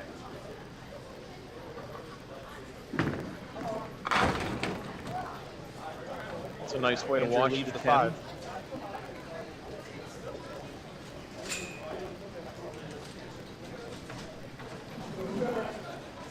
Another look at that 5 pin. Andrew just got to throw the same ball again, and hopefully we won't be looking at the 5 pin. Throws the gray and black Comet on this ball.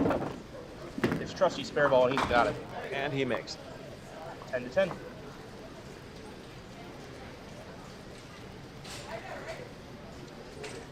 Two incredible bowlers here. Somebody's going to get onto a streak. And Andrew, you say Andrew doesn't have a star. Andrew has been in the championship match before on the top with Ross Don Dove. At the time, I think won his, I want to say that was his 30th star. Wow. Or maybe the 29th. It was up there, but between the two tours. Does he have a shirt that holds that many?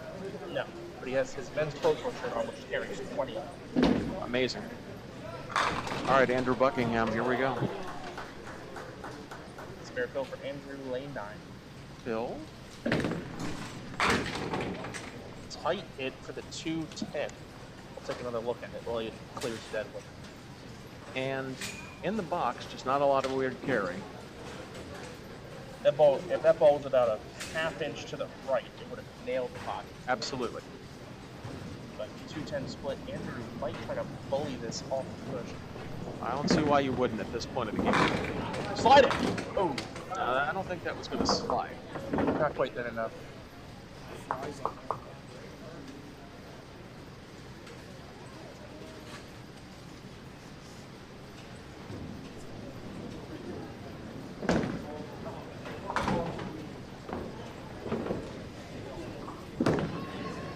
Andrew collects 10 for 28 in the second.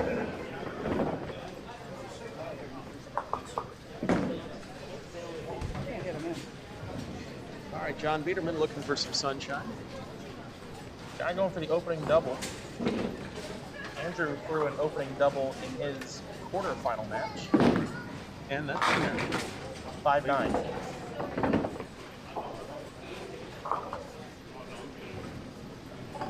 Once again, a lot of spectators here at the White Oak Lanes.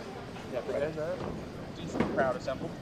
The championship match for women's match is on lanes 15 and 16, a couple pairs away. John's got the 20 box. That's what I was saying.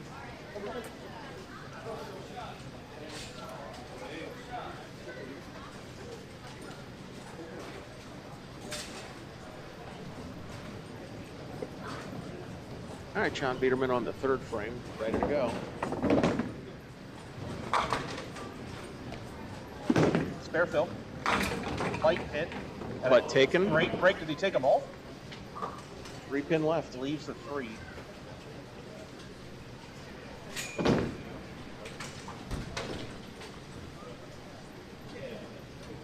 Problem with either one of these guys, they can fire off doubles just like it's nothing. If the corner pin and the back row and the 5 pin cooperate. John's got the spare. 3 marks in a row to John start the took match. that by the ear. So not a break miss yet in the game. He only opened through the first 5 combined frames as Andrew's 210, which he made a decent attempt at.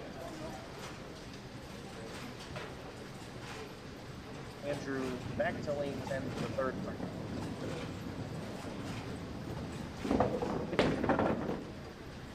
And the delivery. Off the side for 4. Turned over the top of that ball just a bit. 4. Would have been 2 for the rest of us. A little late for the replay there, sorry. Trying to see, just come right behind Andrew on lane 10. Just turned over that ball. We got the facial expression. I think that was enough. A little little bit too much ball. That head pin went around the 4-7, if I'm not mistaken, or did it go between? Might have gone between. I think it went between. A little light, lighter than it needed to be. Andrew with the 10 box. All right, Andrew's got to do something this frame here. Do that twice.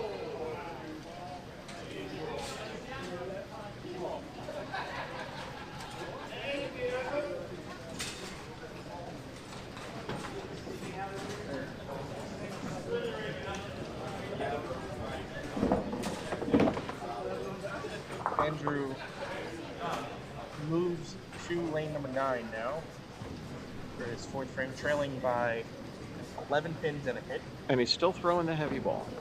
I think he's got the right ball in his hand. I think he's just got to make a good shot. That ball thrown well, pushes through. 2-4 on the left, 3-6-10 on the right. I expect that he will nail some part of the 3. Quickly firing. Lighter ball. Not getting the action he thought he was going to. 2-4-10. I promise you though, as Andrew hits the tangerine bench, nice shot for 10. Very good 10. If he hits the tangerine bench here between frames while John Biederman takes his 2 frames, I wonder if he's going to question ball choice. I can't say or not whether it would be the right decision to change ball. I just wonder if that thought comes into his mind. What is the adjustment I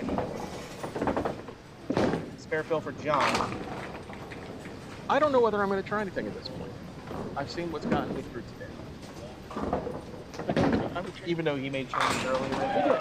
But he made the change for what he needed to. He made the right change. Right. But is the right change right now? No change. I think so. John Biederman at the single 3. He has got it. John has been on all weekend. So John with strike, 8 spare, 9 spare, 9 spare. Very quickly is up to a 20-pin lead and a hit in the 4th.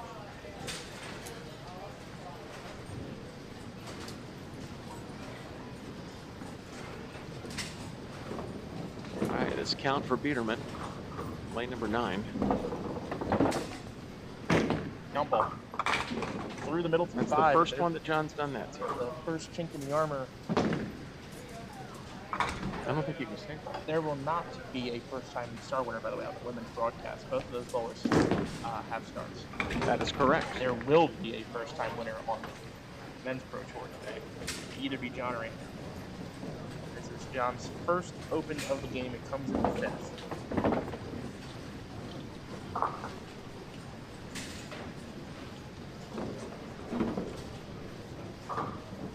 On the 410, the wood ball is on the left side of the ball. And for the 9 box, a very respectable 82 first half.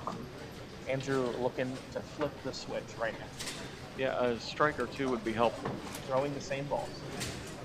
Yeah, I don't think a change is needed yet. 5th frame, lane 10.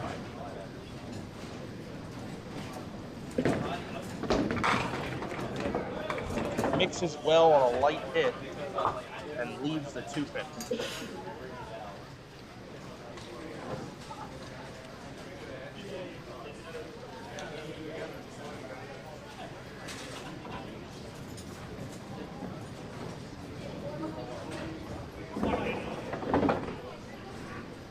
Andrew has to have the 2-pin, and he does. And he gets it. He knew he had it as soon as he fell, but he did the job there. Down 24 pins up a hit, and, keeping with the family tradition. Between frames of the singles match, he goes back to the score sheet, fills it out, his own personal score sheet. Unlike his brother, does not hit the water bottle. And looks to be holding on to his water bottle in the back of his drawstring bag. You know, I think maybe it helps slow you down a little bit. Yeah, it's a pacing thing. Yeah. A guy that is known for being fast and explosive on the lanes, he will have a second to regroup. And here's the spare fill in frame 6. Oh, it's outside. Bouncer. That's a shame the audio does not come through on the replay. That ball was a bit of a double dribble at the foul line. Didn't hit up on it the way he wanted to, and that caused that ball not to carry very well. 5, 7, and 8, makeable shot. Trailing by 17. Oh! That's a heck of a try. Oh, another replay there. He almost makes that around the world. And you'll see him shooting in real time here as well. $9. His expression did not change between those two guys. That's probably the one that he wanted to have back. First ball right there. Home turn 56. And Biederman going through. A little bit light, but managed to carry. John, another 9 drop, leaves a 10 pin.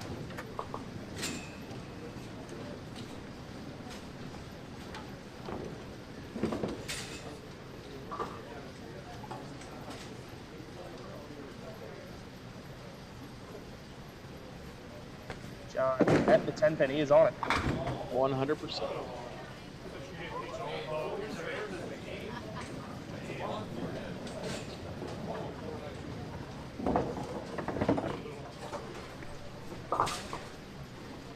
So we have 4 frames to go for a first career star. It's either going to be John Biederman or Andrew Buckingham. Right now, John Biederman definitely in the driver's seat, up 18 pins and a count. 92 plus the 74, making a 28-pin leading strike. And he does. That's gonna 10 in the pit for John Biederman. That's gonna make things a little bit more difficult.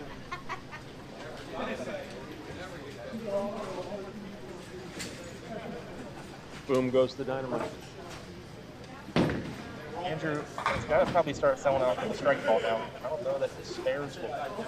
Yeah, he needs his spares. I mean, the strike's imperative right now. Nope.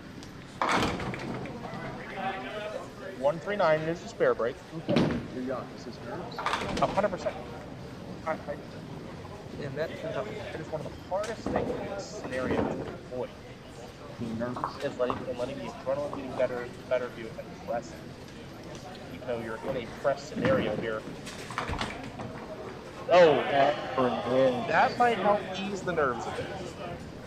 I mean, you need a confidence motor once in a while, right? Akuda. That spare entry, there we go.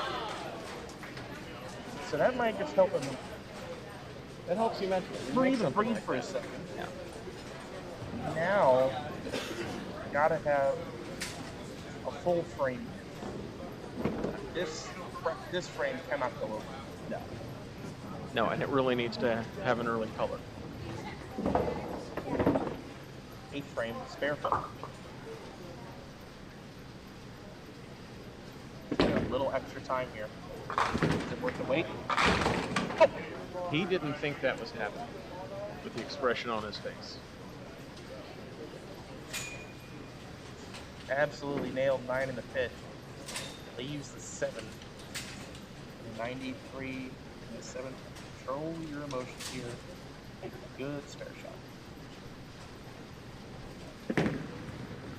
You know, in the face. That's a good shot there. Andrew, the 2 frames he needed at the least there. With 2 full spares, and he got them. Andrew's max is 173 right now. Biederman can get the 202. Is that right? No, 220. 220.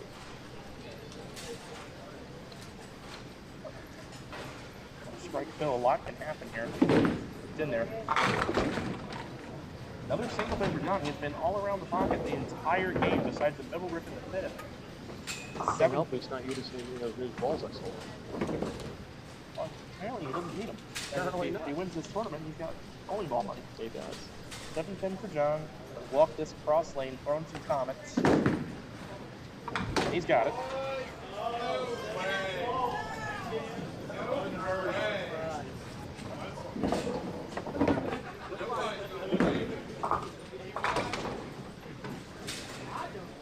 Okay, a strike here will be 42-52. Yeah, he leads by. It's got to be a strike.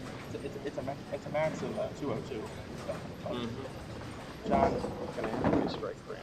John leading by 29 pins. Here we go. Crazier things have happened. This is the ninth. Tight. And another 7 pin. Wow. He has been stroking.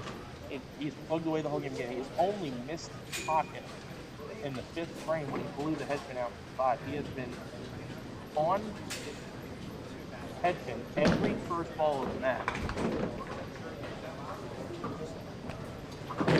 Nope. Got That went over well. I could swear that was not going to go over. Okay. Andrew's needs a max strike is here. 173. He needs every single thing. And Andrew just called his brother over personally twice. I don't know what it was. Hopefully he was told to sell out the strike ball. Literally the only option. This ball practically has to strike. Actually, it does. It has to. Nope. Yeah. It's going to be mathematics there. That's Andrew realizing That is the end of the math there, because we're looking at a possible 160. Yeah. He's going to He's got to make this to get to a 160. And then throw a triple. He's running out of time. Good shot. Very good spare.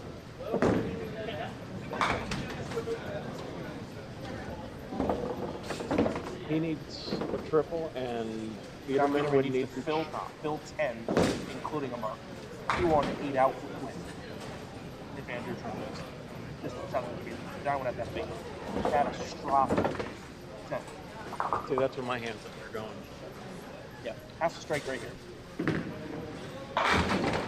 And he does. That's one. Keeps it mathematically alive. I really can't say practically, but it keeps it mathematically alive. Yeah, the math is there.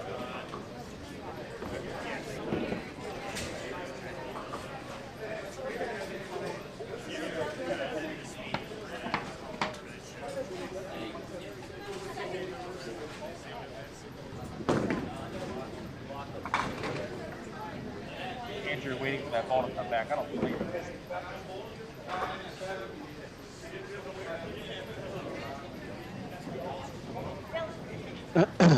How's that, Will? Will said our mics were low again. I think it's because the crowd of people went away, and we didn't want to yell while Andrew was up there. Could be something to do with that. Yeah. Turn up your volume. Andrew must strike right here. Has to have it again. Just to even keep it mathematically alive, has to have it again. And he does not. That does not do it. John Biederman is your Pro Tour winner for the first time. Yes. Star number 1 on the men's Pro Tour. Andrew collects the runner-up.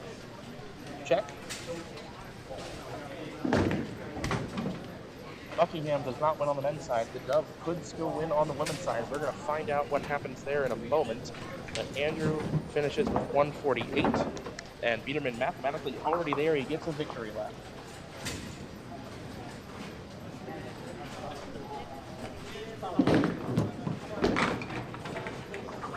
Wow, way to rub salt in the wound.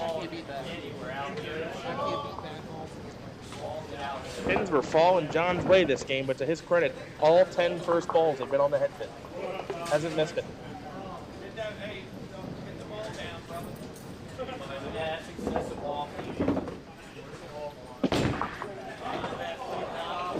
Lob. See if John can throw the double here.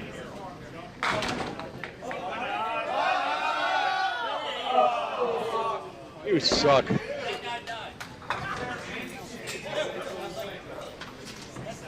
Under. You got the under on him? I got the under on this single. He's been on all day. He ain't missing this. Crosses it over.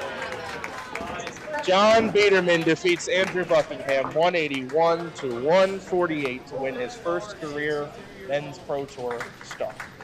Very good. I will give the microphone to you. We're not going to need them. You're going to do your So I'm going to go sit with David. We're going to finish the women's final. We're going to keep this broadcast rolling because we're not sure what we're doing for the interviews yet. This stream will stay live. Go check out the women's stream for the women's final.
Hi there, folks. We are back. I think you can hear me. There we go. We are going to do the presentations. You want it out on the approach, right? So what? You want to do it out on the approach? You like that? 100% out on the approach, Something right? like that.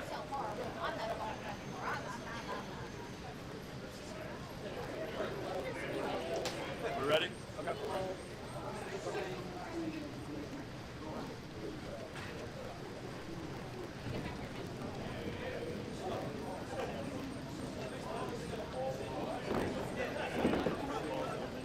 Oh, okay. We'll do that. That's good. I know go. Hey, I'll update that shirt now.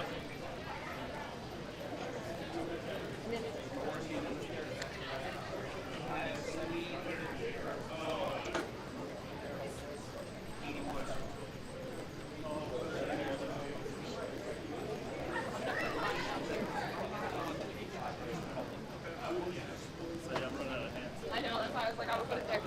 All right, folks. So just stick with us a second here. We're going to have the awards presentation.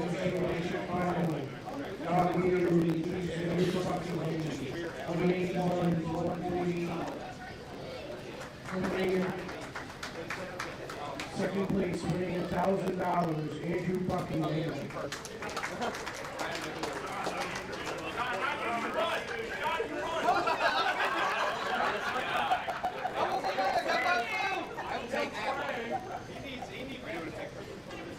Winning his first star, winning $2,000, John Peterman.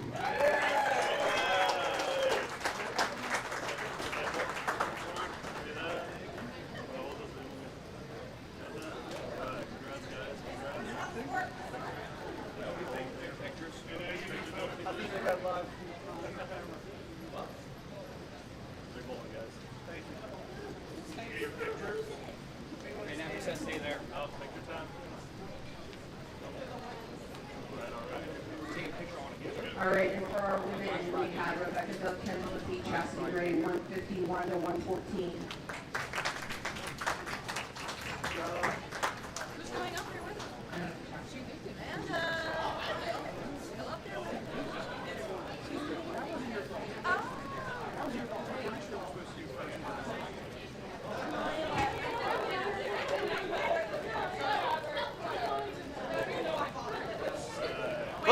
Look at George running both approaches. Nice job. This also just doesn't seem right. I got less money than Sarah.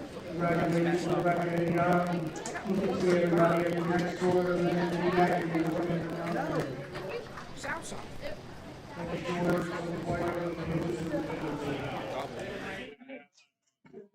All right, we're gonna once John Biederman. Yes, sir. Well, we did it earlier. The winner. He's gonna win next year.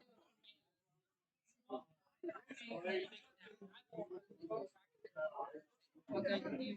right, you're gonna be in the background of my interview.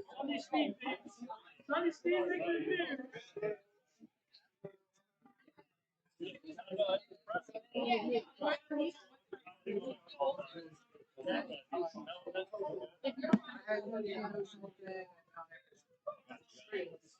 was awesome to watch. All right. A successful weekend. Yeah, we get to do it all again next weekend. Except this is even harder. That's even harder work for me. I hope it's souped up. Sign up. I hope it's souped up. I hope it's souped up. Really? I saw sideboards all going in. Yeah. Anything to throw more backdoor strikes. 950 cut. Kidding. Like 870. 875. Yeah. That's pretty good. And we just had our 100th honor score on the synthetic lane between 200s, 500s, and all markings. Seen a lot. Saw Taylor. We've had 11 in the last 3 Thursdays. Taylor 200 on 1 and 2. The last 3 Thursdays we've had 11. It's pretty crazy. Awesome. We'll be fine. We'll be fine. John Biederman, where are you? John, go. He's walking away. Hey, Nick, where's John? John Biederman.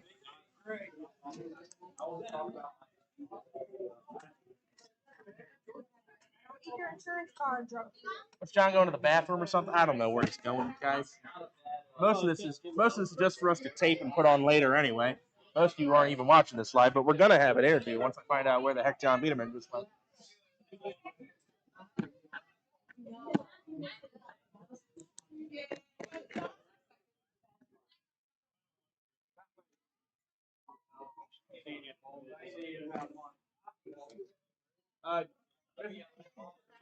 Hey, Mr. Biederman. He's seen it, but he never seen it. John Biederman. John Biederman.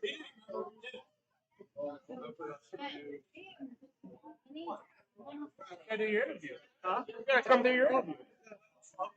Where you been? Yeah, talking to that end there. Got it. All right, so we are here with John Biederman, one of my occasional tailgating buddies. There you go. But John Biederman, sir, you've just put your first DPBA star on your back, and you were pretty much lights out in the championship match. How's it feel to do it? Oh, it feels great. I'm 62 years old. I didn't think it was ever going to fucking happen. Oh, don't excuse say me. that word. Sorry, my fault. Oh no. My fault. My fault. Hold on. Cut. Take two. All right, we're here with John Biederman, winner of the Men's Pro Tour. John, you were pretty much lights out championship match. Get your first star. How does it feel?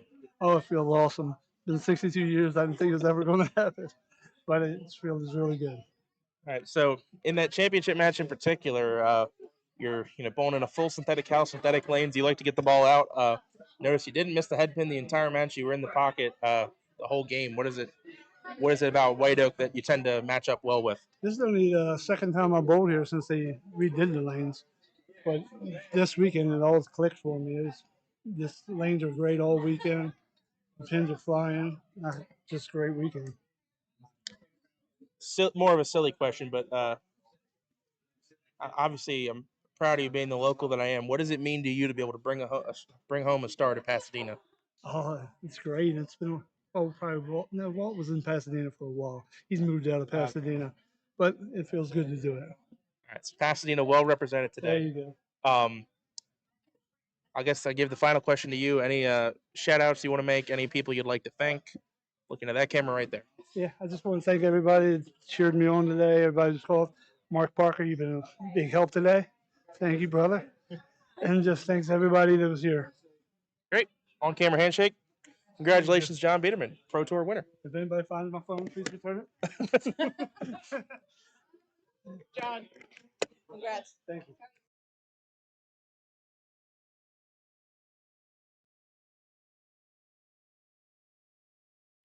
There we go. That was something else. That's our first blooper interview that I had to start over again. Hopefully David recognizes that I started the interview over again, and I don't know what to say. I don't even know where David went. Huh? All right. Well, I guess I'm gonna song and dance this myself then, since Dave's over there packing up the other stream. Next weekend, Duck Pins Forever is coming right back. We ain't going anywhere for long. We're gonna be live from my lanes, my Candyland bowling lanes out in Mount Airy, for the biggest test that my lanes get all year and my machines get all year, the Pop Witten Pro Tour, right around 200 entries. I would more than love to see all of you there bowling, spectating, being there, or watching on Sunday. We will be live on Sunday, 6 rounds of qualifying, 3 Friday, 3 Saturday. Feel free to stop by. Feel free to join. Any average can bowl the Pop Witten, and anyone can do well, and anyone has done well. We're looking forward to it, looking to set some more scoring records and a couple 200s along the way. But in the meantime, we are wrapping up today from White Oak. Thank you for watching. Thanks for letting it spin, and we will see you in a week. Hold on. There. That's how you end the show. Now, by the way, while we're still live, you're going to have to go back and crop. I restarted John's interview. You'll figure out why. Rebecca. Would you like to talk to me about your bowling? Looks like she's got a fish in her bag. No, none of that.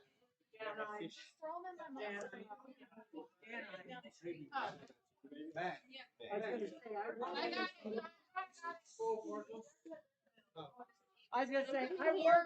Yes, you're gonna sit right there, right where John just sat. That's okay.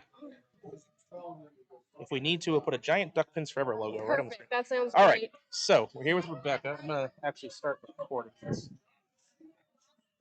All right, here with Rebecca for her winner's interview. Rebecca, Thank you so much. the Great bowling yourself. the winner of today's Women's Pro Tour. The silly question that I wish I could ask your dad, but I'm going to ask you instead. What is the more impactful win? Your second time breaking through and winning a star, or your dad hitting 20? I'm probably dad hitting 20. But 20 like, is a lot.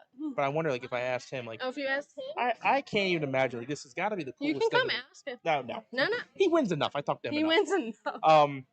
So championship match. You get there after some exciting finishes in the semifinals. Did you even think you're gonna No. be sitting here right now? Not at all. Get to overtime. You end up hitting a lot of 10 pins. What's going through your mind in the overtime? I don't know. That's probably the best I shot those 10 pins, to be honest. That's my worst pin. They're rough for me. And I just focused and got through the ball because I didn't have a choice. Yeah, and I mean, you don't have a choice, especially when the coaches slash caddies slash ball reps sitting behind you are Don Dove and Scott Wogemuth. I know sometimes kids growing up when they're bowling or playing sports, it can be hard to listen to Coach Dad sometimes. You kind of have to listen to Coach Dad, you know. I didn't always want to as a kid, but No, but I guess the back of his shirt speaks for itself. But congratulations, star number 2. Thank you. Better not be the last. We're gonna do the on-camera handshake. Appreciate Congratulations, it. Rebecca. Thank you so much. Go spend the money wisely. I appreciate it. Sweet. Now, Dave, you need to say bye. You want to say bye, Dave? Those are really neat. I know, right? I can walk around the whole bowling alley with them. Yeah, that's neat. You want to come say bye? Dave's here to say bye. Bye, everybody. We'll be back next week at where we're gonna be at, Nick? Where we're gonna be at? Pooh Palace. We'll be at Mount Airy Lanes on Saturday, and is that Friday after the Parkville doubles? I think it is. Yeah. All right, I'll be there all day. I'll have a stream going, I think, maybe. And then the week after that is the Women's Pro Tour at Mount Airy. Women's Pro Tour, so we're back at Mount Airy on